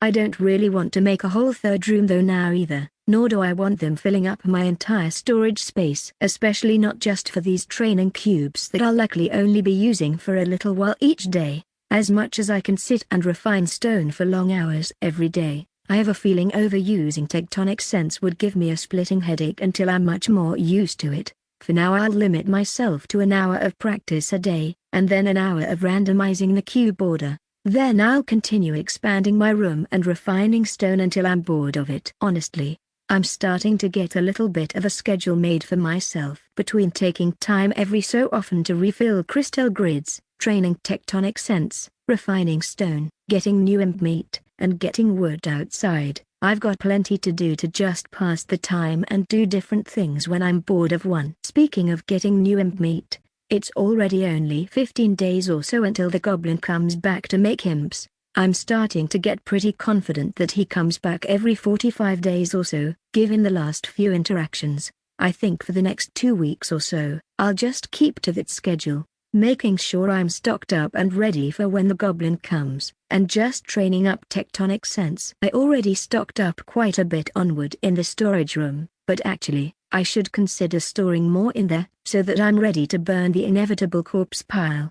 For right now, I'll mark my stats down again though. Volume 1, ch.29 Home Invader. I can't necessarily say it was 2 weeks well spent, but I did at least make some progress. What I mean to say is tectonic sense isn't progressing as fast as I'd hoped. While I've gotten much better at getting the right pattern on my first guess, I've made some more cubes to up the difficulty, and they stump me quite a bit. Crystals give me very little response, similar to there just being a void in the stone. So I decided to make a few more testing cubes recently with the new dark stone I've made. These cubes are almost exact duplicates of existing cubes, with voids and crystals jumbled between them. So where a crystal is in one, there might be a void in the other. This has me pretty much stumped. I only guessed the right cube about 55% of the time. This in itself isn't probably that big of a concern. After all, these crystals all grow in octahedrons as far as I know, so when would this even matter? Maybe it won't. But I'd like to fine-tune my senses if I can, with the hope that by getting better at determining the difference between hard-to-tell things, I'll be better at the easier stuff. Well, either way, tomorrow is when the goblin should arrive, so I'll go make sure I've sealed off the storage room, and gotten anything I need from it. Then I'll seal my room off again. I made sure to recharge all my crystals that I could yesterday as well. Wouldn't want another incident like before where I'm crippled, but this time not have any crystals to do magic with. After doing all the prep work for the day, I check my stats and prepare for tomorrow. Like clockwork, the goblin is back at it summoning imps again. I do some tectonic sense training, then check final preparations for imp hunting. I pause for a moment and reflect on my attitude about this. A long while ago, I was mortified at eating imp, let alone fighting them. Now I'm here getting ready to kill as many as I can safely. They not only provide me food, but also seem to speed up my leveling, so I guess I've just become numb to what human sensibilities I used to have related to the whole matter. When I go to check the cavern again, it seems like the goblin and his posse have left, so I begin baiting imps in again. Not even including my tools, any regular imp shouldn't be any issue for me, even at my low level at this point, but I'm still careful nonetheless. I get individuals' attention, bait them into my tunnel, and quickly kill them, and bleed them in the slaughterhouse. Maybe I'm getting better at baiting the imps, or maybe I just got lucky, but I took down 10 total imps between yesterday and today. It's quite the haul if I do say so myself. I even ended up building an extra drying rack for all the meat. Honestly though, I'm missing having the occasional spud or lion root. I think soon I'll consider going outside to harvest more, despite the abundance of meat that I got this time. I also made some decent leveling progress, which is nice. I'm only a little more than half the level I was at as a legendary imp when I had this much mana, and my HP isn't that far behind it either. I was going outside back then as well, so I suppose I can consider myself strong enough to head back outside already for longer excursions. By tomorrow, the goblins will likely be gone, and all the imps killed, so maybe 2 days after that I can head back out, as long as I'm careful. After just waiting in my room doing training for 2 days, the coast finally seems clear. With what little remains of today, I think I'll start piling the bodies up to burn again. I'd like to go get some food, but I think I'll likely have to make the longer trip to get lion root, and with it being close to me going to sleep again, I think I'd rather wait a day more. I do have enough time though to go and bring the water buckets down to my room, and replace the buckets at the surface with new ones, so I'll do that yet tonight. When I head outside, it's dark out, but not just due to night time, or at least I assume not. The large moon is overhead, but one edge of its surface are lit up. I assume it must be an eclipse. Interesting. I suppose I hadn't considered how big the moon is here, nor whether it was in the same plane of orbit as the 2 stars. Either way, it's relatively dark out, so I'll have to be careful on my descent down the mountain to get lion root. As I descend, The only thing that I notice is that there aren't many birds making noise. When I get lower down, I can usually hear animals, but all is quiet. I hope it is just due to the eclipse, and not anything more. Thankfully, I make the round trip with relative ease, and have a nice bunch of lion root to put away. The surprising thing to me though is that the eclipse is still happening. It's been quite a while, and honestly, it's starting to get a little cold outside near the cave. I begin my trip back down into the cave, when I suddenly stop. I hear something inside the cave ahead. I begin to quietly peek into the lit portion of the cavern, and am greeted by quite the terrifying sight. At the corpse pile, there is a lizard. Not just any lizard though. It's a massive lizard. Its mouth is large enough that it eats an entire impole from the pile. It doesn't stop at one though. Half the pile is already gone, and it looks like it is already starting to get a swollen belly from all the food it has eaten. I'm definitely not confident I could do anything to this thing other than become part of its lunch, which means what? I have to abandon the cave? Maybe just temporarily. Hopefully it'll finish eating and leave. That would be nice. As long as it doesn't leave and spot me. I suppose that means I should do something like climb a tree outside and wait it out. I quietly retreat from where I was in the cave, and when I get to the surface, I decide to leave all my lion root in one of the buckets that I'd normally use for collecting water near the entrance. After that, I find a tree just far enough from the entrance that I can see it, but not so close that the lizard will easily spot me, and attempt to climb a tree. It isn't easy initially, because I'm not used to climbing in my current form. But after a few failed attempts, I make it part of the way up the tree. High enough up that I'm confident that even if the lizard reaches on its hind legs, it won't reach me. Now I just play the waiting game. An hour passes, and then another. The eclipse ends, and it's almost sunset. I'm now not only cold and tired, but hungry as well. I wait another hour or so before trying to get comfortable enough in the tree to attempt to sleep.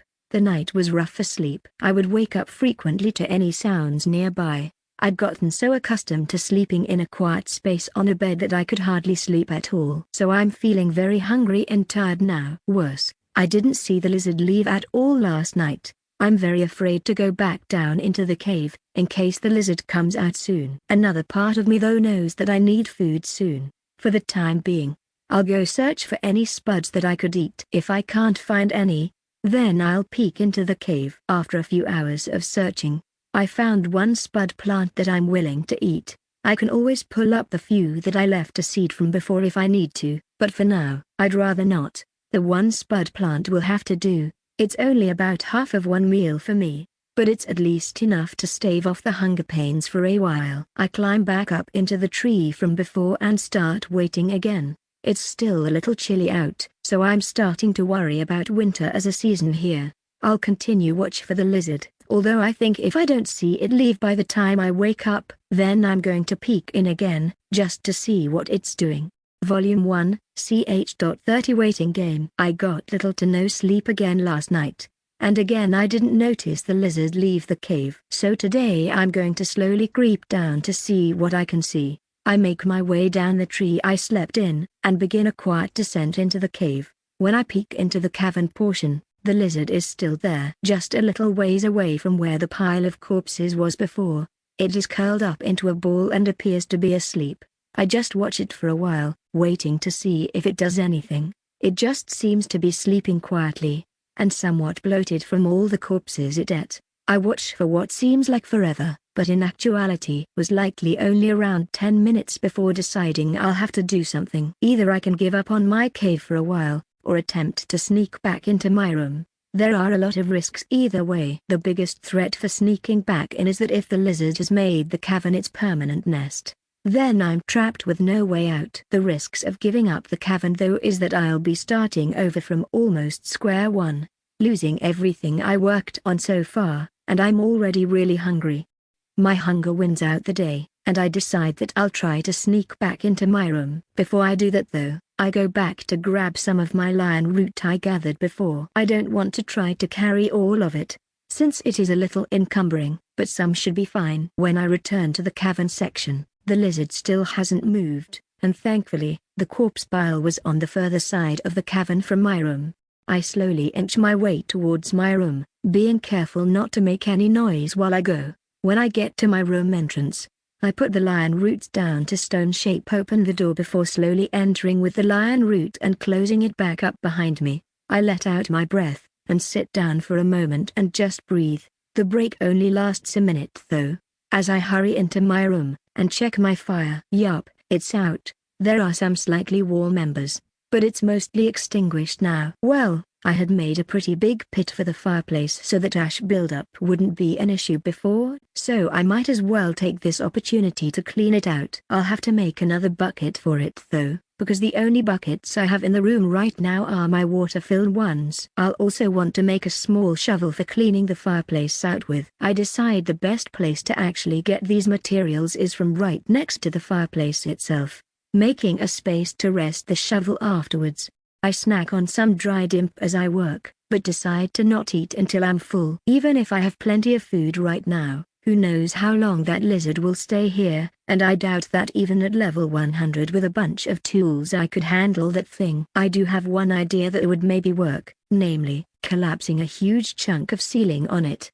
But that invites all sorts of questions from the goblins, so I'd like to avoid it if I can. Maybe the goblins will kill it later. Either way, I feel like I'll be in a holding pattern for quite a long time, so starting rationing now seems like a good idea. By the time the fireplace is all cleaned out, I'm already ready to sleep, so I climb into my bed. It feels good to sleep somewhere familiar again. It took around half a day to finally get my fire going again, but it's finally up and going again, which means I can cook the lion root to eat. Since the lion root doesn't last as long as the dried imp, I'll be eating it first. It's a shame too, because I went out to get lion root so that I could have more full meals, but instead I'm sitting here rationing food again. After eating, I go and make a small hole to peek into the cavern. The lizard is still where it was yesterday. Satisfied, I close the hole up again. I'm really quite glad that I refilled all my crystals before the goblin returned. I wasn't anticipating this situation, but it worked out that I have a nice stockpile of goods. The only thing that is a bit of a pain is that I don't have extra wood in here. I have a few weeks worth, but most of it is in bins in the storage room, which would require me making multiple trips out into the cavern to move back over in order to remain quiet. I suppose once I've cooked all the lion root, I should ration wood. If I'm spending all my time in the room anyway, I suppose I can keep the fire smaller, only feeding a little wood in at a time. It'll require more constant maintenance, but it should make the wood last longer. Another thing I could consider doing is spreading my drained smaller crystals out so that they can gather mana a little bit. I normally wouldn't care that much, but it's something to do that doesn't require mana to accomplish, so I'm inclined to give it a go. What I have in mind is cleaning the slaughterhouse area, and then laying some of the crystals spread out on the floor in there, since I need to clean it anyway. Other than that, I suppose it's tectonic sense practice, and more stone refining until I get concerned with the remaining mana crystals. It's been just over 3 weeks that I've been holed up in my room. The lizard hasn't moved at all from its spot. At first I thought maybe it died, but I watched really closely, and I could see it slowly breathe. At this point my only guess is it is some form of hibernation. It has now been 30 days since the goblin last arrived, and although I'm still doing all right on food rations, I've deemed it necessary to try to make a trip to the storage room, namely to get more wood, but also to transport over there more dark stone. I've filled quite a few buckets with the stuff, and although I fashioned a few more tectonic sense training cubes, I still have a lot of leftovers. I also started taking stone from the edges of the hallway to the cavern instead of just expanding my room. I've started to think that it might be worth having it larger, if only to store things that I intend to move at a later time against the wall. In this case, buckets of dark stone. As for the light stone I've refined, I have quite the decent amount now, considering how long I've been refining stone. I've massed nearly 10 cubic feet of the stuff, which is enough that I'm starting to actually consider making some tectonic training cubes after all. With a bucket in hand, I slowly sneak out to the cavern, and then into the storage area.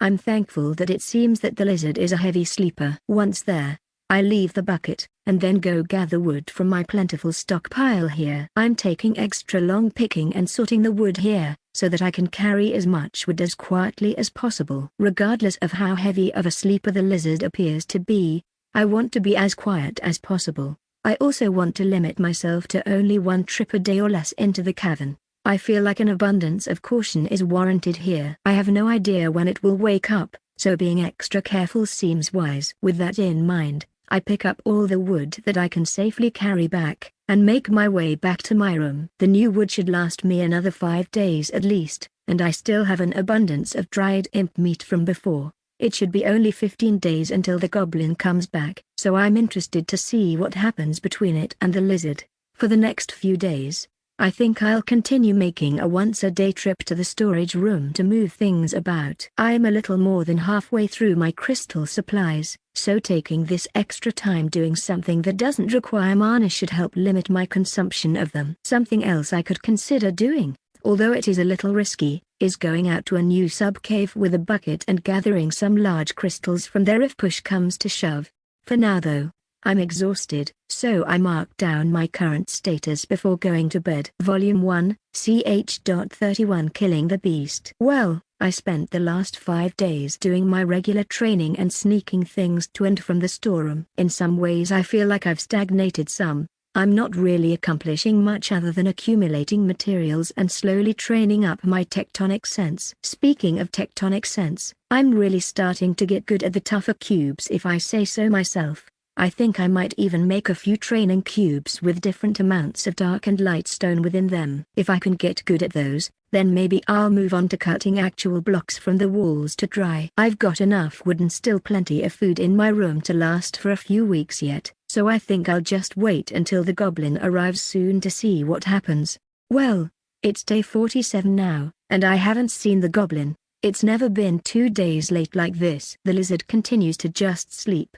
If nothing happens by day 50, I think I might try to sneak outside for a bit to gather some new food. It's day 50 since I saw the goblin last, and getting past the sleeping lizard was easy. The unfortunate thing is that I now see why I haven't seen the goblin. I'm snowed in. Not just a little snow either, it's practically filling the cave entrance. I can see a very small opening near the top where I spot some sky, but that is about it. This really changes my plans a lot. I have no idea how long this will last, but I now at least understand why the lizard came into the cave to sleep.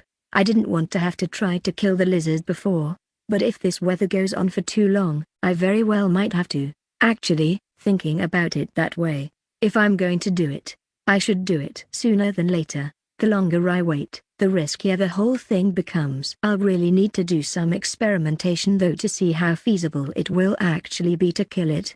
I sneak back down into the cavern and back into my room to start planning. I'll only get one shot at killing the lizard. If I fail to do so, I think I'm probably dead. Even injured, I'm pretty sure given its size it'll easily kill me. So I have to kill it while it sleeps. So, like I said before, I'll try to drop as big of a rock on it as I can from the ceiling.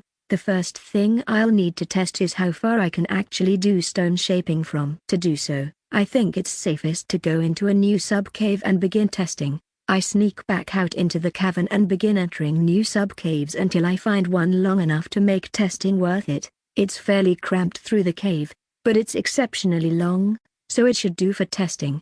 The first thing I attempt is to activate stone shaping and use it on a target a few feet away. No response, and no mana used. At least it didn't drain any mana. The next thing I attempt is to start shaping from where I touch the wall, and keep shaping a straight line cut in the wall for as far as I can. Surprisingly, this works, and I can keep shaping until I run out of mana. I decide to inspect the cut line along its length, which actually isn't that long. At 10 mana per second, it only goes around 10 feet given how little stone I actually manipulate at a time. The second issue is that although I felt like I was making a straight line, it actually turns somewhat where the wall turns. From my perspective while making it, it was straight, but it isn't from the front. I drain a few crystals from the wall in here to recharge my mana, and try to continue from where I left off, but I'm disappointed that I actually have to restart shaping from the start every time. I can't just pick up where I left off. This is valuable information though. It means that if I can come up with a good stockpile of crystals, I should actually be able to pull this off. I will need a lot of crystals though. I want to drop a very, very large rock on the lizard. My next concern, obviously, is a cave-in as a result of collapsing part of the ceiling. or the crash down afterwards. I'm not sure that there is much I can do for that except maybe to do some tectonic sense pings for pockets of unstable material. The unfortunate part of that is that I can't actually ping far enough for that to really matter. With my current mana I can't even ping to 20 feet, and it's much further than that from my room to the top of the cavern, which leaves me with just risking it. Honestly though, I can't imagine it is so unstable in here that a complete cave-in is likely. With that in mind, I suppose my next step is gathering enough crystals to be able to stone shape enough material to actually kill the lizard in one go. That should be easy enough, but for good measure, I'll spread it out over a few days. I'll take a bucket into a different sub-cave each day and gather as many big crystals as I can before returning. A few buckets worth should be plenty. The very last thing I'll need to do will be the riskiest part. I want to make sure that what I drop is actually going to kill the lizard, so I want to get as close to the lizard's head as possible, and look up to the ceiling from there to know where to drop the stone from. Thankfully, the ceiling is also covered in crystals, so I should be able to distinguish the exact spot fairly easily by pattern. I spent 3 days getting ready, so the only thing I have left to do today is sneak up to the lizard, figure out what I'm gonna drop, then actually do it. Which honestly, I've been really dreading having to do that for a while now. I'm honestly just scared to get close to the lizard. However, just guessing is far more dangerous. If I drop a giant rock and miss, I definitely would wake the lizard up. I inch closer and closer to the lizard. I don't want to get too close and wake it up, so I need to go very slowly and keep an eye on its breathing. Eventually, I make it to just a few feet from the lizard's head, which, by the way, is taller than I am. I look directly up from where I'm standing, and memorize the crystal pattern on the ceiling. Then I begin the slow move away from the lizard. I'm very thankful for its hibernated state keeping it pacified. I get back to my room's tunnel, and get my buckets of crystals set up next to a wall, along with some buckets to drop them in when they're used. Then, I start channeling stone shaping. I spread a line up the wall of the cavern, picking up a new crystal with my free hand every time my mana starts to deplete, and eventually, the depressed line in the stone reaches all the way up to the area above the lizard. It's a long process, and I'm less than halfway done. Now, I cut a large circle to mark where I'll begin cutting into the ceiling. The final step will be a process I'm very familiar with, simply cutting into the ceiling to cut a large chunk out. I've done that hundreds if not thousands of times now for all my various projects, so even though it's over 100 feet away, I don't struggle too much with the process. What does come as a surprise, is that the free chunk of rock falls before I finish severing it. I hear a faint crack as I'm about 80% through cutting it free, and a large mass of rock begins its freefall descent towards the lizard. It accelerates towards the ground, and within a mere moment, there is a very loud crashing sound of rock on rock. For a moment, my brain registers that I might have missed the lizard, given the sound, but my eyes verify. More than half of the lizard is eviscerated, including its head. Rubble and viscera fill the nearby area. I hold my breath, and listen for any further sounds of collapse or rockfall, but it seems like the cavern is holding up. I make my way down to the lizard, or at least what remains of it. Yeah, this is going to be a long cleanup process. There is viscera splattered everywhere, and crumbled rock scattered about. Before I do any of that though, I need to butcher as much of the lizard as I can. It's massive, so I fashion myself a large knife to start cutting into the less splattered parts. As I make the knife, I double-check my stats, and find that I've gained quite a healthy amount of levels from the lizard. I wondered if that would happen or not, and I'm pleased to see that it has. Volume 1, ch.32 A survey. Despite how much of the lizard was crushed, there is still a lot available to be harvested. Both the upper part of the tail and the hind legs were left mostly untouched, which ends up producing more than double the meat that I had gotten from the 10 imps I harvested over 50 days ago. I think even if winter is exceptionally long, this should get me through the season. Of course, to even harvest everything I have to stay up exceptionally late making more drying racks and cutting meat, so I quickly fall asleep when I'm done. After I wake up, I head back out into the cavern. No longer do I need to sneak about due to fear. Unfortunately, I also have to now clean up the mess I've made. I'll have to get rid of the rubble and burn the smashed bits of corpse. In addition, I'd like to close up the bit of the ceiling I collapsed. It's not open to anything, but it looks very conspicuous, so I'd like to hide it as best I can. I wish I could say the rubble will be easy, but it's so mixed and covered in blood that I think I'll actually need to pile it with wood and burn it before I'm comfortable saving it for separation into dark and light stone. Now I'm glad that I gathered extra wood earlier, because between the gore and rocks, I have a lot I need to burn. It takes 2 days to pile everything and start burning it, and I suspect it'll take a day at least until the stone is cooled again. Which, as I think about it, I guess I shouldn't be surprised that the cave didn't have a cave-in before, with all the bonfires I had, which in turn heated and cooled the surrounding rock. If it was going to cave in,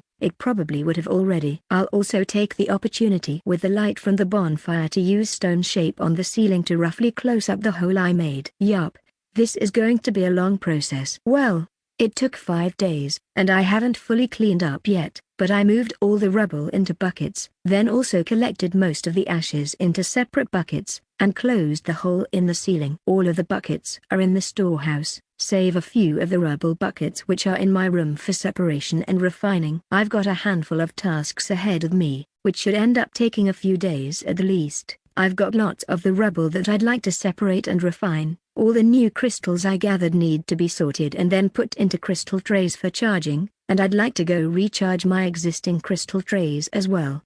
As for the crystals that I had previously scattered on the floor of the slaughterhouse area, well, they're not showing much promise. Right now I don't need the room though, so I'll just leave them there. It shouldn't take too long to clean them up when I need the room again anyway. After another 5 days, I've got the new crystal trays done, including a second rack for them to sit in. All the trays are fully charged again, and a few of the rubble buckets refined down. There is still at least 2 times the amount I've done still sitting in the warehouse, but I'll get to it when I get to it. The more important discovery is that the cave is now fully snowed off from the outside. While finishing the crystal tray charging for the day, I wandered up to the entrance to check how the weather was faring, and the obvious answer to that was not good.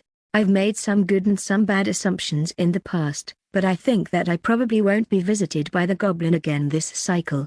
He'd normally arrive in another 24 days, if I've got 24 days at least, plus approximately 45 days. If I assume that the goblin will actually stick to that schedule, I think that maybe I should try to plan a longer project to work on. I have a project in mind, but it'll likely tax me mentally. I'm fairly confident that I need some additional practical experience with tectonic sense at this point. The cubes have been a big help, and training on them every day has definitely helped me get more used to the sensation, and have made me more able to notice small details. The issue is that the cubes are very uniform. I made them that way on purpose for beginner level practice, and to get used to the sixth sense. So now, what I'd like to do, is map the cavern. Not a physical map though. Specifically, a survey map. What I'd like to do, is go through about every 10 feet, and do a 15-foot radius ping at each point, and take some notes on any points of interest. The first step to plan that will obviously be actually trying a 15-foot radius ping on a real surface.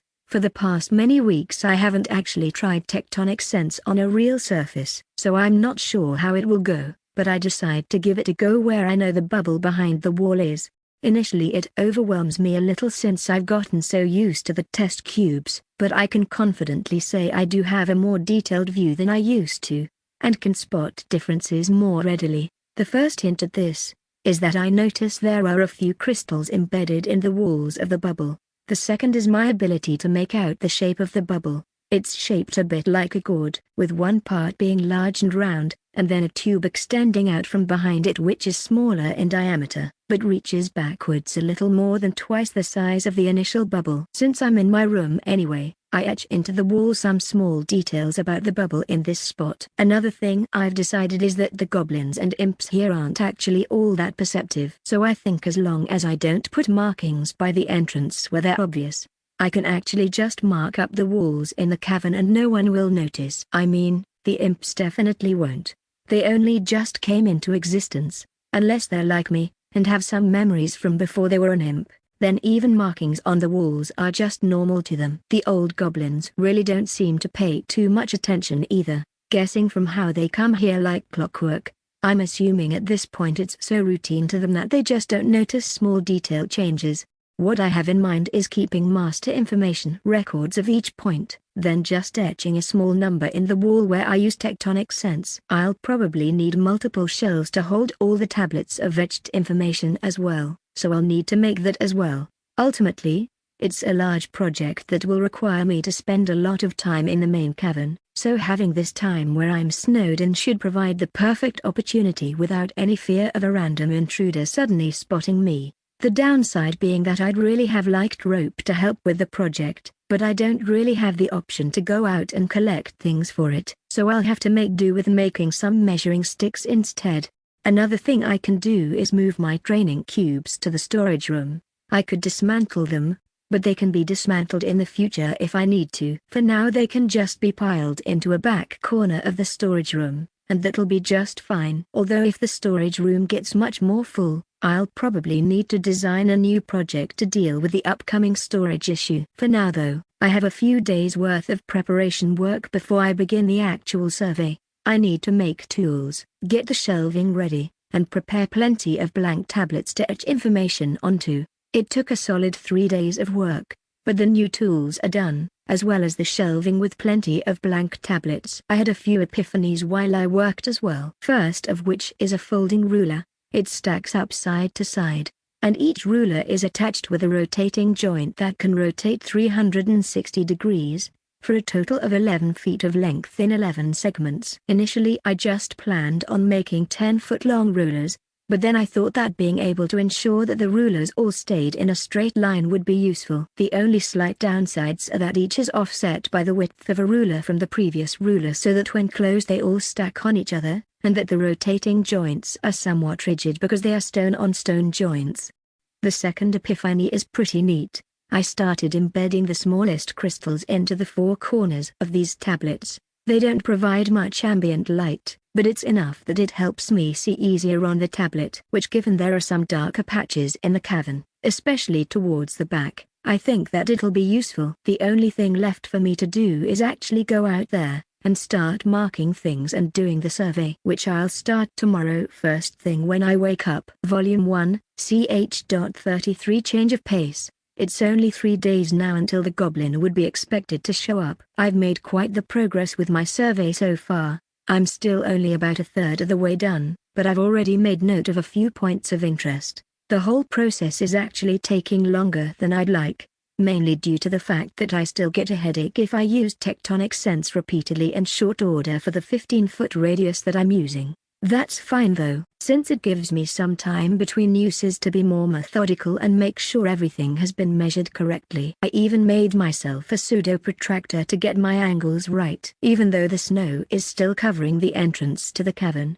I'm going to hedge my bets and avoid spending the next few days in the cavern, just in case the goblins somehow show up. I mean, I know one has fire magic, so it wouldn't be impossible for them to clear a path here in theory. I still highly doubt they will though. The first thing I'm going to work on is to begin categorically listing points of interest from the survey so far. Many of the points have basically nothing, but for completeness' sake, I've marked them as empty on their respective tablets, which has led to a lot of informational tablets being relatively empty, just listing off nothing of interest for each point. In the 18 days I've been working on this, I've covered 144 points. Of those, about 15% have anything of interest, and of those 22 interesting points, 18 are air bubbles. Of those 18 with air bubbles, 13 have crystals embedded in them. The 4 points of interest which aren't bubbles fall into 2 categories. One of the categories seems to be some form of layer change.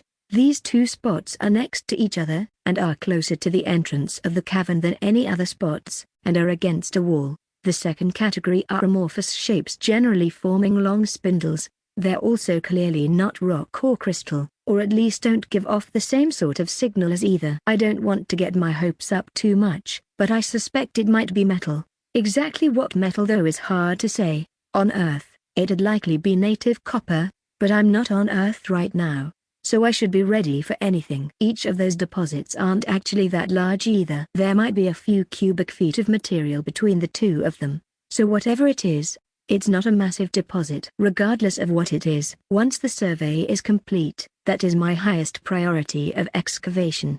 My level continues to very slowly increase as well. After I give the goblin a few days to potentially show up, I'll get back to the survey. In the meantime, I'll be refining some of the rubble from before. Well, after the goblin failed to show, I continued my survey all the way to completion. It took me 37 days including the goblin waiting time, which by the end of the survey, I was very tired of using tectonic sense and writing. That said, I'm very satisfied by the completion. Although I say completion, this only covers the main cavern, and only goes into a handful of the side tunnels. Of the side tunnels I only actually did my storage area, my room, and the tunnel where I did my test to kill the giant lizard. There are plenty more tunnels here that I could survey and potentially find things. One thing I've become aware of though, is that the snow has been melting rapidly. About 10 days ago, I made a routine check of the entryway and could see a small bit of sky near the top of the cave entrance. A few days later I went up to check again, and not only was the snow quite a bit shorter, but it was raining onto the snow, and when I came back 2 hours later to check, half the remaining snow was gone.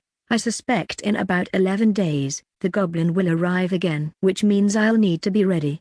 As of right now, though, I'm almost at level cap, so by either tonight or tomorrow morning, I'll hit it again, and be faced with another choice. So, for today, I'm going to hold off on starting any excavation, and instead finish organizing all the remaining survey findings. I covered an additional 230 points in the survey since I organized before. The breakdown this time was a little different. A decent chunk of the new points were all wrapped up in the layer change I noticed before. That layer change now comprises a total of 21 points that I detected in my survey. There were an additional 30 bubbles spotted, of which 16 had embedded crystals that I detected, the largest of which actually overlapped 3 points. An additional 3 high-interest points were marked as well. 2 are similar to the previous 2, which I suspect are native metals. The remaining one seems to be a new layer change. Similar to the other, it presents itself as a semi-flat surface bisecting my tectonic sense ping. The difference between this one and the other is that this one is smaller, and its signature is much less noisy, so I'm intrigued by its different presentation. When all of the bookkeeping has been handled, I'm ready to go to sleep, so I lay down in bed to go to sleep, and feel the level cap sensation which I've started to become quite familiar with at this point. Available traits: improved dexterity, increases dexterity and a manipulation beyond what your form would normally allow. Available species: hobgoblin, lesser earth demon. Well, 2 interesting things this time. First, I seem to have lost some of my trait options that I had before, which is just another mystery to tack onto the many mysteries I have piling up around me. The second one is an interesting new option for species for evolution. A lesser earth demon. I'm not even entirely sure what that is, but I get a gut feeling that it's at least humanoid in shape, as nice as improved dexterity would be, and I've said that a few times now. I think this time I'm going to actually evolve. After having the lizard invade my cavern, I've realized that just staying an imp over and over is probably really dangerous. Honestly, if I didn't have the option for lesser earth demon, I'd have just picked hobgoblin and been done with it. But instead, I got a nice extra option. As I make my choice, I feel way more tired than any of the previous times, and my consciousness rapidly fades. When I come to, I've got a few problems. First, before I even open my eyes, I'm ravenously hungry. The second issue is that I feel my legs hanging off the end of the bed, and a tail now hanging off a side of the bed. It appears I've grown substantially, which is a big problem. I get up and do a check over my new body. I'm much bigger than I used to be. If I stand tall, I'm probably a little more than double my previous height. My natural posture isn't to stand tall though, it's hunched forward, with my new tail forming a counterbalance. Gone is the fur I used to have as well. Now I'm covered in hard plates on my back and outward parts of my arms, and the inside portion is covered in a bristly short fur. Jesus, what exactly am I now even? My posture is something closer to something like a dinosaur, with a wide tail dragging on the ground. I seem to have gained an extra digit on my hands, if you can call them that. The nails are similar to before, where I've got flattened long talons on the end that I can press together to form a scoop, just with one extra finger now. My color has drastically changed as well. My underfur is now a muddy brown, and my plating is a dark gray, bordering on black. My face seems to have elongated a little as well. This is all very disturbing to me. I suppose though, it's about as disturbing as becoming an imp was. The only difference being that back then, I thought I was in a dream. Just to leave the room, I have to hunch further than I already naturally do to fit out the door. Yeah, this will be a problem. I grab a bunch of the lizard meat, and gorge myself. I'm hoping the goblin comes back soon now. I've only got a few days worth of meat left at the new rate I eat at. After I'm satisfied from eating, I realize I haven't checked my stats. Well, I was worried about that, but it looks like Mighty Imp is gone now. I also seem to have gained a new magic. I'm a little confused by this, and focus on it. Earth Spike, spell. Forcibly erupt a 3-foot-long spike of earth or stone from the ground at some point within 5 feet of you. Costs 200 mana. Jesus, that's a lot of mana, and obviously, is very useful for combat as well. I just assumed that when evolved I only got to keep my stats. I wonder if goblins get anything interesting? A sudden thought pops into my head. I know that prestiging basically happens overnight, but how long does evolution take? I squeezed down my tunnel to check on the cavern. Nothing. No dead imps or anything either. I'll have to be careful I suppose though. Who knows when the goblins might arrive now. Volume 1, ch.34 Caught red-handed. Given that I have no clue when the goblin will show up, I decide that I should focus on getting prepared again. First thing I need to do is expand my tunnel to the cavern somewhat. It is currently a little small, and I'd like it to be wider. Then, I need to update my spear and shield for my new size, although given my size, I probably don't need to be as worried as before in fights. I've been working for almost a day now, when a sensation I haven't felt since I came to this world overtakes me. I have to use the restroom. When I was an imp, I never had to use the restroom, so I'm a little surprised when I feel the urge. I hastily make my way deep into the main cavern to relieve myself before returning to work. I covered it using stone shaping of course. Not long after, I feel a slight thirst as well. This is somewhat awkward. If I knew that evolving came with all these new problems, I might have hesitated to evolve. Instead, I'm stuck with it. I go over to a bucket of water that I brought down before for boiling vegetables and drink some. It doesn't take all that much to satiate my thirst. Thankfully, given I've been working all day too. I hope this means I don't need much water. It's been 3 days since I started expanding my tunnel to the cavern, and I've just finished up with it. It's not perfect, but it's enough that I don't have anywhere that I need to squeeze through, and I can easily turn around at any point. I'm also pretty sure that how long I'm awake for has changed. I seem to be able to work for longer without getting sleepy. I still have no clue how long I sleep for though. With the tunnel finished up, I'll start work on my buckler before sleep today. I have plenty of material to work with, so I should be a good to go. The only unfortunate thing I've noticed is that I've yet to gain a single level in the past few days. I finished up my buckler shortly after waking up, and then finished the spear shortly after. Before long though, I felt the urge to go to the restroom building up again. I should probably make a place to do that rather than continuing to go in the cavern. For now, I fashion a toilet that I can use with a bucket under it. When I finish using it, I seal the bucket, to be disposed of at a later time. I haven't checked the cavern yet today, so I make my way out, and open a hole to peek through. I wasn't expecting it quite yet, but there are already a few imps about and the goblin seems to be busy summoning more. Thankfully, it doesn't seem like they noticed anything amiss with the cavern. I stand and watch for a while before getting bored and return to my butchery room. I look about, and decide I could use with a few extra buckets. I know that I need more food now, so I should be prepared with extra buckets on hand to handle any excess imps. It'll also give me something to do while I wait for the goblins to finish up. A bunch of new buckets later, and the goblins have left, and the melee of imps has begun. I open my cave up to the cavern and try to get an imp's attention. When it spots me, it stares for a moment before turning and running away. I attempt to get a new imp to notice me, and it too flees. Damn. Well, I guess there is only one thing to do. I leave my cave, spear and buckler in hand, and run towards the nearest imp. When it spots me, it lets out a cry and tries to run, but I quickly catch and kill it. This is followed shortly by 2 more nearby imps. This is almost a little too easy. I carry the 3 imps easily back to my cave and string them up in the butchery room to bleed out, and return to the cavern. This time though, the imps seem to all be avoiding the area around my cave. No problem though.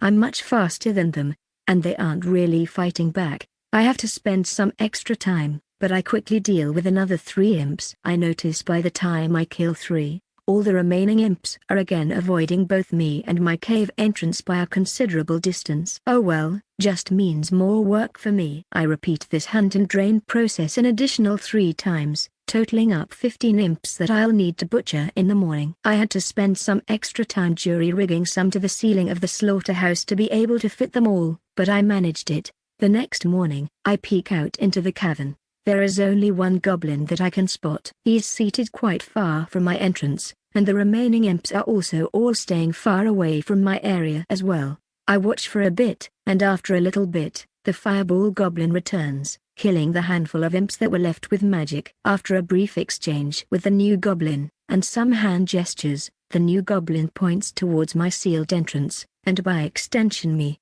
As I watch, the goblins all start moving towards me. The new goblin cowers behind the others as they approach. I decide to seal the small hole I was peeping through, and just listen. After a few moments, I hear a few repeated thumps on the rock. Whether it was something hitting it, or a fireball, I don't know. But after a few thumps, it stops, and I wait for a few minutes, without any further noise.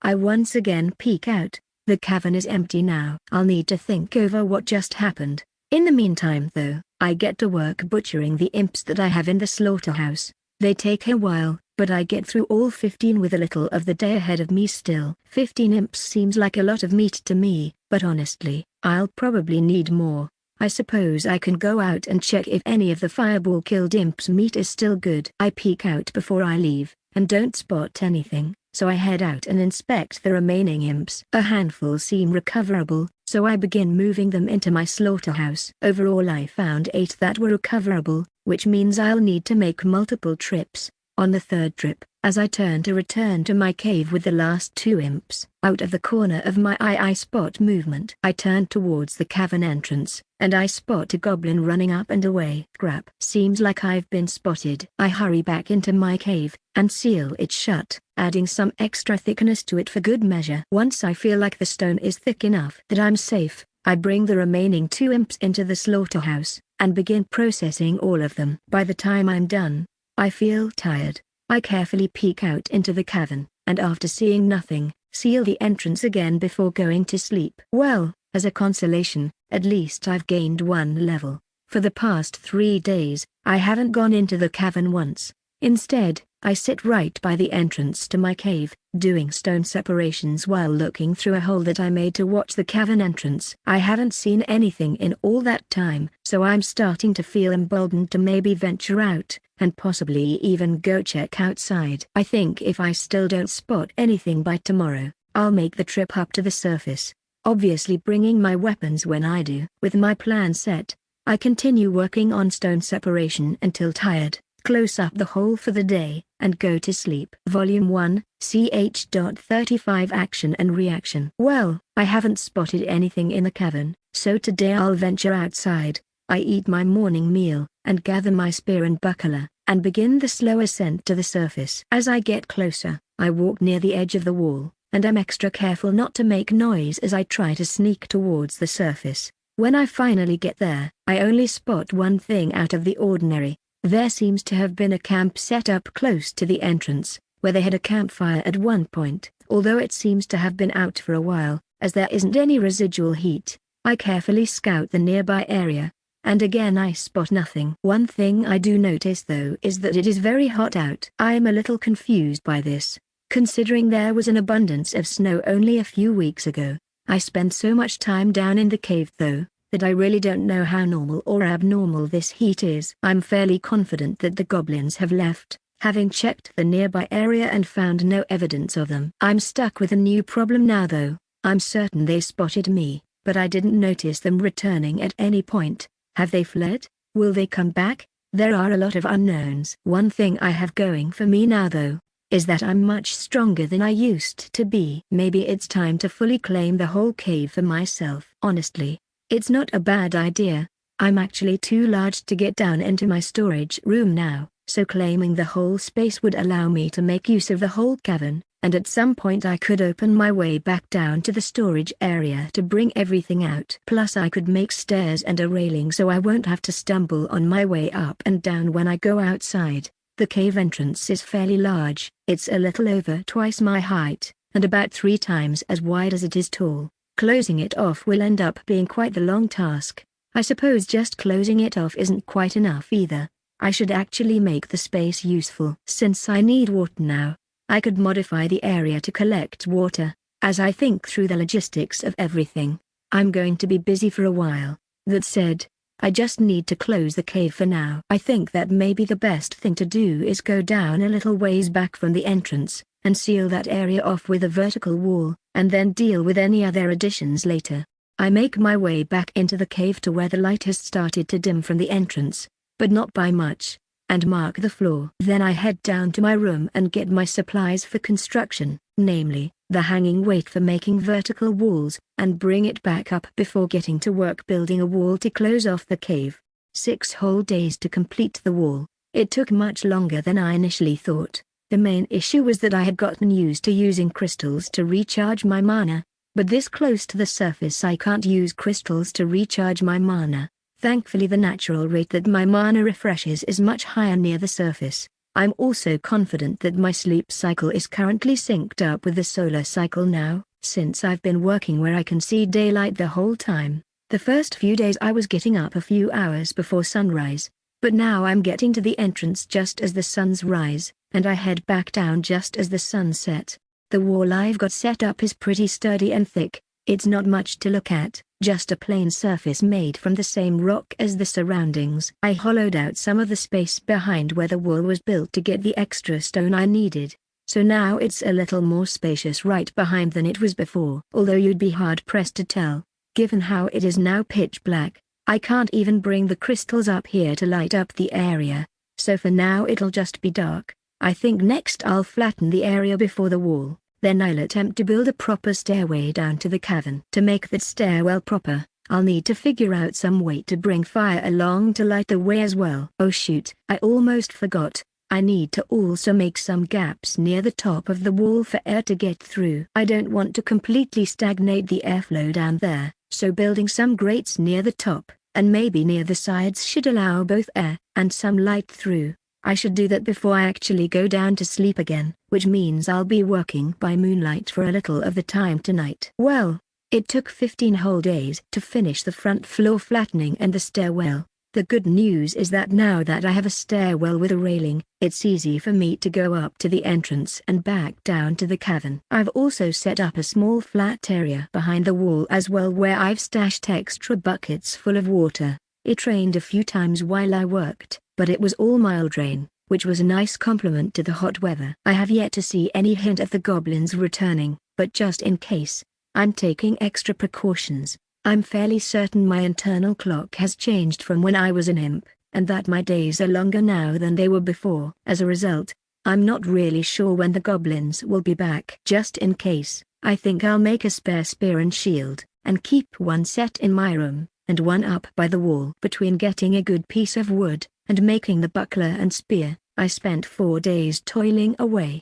Of course, I also gathered extra wood as well in that time, which was probably part of why it took me as long as it did. I've gained a couple of levels, and as always, I mark all the info down on tablets for analyzing later. When I wake up, I spend the morning at a little bit more of a relaxed pace. I eat my morning food and relax by my fire for a little bit. There is always something I could be working on, but I think it's important when you finish a lot of work to just sit and relax for a little while. Plus, I don't really have anything that I'm currently working on, so having the time to just think is nice. After sitting for 30 minutes, I decide I should probably at least be doing stone separations while I relax. I've done it so much that at this point it's almost therapeutic to do. Obviously, the light stone is also a nice bonus from the work. I finished a bucket of stone separations after a few hours, and decide that I should go check on the wall for a bit. I can also do more stone separations up there as well if I want to. As I make my way up to the wall, I hear noises that I wish I wasn't hearing. It sounds like rock hitting rock. As I get closer to the wall, I slow my pace and quietly sneak up to the wall. I'm quite glad I left a spare spear and buckler up here now. I make my way to a grate on the far side to peer out the cave entrance. On the other side of the wall are 5 goblins, including the familiar leader goblin that I've seen a few times now. 2 of the goblins are hitting rocks against the wall while the other goblins are watching. The goblin leader also appears to be either perplexed or frustrated based on his expression. I move back from the grate for a bit, and just listen. I hear repeated chipping, and then, after a few minutes, I hear a small tapping of pebbles. I peek back out, just in time to see the goblin leader say something to the 2 goblins who aren't hitting the wall, and for them to join in on the rock bashing. I wish I understood their language right now, but I can pretty much guess what he said. Despite how thick the wall is, I have a feeling that if they're determined enough, it won't last through the evening. Which means I'll have to take matters into my own hands here. I line myself up against the wall near where the goblins are chipping, and use a 5-foot tectonic sense. Through it, I can just barely make out where 2 of the goblins are standing. I unleash an earth spike from beneath where I detected one of the goblins. Just as soon as I do, I hear a visceral sound of bones and flesh being torn, and the panicked yells of goblins. I make my way over towards the grate, and peek out again. I only see 4 goblins, and they've backed up from the wall somewhat. I have just enough mana left to unseal an area as a door, so I grab my spear and buckler, and begin unsealing the door. As I press the door open with my shoulder, I ready myself. With spear and buckler poised to attack, I step out. The goblins notice me almost immediately. As I notice the split asunder body of the goblin hit by earth spike not far away from myself, one of the goblins charges me as soon as it sees me. I get into a low stance, and pull my spear back to stab forward. Before I can though, a fireball flies out from the back lines. I pull my shield up to protect myself, but never feel the fireball hit, or a goblin for that matter. After a second, I start to lower my shield and I see a charred goblin laying a few feet from me. I move my gaze upwards towards the other goblins, but what I see there astounds me even more. The leader goblin is prostrating itself on the ground, while holding the remaining 2 goblins' heads down as well. This was unexpected. Volume 2, ch.1 Goblin Village. I'm just standing here taking in the fact that the remaining 3 goblins are groveling on the ground before me. Of course, that's thanks to the leader goblin pushing them down, although it seems like they've stopped fighting it now. Oh, the leader is tilting his head up. Durin Zerbzanak, the goblin leader says. I don't understand, I reply. My voice has a deep gravelly tone to it now, and I'm slightly surprised by my own voice. Durin Zarka, the goblin leader says while tilting his head further up. I've got no clue what it's saying. I take a step forward. The goblin faces the ground again. Naka, Naka, the goblin leader yells. I still have absolutely no idea what's going on. Well, I've got 2 options here. First, just kill them. Second, try to work through what is going on, and spare them. The goblin leader seems pretty scared. Well, I did bring some dried imp meat up with me to eat later. I slowly back into my doorway, and grab the meat, and toss it over to the goblins. Goruden, the goblin says, looking up to me.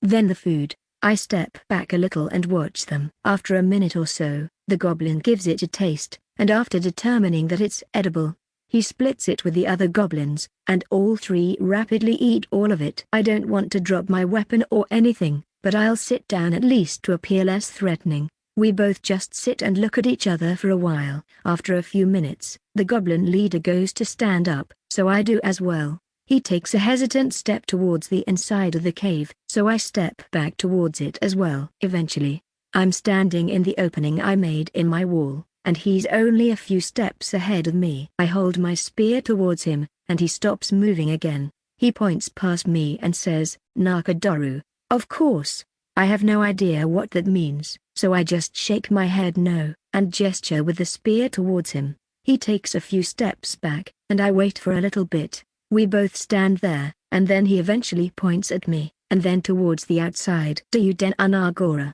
he says, pointing to me, then him, then outside. I look at him for a while, before stepping forward a little. He and his goblins walk out of the cave, and then stand even further out from the entrance. I close the opening behind me before eventually following them out. I'm doubtful that they'd ambush me given their behavior, but just in case, I'm carefully treading forward. When I make it out of the cave, the goblin points again to me and him, and then down the mountainside. The goblins lead the way down the mountainside. Initially the path we follow is similar to the way I've headed down in the past to where I harvested the lion root, but after a short while we start heading in a different direction. The whole process is kind of surreal considering a bit ago I intended to kill them if I could. The trip is taking a long time. We keep heading further and further down the mountainside, and the biomes continue shifting. The alpine gives way to a more mild temperate forest, then even further down, we enter a rainforest. The slope of the terrain has been steadily decreasing this whole time, and now we're barely even headed downhill. I hope we're getting close to wherever we're headed. Evidently,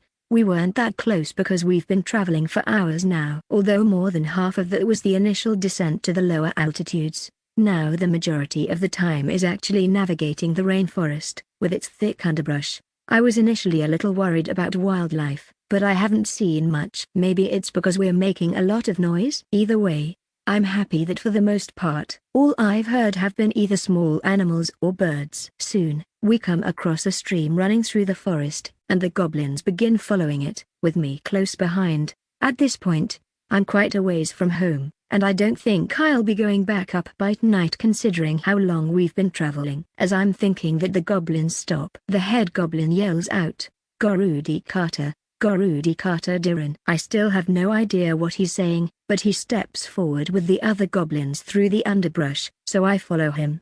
We've entered a clearing in the forest. As I look around, from underneath piles of branches, some goblins scramble out. As I'm looking about, one of the goblins we traveled with goes over to one of the piles of branches and goes into it. The rest of the goblins all come up to the head goblin, and keep nervously looking at me as they stand around. Once it seems like no more goblins are coming, the head goblin begins talking again. As he talks, I start counting the goblins. 22 in total, not counting the one that went into a brush pile.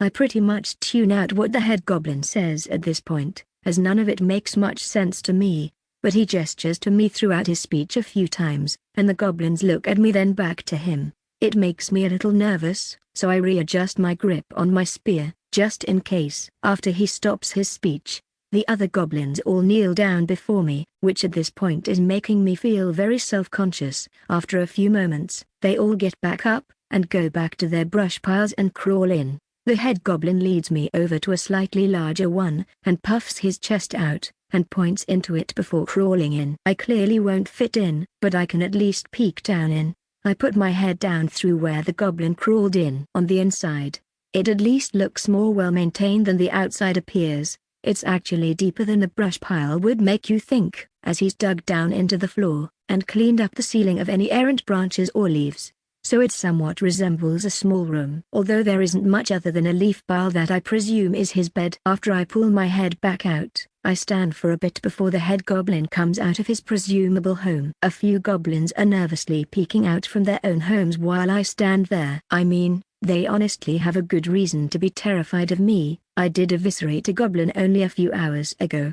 and my mana is fully recharged, so I could do it again. But I'd probably fall to their numbers if they all tried to fight me. I don't intend to fight if I don't have to though. When the head goblin comes back out, he yells out, "Pecky Dendon." All the goblins come back out of their homes, and start getting into groups. Once they do, they all head out in different directions out into the rainforest. The head goblin gives me a toothy grin, and waves for me to follow him, and we head out into the forest. As it turns out, we're hunting for food apparently, meat food. I'm completely unfamiliar with the wildlife, so I'm basically useless when it comes to hunting down here. The head goblin shows off his fireball skill a few times, taking down birds from up on branches. I carry them as he continues about his hunting. At one point we actually come out onto a beach, and walk along the forest line. I'm intrigued by what I presume is the ocean nearby, but I follow the goblin close to the tree line instead of investigating. If he's avoiding the water, there might be a good reason for it. After gathering a few birds, we start heading back the way we came, and I'm lucky enough that a somewhat large bird runs out from a bush as we move through it. I miss with my spear, but as it tries to run behind me, quick reflexes result in a successful earth spike impaling it. Of course, a lot of the body has been brutally destroyed by the spike, but some of it is salvageable at least. I gather what I can as we return to the clearing in the forest. When we get back, I see around half the goblins from before are standing around a dark spot on the ground, and some have piled loose wood into the spot. On the ground nearby there are a few birds and a small lizard. The head goblin goes up to the pile and uses a fireball to start a fire on the wood, and the goblins begin skewering their kills, and some of ours, and start cooking. Well, at least I'll seemingly have something for dinner tonight. Volume 2, ch.2 A cold muddy night. After a little while, all the birds and the lizard are cooked, and all the goblins take a small share of the food. Between everyone, there honestly isn't much food. In fact, on closer inspection, it looks like most of the goblins are malnourished. Actually, considering how they've been getting a few goblins every time they went to the cave, I was honestly expecting more goblins here. I've got a bad feeling about the situation here. As evening begins turning to night, the goblins all retire to their huts, and their leader gestures for me to join him in his hut, but I decline. I don't fit after all. Looks like I'll be roughing it tonight. I give a shot at stone shaping on the soil, but have pretty dismal results. I'm able to form small beads of stone from dirt, but it leaves a grimy sludge behind. Well, soil is less than half mineral, so I suppose pulling the minerals out would result in this. As a result, I guess I'll just be sleeping on the ground. I toss and turn for a while before starting to finally feel tired enough to fall asleep, but then, just as I'm falling asleep, it starts to rain, waking me back up. It's not a heavy rain, but it upsets me nonetheless. If I'm going to be up anyway, I may as well take the opportunity to look around a little bit, even if it's fairly dark under the cloud cover. The goblin village is all situated on one side of the stream running through the clearing here. The stream itself is fairly shallow, only a foot or so deep with a rocky bottom, and only about 5 feet wide. It also is already almost running over its normal channel. There is a gentle slope on either side of the stream, leading up about 2 feet over 20 or so feet. The goblin huts are scattered about in the clearing with between 5 and 10 feet between each hut. All of the huts are built above the slope down to the stream as well. Gauging from the stream right now, I'm guessing that is on purpose. I have a feeling that between winter melt and rain, the stream runs over onto its slope quite often. As I look at the goblin huts, I'm actually fairly surprised that they do seem to be doing a good job of keeping the water out of the hut. Of course, checking this scared a goblin half to death. As I peeked in to see inside, from the outside they really do just look like brush piles, but it seems that more care went into how they're made than I initially gave them credit for. It seems like they dig a pit down to the rock layer, about 3 feet down, and then build their roof over that. Well, it's good to know that there are rocks fairly close here. Just for good measure, I ping a few times with tectonic sense, and sure enough, it seems like a fairly steady layer of rock throughout the area. I wouldn't mind digging a pit of my own just to get to the rock to work with, but considering the rain, it'll just fill with water and become useless to me. Despite the rain, I'm finding myself tired enough that I can probably fall asleep under a tree on the edge of the clearing now. I curl up under the tree and close my eyes, and let sleep overtake me. When I wake up, my body feels very cold and icky. Looking around at all the mud, it seems like it rained for quite a while yesterday. I check my stats for good measure. I guess being excessively cold could actually kill if I'm not careful. I suppose I shouldn't be that surprised though. I've lost HP to mild poisons before as well. As I wake up and look around, it looks like a few of the goblins are out and about. A few are drinking from the stream, which is closer to a river right now, running a foot higher than before. The remaining goblins are gathering into groups. The ground is fairly muddy as I walk about, and honestly, I'm in a pretty bad mood given my sleeping conditions last night. I'm not upset with the goblins though. I mean, I was offered to go into a hut, even if I couldn't really fit, and it's not like they knew I'd be coming to their village, which means I guess I should build myself at least some form of cover for the night. Although again, I'd like to just go back to my cave, but I think I'll need to be guided back there, and right now, I can't really communicate effectively with the goblins. Luckily, I have my earth manipulation trait, which gave me my shovel-shaped claws, so I can easily shovel through the mud down to the rock layer. First though, I should actually decide where I want to dig. I decide on a location at the far edge of the village, towards the mountain. I don't want to intrude on anyone's potential claims they might have, so I give myself plenty of space, and begin shoveling mud. Unsurprisingly, I dig through the mud quite quickly, and start building up a pile of mud a little ways away. As I dig, quite a few goblins come over and watch, and they seem impressed by my digging ability. Before long though, the leader goblin directs everyone to go out and hunt. He comes over to see what I'm doing after the crowd clears, and stands on the edge in silence for a bit before turning and heading off into the forest himself. While I keep digging, I soon hear the sound of leaves and sticks being dragged, and look out from my hole to see the leader goblin dragging foliage over to my hole. I climb out of my hole, and attempt to stop him. The attempt at communication doesn't go all that well, and it takes a few minutes before he seems to get the gist of me not wanting help with this. Exasperated, he shrugs and leaves the foliage on the ground, and heads back out into the forest. I shrug and head back into the hole to dig. After a few hours, I've cleared a decently large hole down to the stone layer, and have a large dirt pile nearby. Well, if there was one good thing about the foliage he brought, is at least some of it can probably be used to make a weight and string like what I used up on the mountain to make vertical walls. I quickly assemble my tool, and begin using stone shaping to slowly build up walls on the inside of my pit. As I take from the bottom to build up the edges, I realize that it is going to take a little while this time to accomplish this task. Normally I'd be able to get these walls built in a few hours, but that is only due to the help from all my mana crystals replenishing my mana reserves. So I'm going to have to get creative with the construction. When I have infinite mana, I'd normally just use stone shaping to move everything while I craft. I think that it will be more efficient though, if I cut brick-like blocks out with stone shape, then basically weld them together again where I want them, manually moving them in between. I give it a go, and unsurprisingly, it does conserve quite a lot of mana. An additional benefit is that as I move and align the bricks, I'm regenerating mana, so I won't have to stop as often. Although I am still operating at a mana deficit, so I will still have to take breaks as I work. After an hour and a half, I've gotten about half of the pit surrounded with wall all the way up, and a crude stairwell beginning on one wall. I realized as I worked, that since I'm cutting into the ground for building material, I should start purposefully leaving material for stairs in the wall so that I don't trap myself. I've also just ran out of mana, so now is a good time to take a break from this. I climb out from my pit, and decide that the first thing I should do is fill in the gaps on the two completed walls. Now that I have vertical walls there, the sloped nature of the pit has resulted in a gap that I want to refill. As I refill the gap, some of the goblins come back carrying small game again. They set their catches near where the fire was yesterday,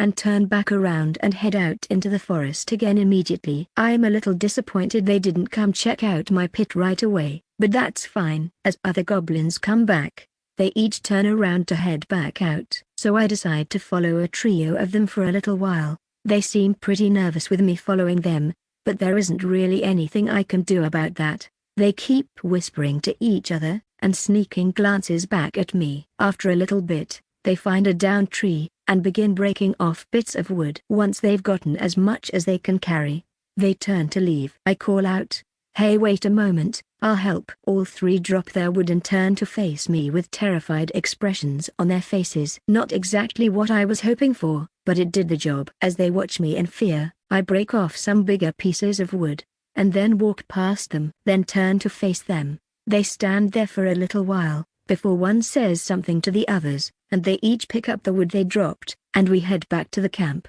Volume 2, ch.3 Hunting Party. When we get back to the camp, it seems like the fire has already been started, so we put our wood down nearby as people cook. Quite a few goblins are also huddled around where I was working. I make my way over and the goblins near my pit make way for me to go through them. It doesn't look like they've done anything other than look, so I climb back down into the pit, and begin working again since my mana is refilled. As I cut blocks out of the stone, I hear the goblins start whispering to each other, and I look up as I see a few pointing at the blocks of stone. I shrug and keep working, moving the blocks over, and melding them into the wall. After a little while, the goblins start leaving one by one to get food, and the leader goblin comes over and brings me some food. He watched for a little while as I worked before interrupting me to give me the food, which consisted of a very meager portion of meat. I'm really starting to miss my cave. I keep working, and after another hour and a half, the pit has 4 walls and a stairwell, and I need more mana. Eventually, this will be a basement, but for now, it's just an open pit. If I had to guess, it measures about 10 feet by 10 feet, the size of a small room. Right now the basement floor is uneven, due to the blocks I'm cutting out of it, but it's about 4 feet deep. By the time I'm done cutting all the stone to build a building, it'll be at least 6 feet deep. For today though, I just want to close the ceiling off in the pit so that it doesn't fill with water when it rains next. As I take my break, I observe that a lot of the goblins are just milling about and talking to each other. Ever since I've come here, I've been working almost non-stop, so it's surprising to see others just milling about and not working. Like, if they went and got wood now, they wouldn't need to go back out later. They also don't seem to use any weapons of any kind. Honestly, it's probably for the best I can't understand their language, otherwise I'd be trying to micromanage them like crazy.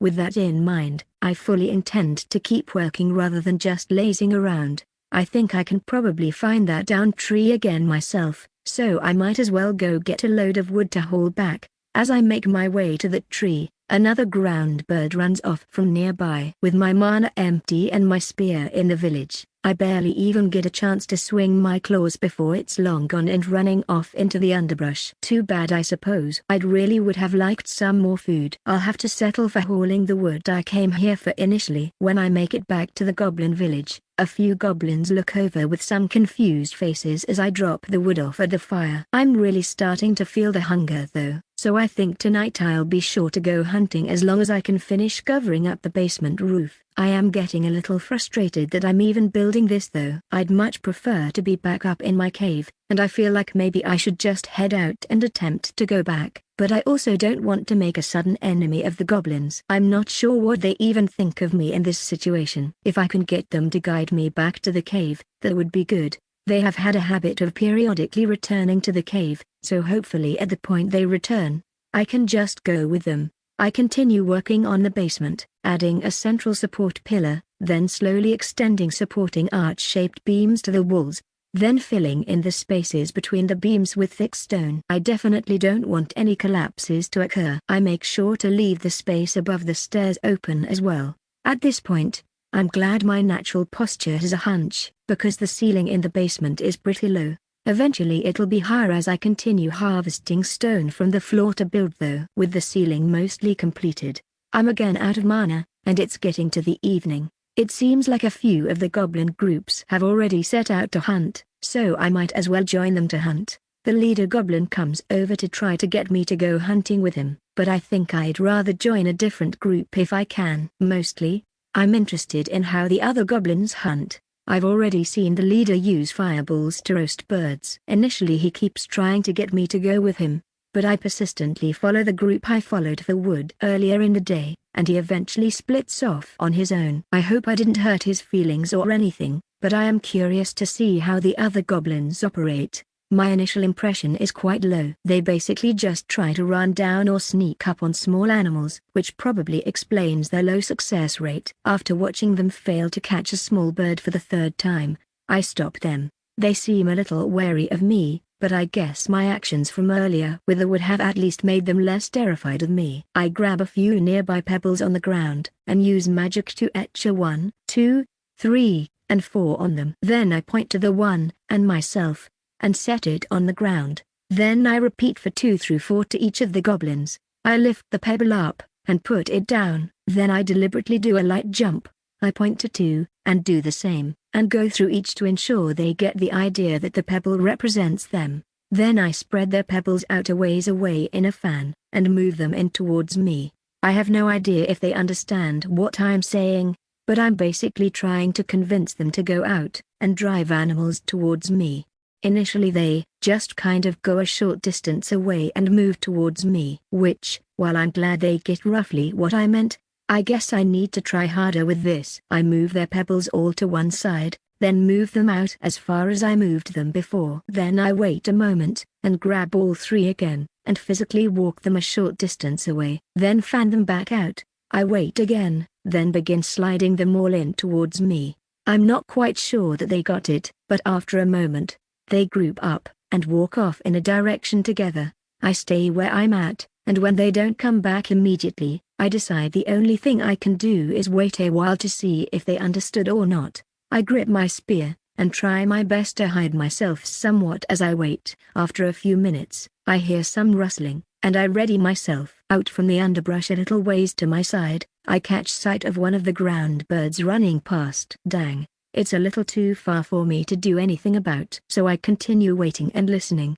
More rustling. A second ground bird runs out near enough to me to attack. I stab into it with my spear. It cries out, and begins flapping its wings while impaled on my spear. It doesn't get free, but I miss a third bird run past as I struggle to keep this bird pinned. After a few moments, one of the goblins comes out of the brush, followed shortly by the other two. They see the ground bird pinned on my spear and look genuinely elated and hungry, as am I for that matter. The ground bird, when not split by an earth spike, is actually kind of large, somewhere between a turkey and a chicken in size, which means that hopefully, it's a good meal. I let the goblins carry the bird back, and they seem even more excited than before. Before we go though, one of the goblins goes over to the pebbles from before and goes to pick one up before stopping and looking at me. It seems like it wants the pebble that I used to represent it from before. Well, honestly, I was just going to leave the pebbles here, and the other goblins don't seem interested.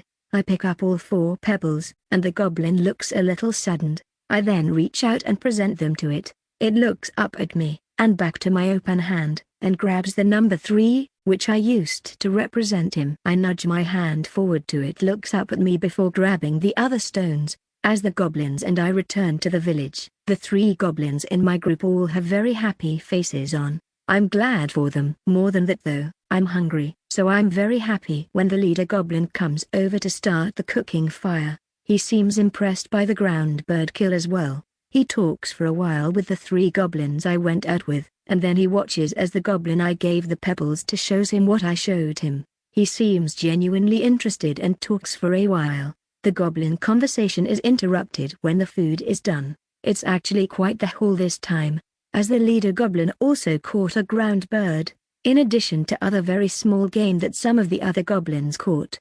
For the time being, everyone just sits down and enjoys the feast before them, myself included. Volume 2, ch.4 Hieroglyphs. As we finish eating, I notice that there are dark-looking clouds forming, and while the basement is mostly closed off, the stairwell down is exposed if it starts to rain. It seems like the leader goblin wants to talk with me, but I really need to work to get some temporary cover over my stairs. He follows me over to my pit but waits outside as I go down the stairs. For right now, I just want to get cover up, so I cut thin sheets of stone out to build a simple roof over the stairs, just enough to keep the water out.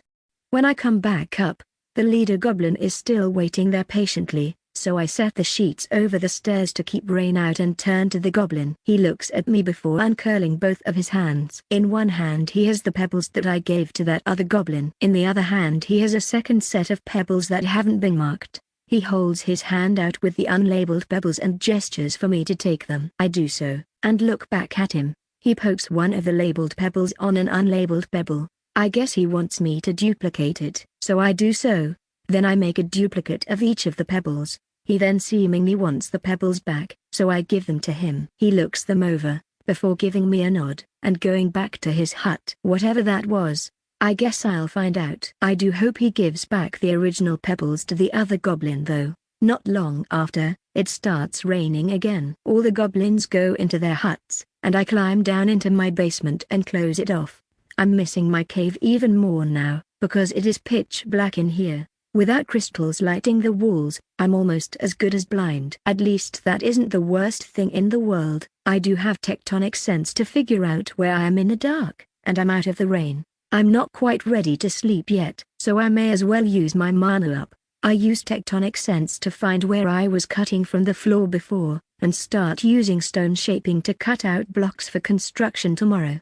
The next morning I am glad to see that both my HP has refilled, and I'm not sleeping in water. I use tectonic sense to figure out where exactly in the room I am before slowly making my way up the stairs. I'm disappointed to see that it is still lightly raining as I leave the basement, so I place the cover back over the stairs as I leave. It's still early morning, and there are only a few goblins over at the stream drinking water. The stream is also quite full again today. It doesn't seem like the goblins want to go and do much yet, so I head back to my basement and haul the blocks I cut last night up and out from the basement. When I'm done, all the goblins seem to be taking shelter from the rain in their huts, so I go back down into my basement to use my mana cutting blocks out. Honestly, in a few days I should have the upstairs finished if I keep up at this pace. That said, a stone door is going to be quite heavy, but making a wood door is more of a hassle than it would be worth. As I'm carrying the new set of blocks up, the leader goblin approaches me again. I finish hauling the blocks up, as he patiently waits in the rain. He waves me over towards his hut, so I follow him. Again, I can't really get into the hut, but I can at least stick my head in to see what he wants to show me. When I do stick my head in, he seems to be fiddling around with some rocks he's piled up. He brings over a few flat rocks and shows them to me. On them, it seems like he's scratched something on the surface. End of block 1.